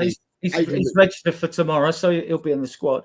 There's no sell-on value, Adrian. For Sonny, there's no sell-on value. No, you could be cynical and say like, get rid of him because he's probably 170k a week. That could also come into it. But if you give him the extra year, right? Like the one thing that Paul O'Keefe said yesterday is that these talks with Son broke down 3 or 4 months ago, and he said that since the talks have broken down, he said that Sonny's form has dipped alarmingly. So why would you give him a year's more? If someone's form's dipped, why would you want to go back to the table and negotiate a form? Well, you obviously on game time, if it's not working out for him, you'd either look to say, right, okay, what's he doing in training? Has he still got it? This will be an age decision as well. If you're watching him in training, you're thinking, before Brendan Johnson's chipped in with 11 goals this season so far, which is phenomenal for a wide player. 1 in 4 is usually classed as a good strike rate, right? It was the same thing, wasn't it? And like people say it's rubbish, get rid. And I've got that one wrong because I didn't want Brendan Johnson, even when I watched videos of him before he came to the club. But like the kid can finish now and he's shown composure.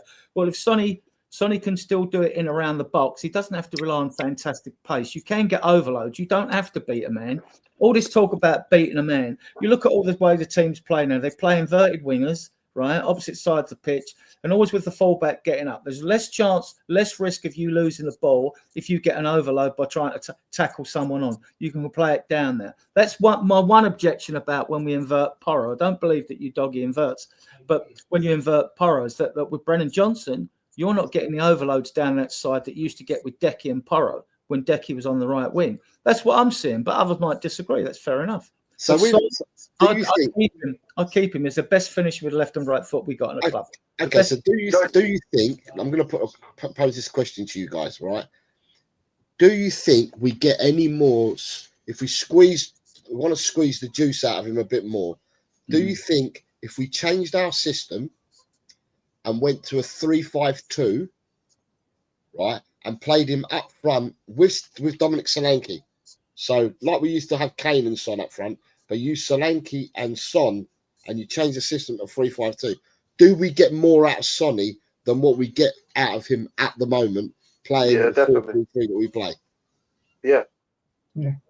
I don't know, but it's not going to happen. And You do in the front too, mate. Definitely. Yeah. I think he naturally in the front, in the central, more in the central position right now. Yeah. The only thing that's about Sonny's game here that is probably touched right now is his clinical part of his game. Yeah. So in the front two, that probably will work. Him right now as a winger. Yeah. He's shot, mate. He's completely shot. He's not also shot. He's predictable as well. What he's going to do all the time now as well. To a point now where like. Maybe in the front, maybe your suggestion you're coming up with, Josie, might be the only suggestion. So like getting naturally playing maybe like a front two again. How he was with like, how he did a bit more like get that partnership back up. Maybe how he didn't get a partnership again with like how he did with Kane with Solanke. But maybe that build that little rapport for a little period. Yeah, maybe that might be the best way to get this bit out of Sonny, this part of his career. Yeah, because right now we're asking to play the left winger. Yeah, at this part of his career right now when he can't even take a man on. Yeah. Which, in my eyes, that's a detriment to our team. When he played against Everton, he was a lot pressure. See, I'm fully Ange for reasons I don't want to like rinse and repeat the process with other managers anyway. And I think Ange will be here to the end of the season, and I'll assess him at the end of the season. I'll do the same with Son, because last season Son was getting the same critique, right? And he still finished up with good numbers, and I still believe he's going to have good numbers at the end of this season. Because they're good at the halfway point anyway. 5 goals and 6 assists. Want more goals from him? Yeah, definitely. But then he's got to receive the ball in the right position. When the teams lack cohesion and look disjointed on the pitch, and he's not even, and he's throwing his arms up in the air because he can't get the ball, or they're not finding him in the right position or picking his runs up and all that. I mean, like there are lots of variables. This Spurs team is so weak in midfield. It's unreal, in my opinion. It's so weak in midfield. We've got no dogs of war. We've got no one to dig us out of a hole. Basuma won't dig you out of a hole. Maddison won't dig you out of a hole. Bentancur will to a point, right? But, like you say, put Gray in there or whatever. And even Bergwijn will do better because he's got more dig out of the hole capabilities than the others as well. I mean, I would get rid of Basuma. Regarding other strikers, you're keeping Son because I'd get rid of Richarlison in the summer. Yeah. And obviously Werner will be going anyway.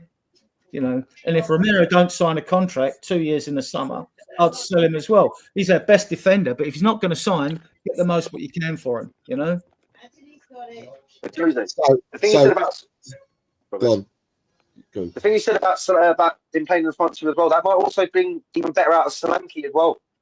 Not just Sonny as well. That might even bring the best out of Solanke. The thing about Solanke as well, he works his arse off in that up front in that system. Yeah. So that sort of striker would suit how Sonny is at this part of his career as well, playing in the front two with that sort of striker as well. Yeah, striker's going to do a lot of the hard work here, and also maybe you can start see Sonny is still a good finisher. Yeah, right now he's going through a little period, yeah, where he's not clinical at the moment. Yeah, but he's still been one of the most clinical players in the Premier League for the last 5 years.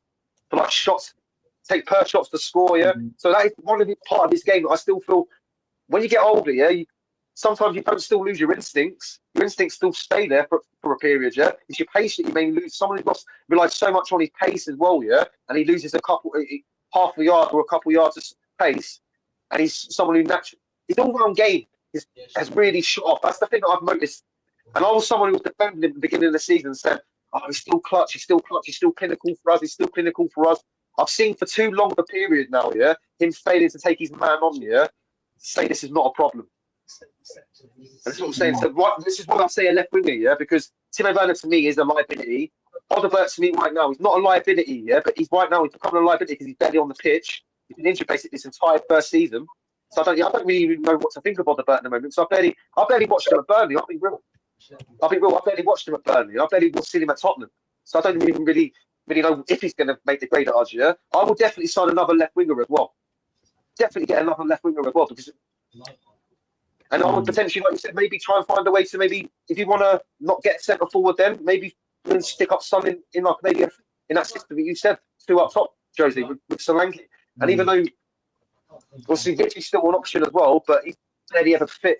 I don't even know if he's ever going to be fit again this season. But then there's your first striker, obviously you can still have on the bench as well.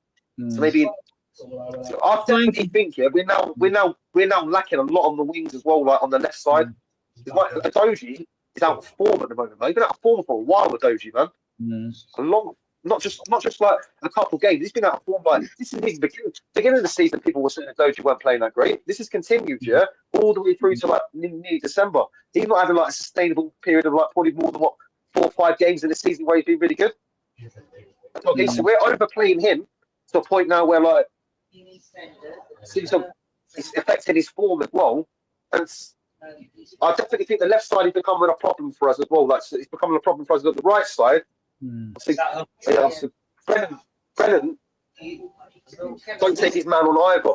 But he's still obviously it's sort of back to Adrian's point. Brennan has the same sort of numbers as Sonny, but he's offering nothing really as a winger. In like the build-up play. But him and Sonny aren't wingers.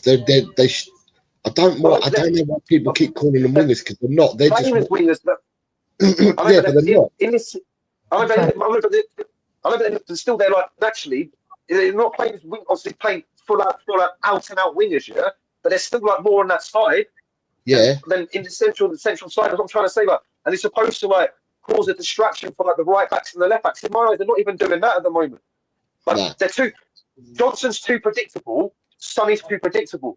That's what I'm trying to say. So, like, you think right now that Andrew's sort of started to go with Cooley back on the right now, or because like Johnson right now is like the only thing that part of this game is making him like really important to this team is he's stepping up with goals in like still scoring like important goals. Like yesterday, he scored the second goal against who was it the other day against Wolves at a time like 3 minutes after he missed the penalty right before half time. So like. He's got the similar sort of like numbers to Son this season, but his all-round play, they're both offering not a lot. So I'm trying to say, so like we're not. So I don't want to come into like some mad rant about like our players on the wings, but like that's no, but it's like Adrian said though. It's like Adrian said earlier. Got no dogs of war there because what you want is we don't have enough people to battle in the team anyway. And if they're playing wide, Sonny and Johnson, I'm going to give it to Sonny more than what I do Johnson. Sonny tracks back a lot more than what Johnson does and tries, and I'm going to use the word tries, to get stuck in more than what Johnson does. But nowhere near enough. We haven't got dogs of war there playing out wide. Now, if you look at someone like Diaz at Liverpool, you look at Jota, right? These people play in similar positions. They're not wingers, never have been. But they play in similar positions in a 4-3-3 Liverpool play. But Diaz, he battles back. Jota, he battles back. Godi Gakpo battles back. The only one I'm going to say that don't battle as much as the others is Salah. Because Salah don't need to. He's a fucking magician. But do you see what I mean? Nunez battles back. Do you know? So we start looking at the players that play in similar positions. And Liverpool got dogs of war that playing for them. We just don't have that at Tottenham. We don't have enough people with, Question to you guys. This is what. Go on, I don't think you asked Jesse, Rosie. I don't know. You know, we were talking about Son the other day, just on channel after the game.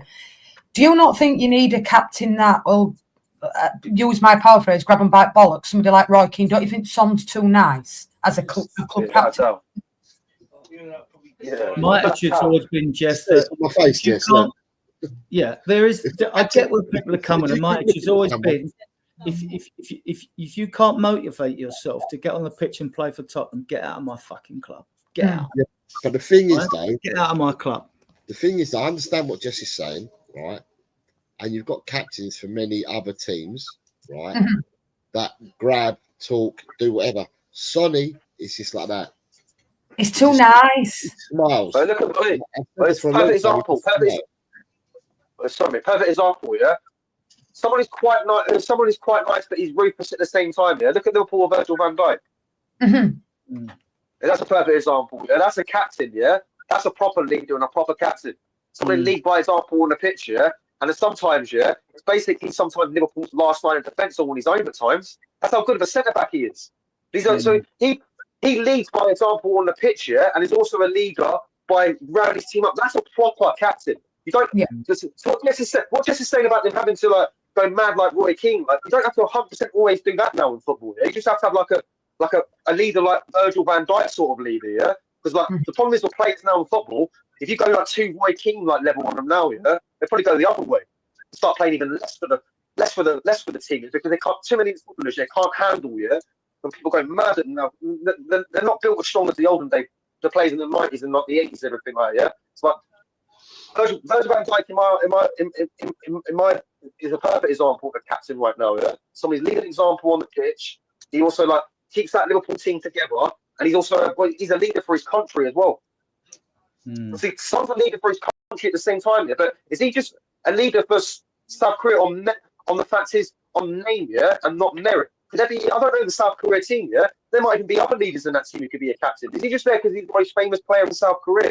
That's what I'm trying to say. And is he our captain now because he's the reason why he's our captain is because he's the longest serving player in our team, other than Ben Davies.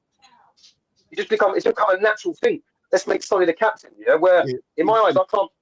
Who in that starting 11? Yeah? Do you look as more of a natural captain? He's been a captain for South Korea for a fair few years now. I don't want to go to the natural leader for South Korea. The natural leader, the oomph, grab them and get them up and go person would probably be Kim Min-jae, right, for South Korea.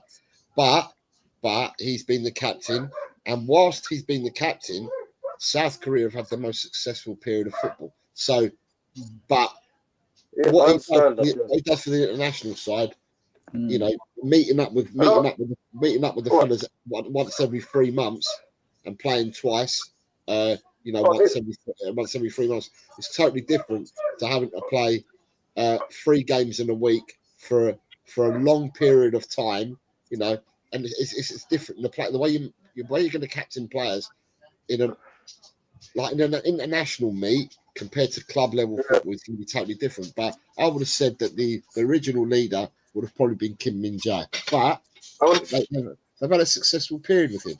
But you're posing the question.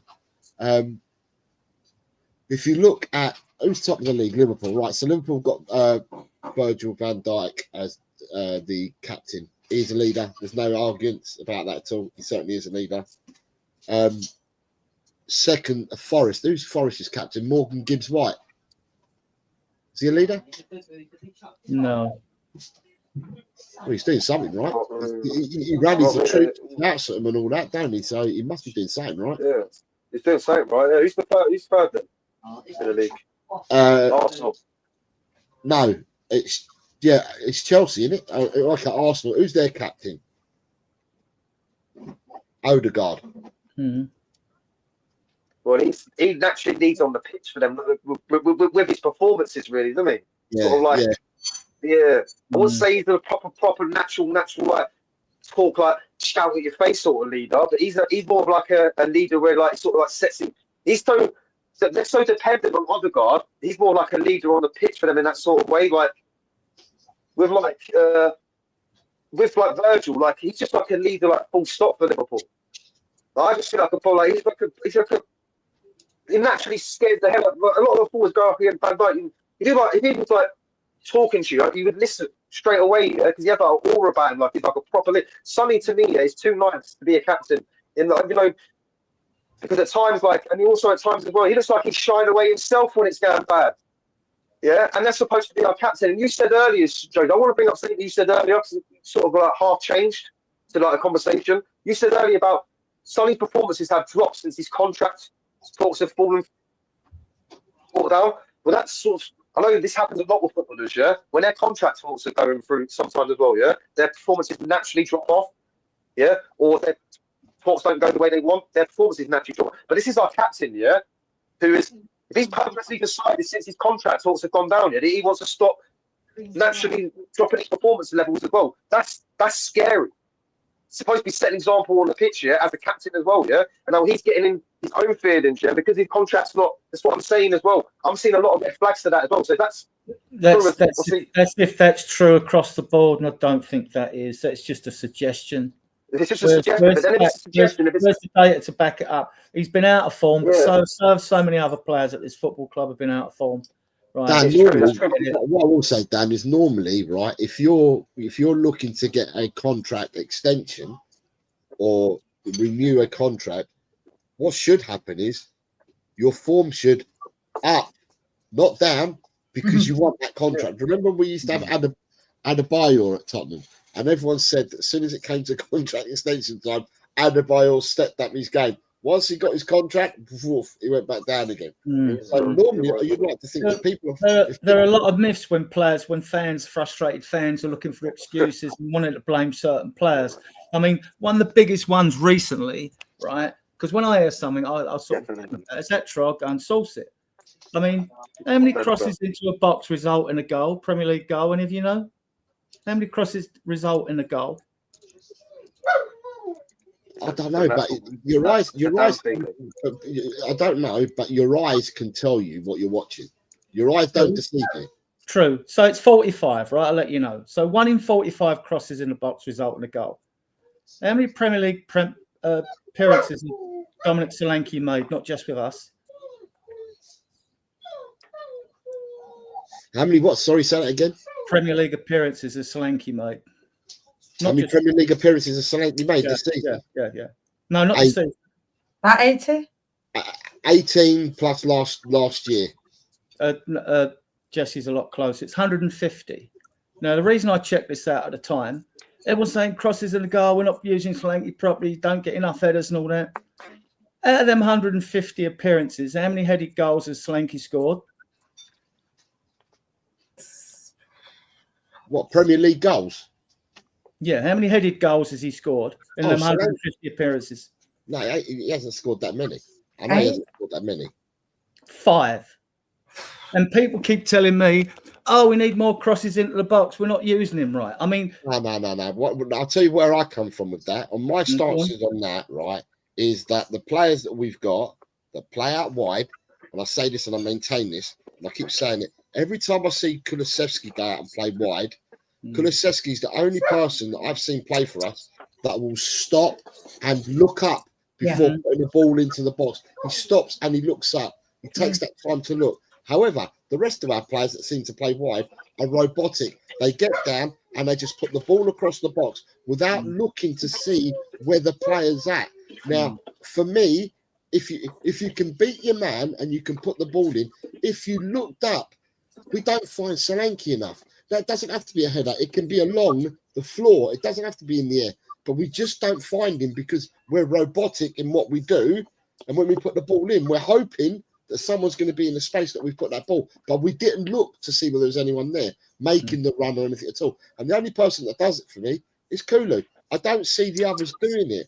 And if you need Solanke to score, you need to feed him. Now, whether it's in the air or on the floor, I'm not saying it has to be in the air. It can be on the floor because he's very good with both feet, Solanke. But you need to feed the ball to him. It has to get to his feet. Or are we expecting him to create his own goals all the time? Well, in this system, mate, that's what it looks like he's having to do. Create his own goals all the time, mate. He surprised me because I didn't know he had it in his locker. When I look at strikers like the ones that got vision, move the ball quickly, can make things happen, like Son can from outside the box when he's on form. And actually, Solanke did it against recently when he beat the defensive shot from outside the box into the corner. He did actually, and I didn't know he had that in his locker. I didn't know he had it in his locker. I forget who it was against now. Who's it against? Right, let me just say hello to Scooby, because Scooby's here. Good afternoon, Scooby. I hope you're well, sir. Potato Stew, good afternoon. Archer, is it New Year for you, Archer? Possibly, but I'm going to say good afternoon to you now for now, Archer. Mr. G, good afternoon. Inner Hype, good afternoon. And was there one more? Gus Parker, good afternoon. And I think that is everybody covered that's come in. So good afternoon to you guys. Sorry. Yeah, I agree. Football is very robotic. It's very like down the left, pass it across to the midfield, goes down the right, comes back, goes across back. When you watch tactical shows like Football Made Simple on YouTube and all that, most goals are scored in the area of zone 14 when you make that final killer ball in about 30 seconds of arriving up there, which zone 14 is just outside the penalty area, the front of the penalty area, basically, right? So like, and when you put that pass at the box early, that's when 67% of Premier League goals are scored through that front area of the pitch. But it's all too slow. A lot of our players too slow. When we start briskly on a front foot and we're fresh, right? We got this slick, you know, interchange passing. We look really good, but our touch has been off a bit. It's been even against Fulham, you know. You thought if our touch was just a little bit fresher than it has been of late, we weren't just slightly over it. It's just been very close. Where we've either slightly over it a pass or under it a pass that it's gone astray. Like when we're on top and we do that, that's when we're spanking side by 4 goals. That's why we are the second or the highest goal scorers in the league, because when we've done it in clutches and just destroyed teams in like 15-minute spells. But I still think our midfield is nowhere near good enough at this level. Nowhere near. And I think you win most games. Most games, you all talk, most games are won and lost in midfield. So we need to strengthen in there. And when people say bring in, but give Gray his chance there, but also bring someone else in as well. Because if you bring one player in to do that specific job, they can't play all 38 games. At least when we were in trouble last year, you could bring a Højbjerg or something like that. All right, he wasn't the quickest in the world, and he wasn't the greatest at beating the press, but he did a good job. But we haven't. Gray could probably do that job. Well, I've seen he could do that job.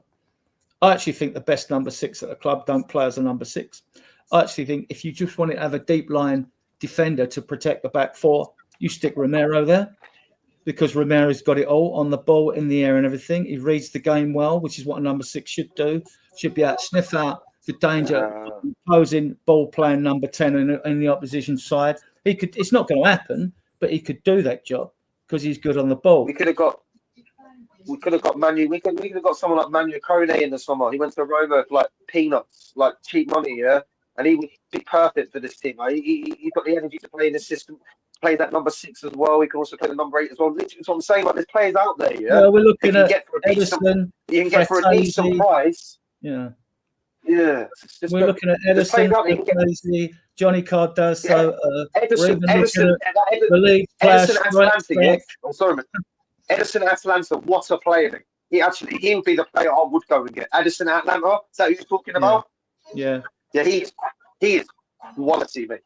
Definitely. And then he's the PSV. He could be somewhere. Obviously, they ain't getting it now because Atlanta are balling, but he's a quality player, mate. That's Edison. Yeah, 100%. Don't you think Spurs need to look in January at bringing experience in and not youth? Yes, definitely. Because that's what it needs. Yeah. I don't think you've got enough players that are experienced enough. You know, you've got all the youngsters, and I appreciate Archie Gray, but Archie Gray played at least for 1 season. Do you know what I mean? Like, do you not think in January with the board or Ange or whoever need to be looking at bringing in some players that have got that experience there? This is why the recruitment team should have been working months ago on working deals and having talks. Because when you get to January, if it was Leeds in a relegation situation and they're in the Premier League and we were one of their players, you're not selling. You need every man to help out. If you're challenging for trophies, you're going to win a trophy. You're not selling your players. The only time you're selling a player in January is if you really are desperately skint or something, or you've got 3 players in a position that we need. It's a really tough window, but that's what the recruitment team's employed for. That's what they're getting paid money for. Do your job. There's about 5 or 6 on the recruitment team at Spurs, right? And that's their job, to go out and make these lists of players and then to see who you can get in and who can't. If a player don't want to come, there's nothing you can do about it. If a club wants to sell but the player don't want to come, there's nothing you can do about it. But and that's why you need to ask them first, see their agent. Would he be interested in coming? And then talks open and whatever. We've had none of that in the transfer rumour mill media section at the moment. On there, it's just all rumour and speculation for clickbait, basically. Yeah. Once I hear talks or players agree to come, agents are in talks, or we've now spoken with the club that whether they're going to sell or not, we'll see. That's why I think a lot of these deals we'll do in January. If we're going to get more than 1 player in, they're going to be loans just to get us through to the summer. It might mean paying top wages or half the wages of some of these players. If they're on £300 a week, then we'll go for loans. I think that's the only way I see us getting experience in. I don't see it any other way. What about you, Jose? What I'd like to see, and I'm clinging on to hope here, Adrian. I really am, right? And the hope that I'm clinging on to, and I said, you missed the show when I first started. I missed the Tottenham Wolves game. I've been ill, and I didn't bother looking for a stream for it. I just couldn't be. I was ill, and I didn't want to watch football. I just didn't feel well, so I missed the game. So anyone that wants to ask me about the game, I can't tell you FA about the game because I didn't watch it. I've seen the goals, and to be honest, I can't remember how the goals happened. The only goal that sticks in my memory that I can remember is the equaliser from Larson, which I saw. So I can't really talk about Wolves versus Tottenham, but from seeing us at the moment, and from what I've read, right, and from what I've heard other people say on their channels, is that Paratici was at the game. Yeah, he was. I've not seen or heard of Paratici being at a game for months. Yeah, I said earlier, you like that though. They are like that, right? What I said earlier, Adrian, is that when we bought Langer to Tottenham, I didn't see Aston Villa part of a fight before he came to us. Aston Villa looked to be quite happy to move him on, and by speaking to Villa people, or the villains as they call themselves, they said that Langer didn't really do much for them at the club, and they're glad they moved on from him. Now he's come to Tottenham. And when Langer came to Tottenham, I said months ago, when he came, I said all that time ago, I said that when you've got a full-time employee and you've got a contractor, the person that the company sides with is the full-time employee. So that means Tottenham have decided to go down a path, right? And that path is to do this data analytics stuff and, look at spreadsheets and shit like that. And that Langer was the man to do that, and his team. And that's what they do. David Pleater's come out and said quite clearly, Tottenham don't want to do it on the eye test anymore. They're going down spreadsheet routes and stuff like that. Now, for me, and also what the Villa people were saying at the time was that Langer has no contacts. Langer doesn't get himself involved and therefore doesn't have contacts. Now, with that being said, Paratici, we all know, knows everybody. For his rights and wrongdoings, right? For his rights and wrongdoings, it was in Italy where his wrongdoings were. Now, he must have another, I don't even know. I haven't looked this up, but I'd say he's still got at least another year left on his ban, I think, right? Now, I would prefer, or the only glimmer of hope I've got is that he was at the stadium for the first time in a long time on Wolves game, and I'm hoping that he will get involved. I know that he can't lead. I know he can't lead contract talks and stuff like that, but with his contacts, pressing right buttons and stuff like that, the only hope, and I am clinging on to hope here, is that he can tap into his contacts and his knowledge of the Italian league and maybe pull out a rabbit out of the hat with a few players, a bit like he did for us with Kulu and Rodrigo, where you loan to buy the players.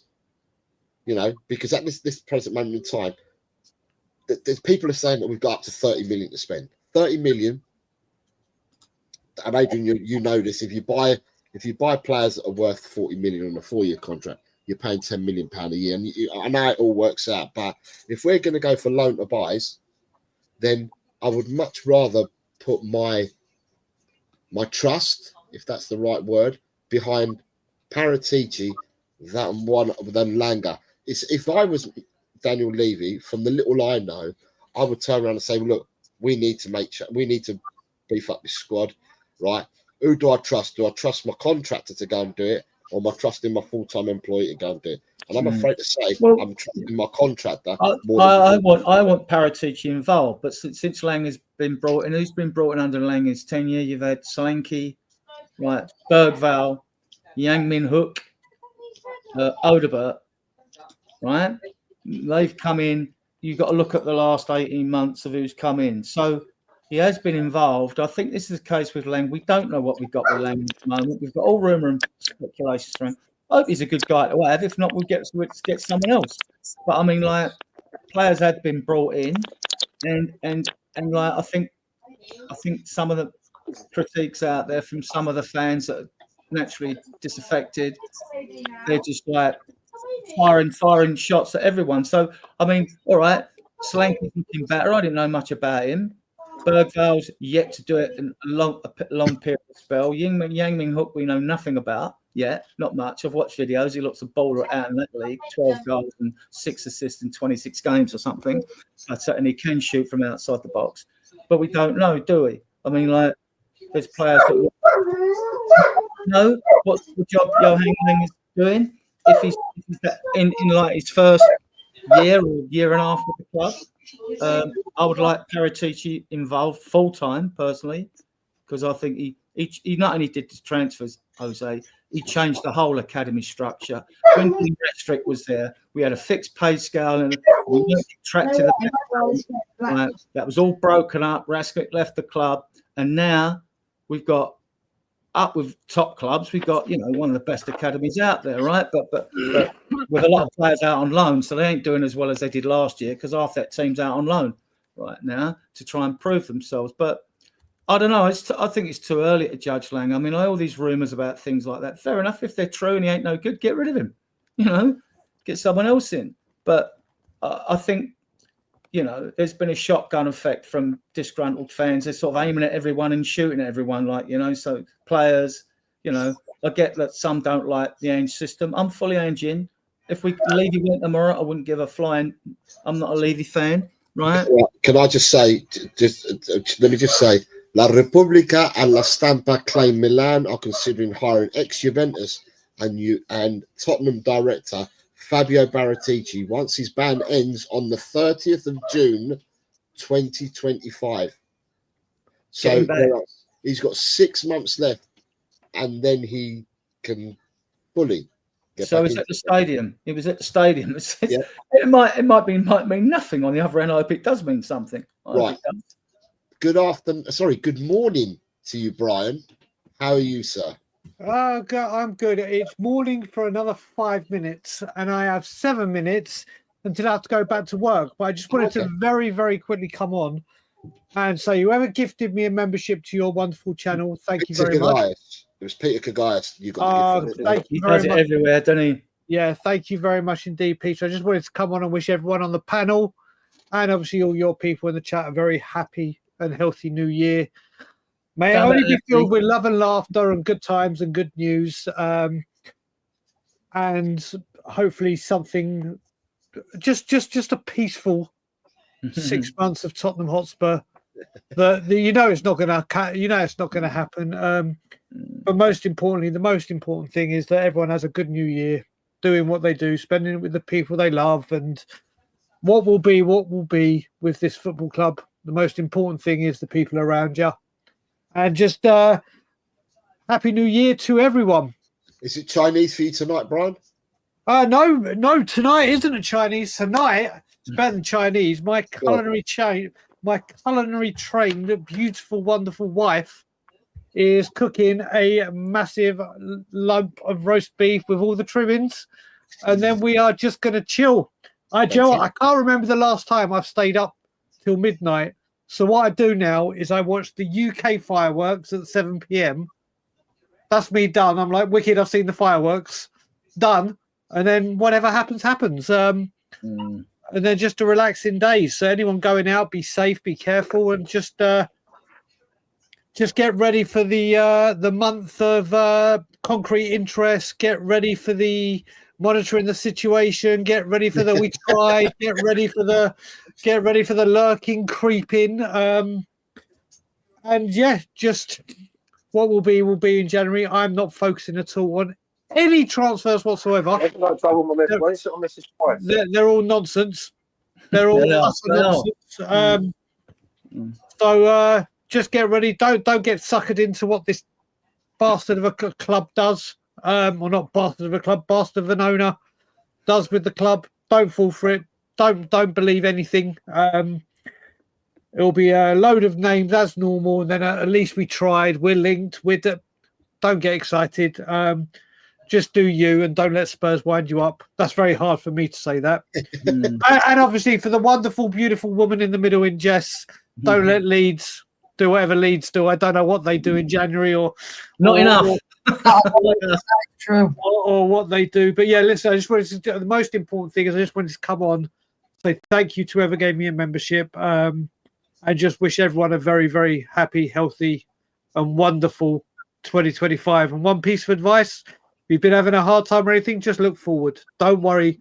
Next year, the chapter ends, the book closes, start your 2025, and literally just look forward. What's happened behind makes you what you can be going forward.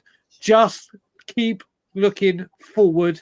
Use that as an education and just go forward and just have a wonderful time. And I'll leave you there and get back to the show. Happy New Year to one and all. And for the last time this year on YouTube, and as always, Levy out. God bless you, Brian. Happy New Year. See you on the other side, mate. Take care. Yeah, I was saying earlier, guys, that I mean, Adrian, you're doing the stream tonight, aren't you? 8 o'clock till midnight. Yeah. Jesse, you doing the stream tonight as well? I am 9 till probably 1 a.m. Are you all right, Adrian? I've already been told that on your stream, the sheriff said he's going to be pissed. Yeah, he probably will be. He was on the Christmas Eve show. He said he's going to be drinking. So does that mean you're going to be partaking with him as well? I don't know if I really want to. I've had like drink Christmas Eve and things like that. I'm not going to host the show if you and the sheriff are both pissed. I've got I should be hosting. No, I've got to keep a clear head because I'm going to do a great show.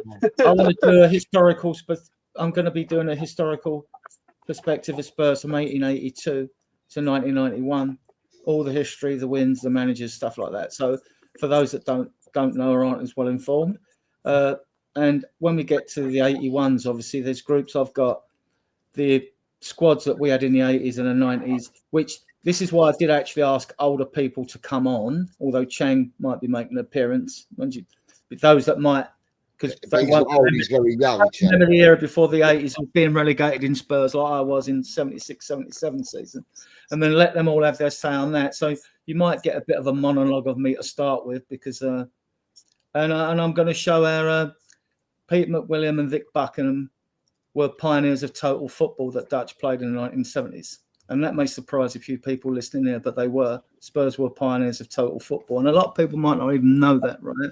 And I'm going to explain it all, right? So, and then we see how it goes because we've got to stretch it out for 4 hours. The last thing will be like a Newcastle preview, probably, although previews are usually pretty short anyway. Like, there's other stuff in there, like transfer window and all that. I'm sure we'll find plenty to talk about. Right, and Jesse, your show's at 9 o'clock tonight, and what's your show all about tonight? We're gonna have a quiz, get people on, just normal chaos as always, and see the new year and celebrate the anniversary because it's been a year, New Year's Day, that I started on YouTube. So yeah, just a bit of a laugh and a bit of a joke, and a bottle of wine for me, and probably getting smashed. Is the rest of your panel getting smashed as well then? Renee's got a bottle of wine. Niall will probably be on WKDs and whoever else. Get smashed on WKD, doesn't it? 2 bottles. Like. Funny night. Can I say good afternoon to Puppy? He's coming. He says, "How do, folks?" So good afternoon to Puppy. For the people people I currently have on the screen, for those that haven't done so already, then please go over and subscribe to Jesse's Talks Football, and she's on at 9 o'clock tonight. So if you want a bit of chaos, as Jesse just called it, I don't want to put words in your mouth, Jesse. You're the one that said the word. Absolutely madhouse. So you want chaos and madhouse? Then go over and subscribe to Jesse Talks Football. She does, for those that don't know, if you don't know, she does all types of football. She covers everything, absolutely everything, every football league and game that we're in this country and other countries. As well, mate. And she covers boxing as well. She does the boxing. Yeah, she covers boxing. She covers mental health streams. So quite a lot. There's quite a varied. Sorry. I'm just saying, yeah, she covers the mental health as well, which is play, man. Anyone. She's very, very varied, Jess. Yeah, very varied, Jess, in what she does. So if you haven't done so already, go over, subscribe to Jessie, and then obviously as well you've got Adrian here, who's on Spurs Diehards TTID. If you haven't done so already, subscribe over to the knowledgeable Adrian, who is the encyclopedia of Tottenham Hotspur Football Club, and he also has a show tonight, 8 o'clock. But he does 3 shows a week, Tuesday, Friday, and a Sunday, all at 8 p.m.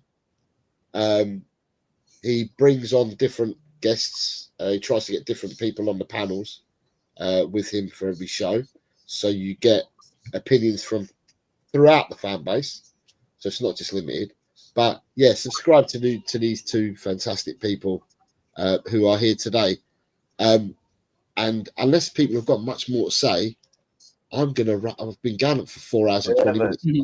I want to say, I want to say that I'm happy that we came on when we did. We got to see, because we've got a lot of supporters, Jesse and I, and Adrian as well. We've got a lot of supporters from the Australian fan base. So I'm glad that we were able to bring in the new year for them and give them something to watch. And we did it for the 3 hour period because the new year started at 1 o'clock in the afternoon in Australia and went through to 4 o'clock in the afternoon, depending on where you were in time zones. So we've managed to catch all them people in. So, yeah, thank you very much to everybody. Thank you to everyone that's watched the show. Happy New Year to Mark Cook, who's there. Potato Stew says big up to Jess. Big up Potato. Worked so hard. Hope to join you later. A very welcoming channel. Much love to you. Jimmy Hotspur says, sounds like a good Yorkshire evening, Jess. Right? And it is. Naomi says, the only chaos that goes on over at Jess's channel is me. She loves me, really. Julian's wishing us all a happy new year. Hello to Local Shop, marching on together. And is there anyone else? Marcus says evening. These are all on Jesse's channel, so good evening. Barbaric. So good afternoon, Barbaric. I hope you're well. Grant. Hello, Grant. Hello, mate. How are you? Happy New Year. Are you working today, Grant? Grant is a guy that I play football with on Fridays and now Mondays. He's a Brighton supporter. So you still out on your shins? You still out on your shins, Jose? Sorry? You still out on your shins? You still trying to tackle? You still trying to injure you, no? Well, do you know what? I feel sorry for Grant because the other day we played and the ball's bounced and it's gone up in the air and I've gone for a header and he's come into it backwards. He's jumped backwards like that to header the ball backwards and I've gone up and I've gone smash. Won the ball in the air, but I've smashed it completely and I felt so sorry for him and at the end of the day, I turned around and he agrees he's coming backwards. He should never have come in backwards for a header because he can't see where the ball is. He's going in backwards and I completely smashed him. So I felt sorry for him and I had to shake his hand and make sure he was all right. You don't want to kill him. You don't mess with Josie Beckenbauer, man. I don't want to kill anyone playing football. That's what I'm going to say. No, you don't mess with Josie Beckenbauer, man. Literally. I just want to say big up to. I just want to say 1 second. Big up to you, Jose, for like everything you've done this year. For everyone in the predictions, like literally, I saw the other day, like the commitments are still doing that prediction show, even when you were ill the other day. Like you obviously you made a couple other shows just so you can make sure you still done that prediction show as well. You can tell that's mainly because you'd like to giving the prediction show to the people in the chat as well, because you can tell that we enjoy it as well. That's full on respect to you, mate. Literally, that's genuine. That's authentic. That's realness, mate. Like I just wanted to say, like Josie, like it's like 2024, like just like finding Jesse's channel in 2024 was a massive plus point as well, and also like coming on this channel, actually coming on as well, talking to you as well personally, getting to chat to you personally instead of just chatting to you in the chat. That was a highlight of 2024 as well, mate. Be real, because like you're one of the realest people on like YouTube, like, and don't ever think differently, mate. Because literally, so you're a class individual, mate. 100% diamond, mate. You're a class guy, mate. Just wanted to finish with that, mate. Yeah. Thank you. And Adrian as well. I think up Adrian as well. I made a commitment. Big up to Danny and Jess as well. Big up, mate. Big up, man. I made a commitment in the summer that we would do the Predictions League, and as I've said many a time, I find it very difficult to do shows at the moment because of work commitments and that. But the only one that I will stick by, and I'll always do the shows for, is the Predictions League. So I'll always do it. Even if I have to change a day for the predictions, you know, instead of going on a Friday, I might have to go on a Thursday because I've got something to do at work or whatever. But I'll always make sure the predictions are done. And thank you for everyone for playing the predictions. I enjoy it. all I've got to say is this week I got beasted by near enough everybody. Well, I'm on single points. A lot of you lot are on double and double big points as well. Everyone's had a good week. I got completely beasted.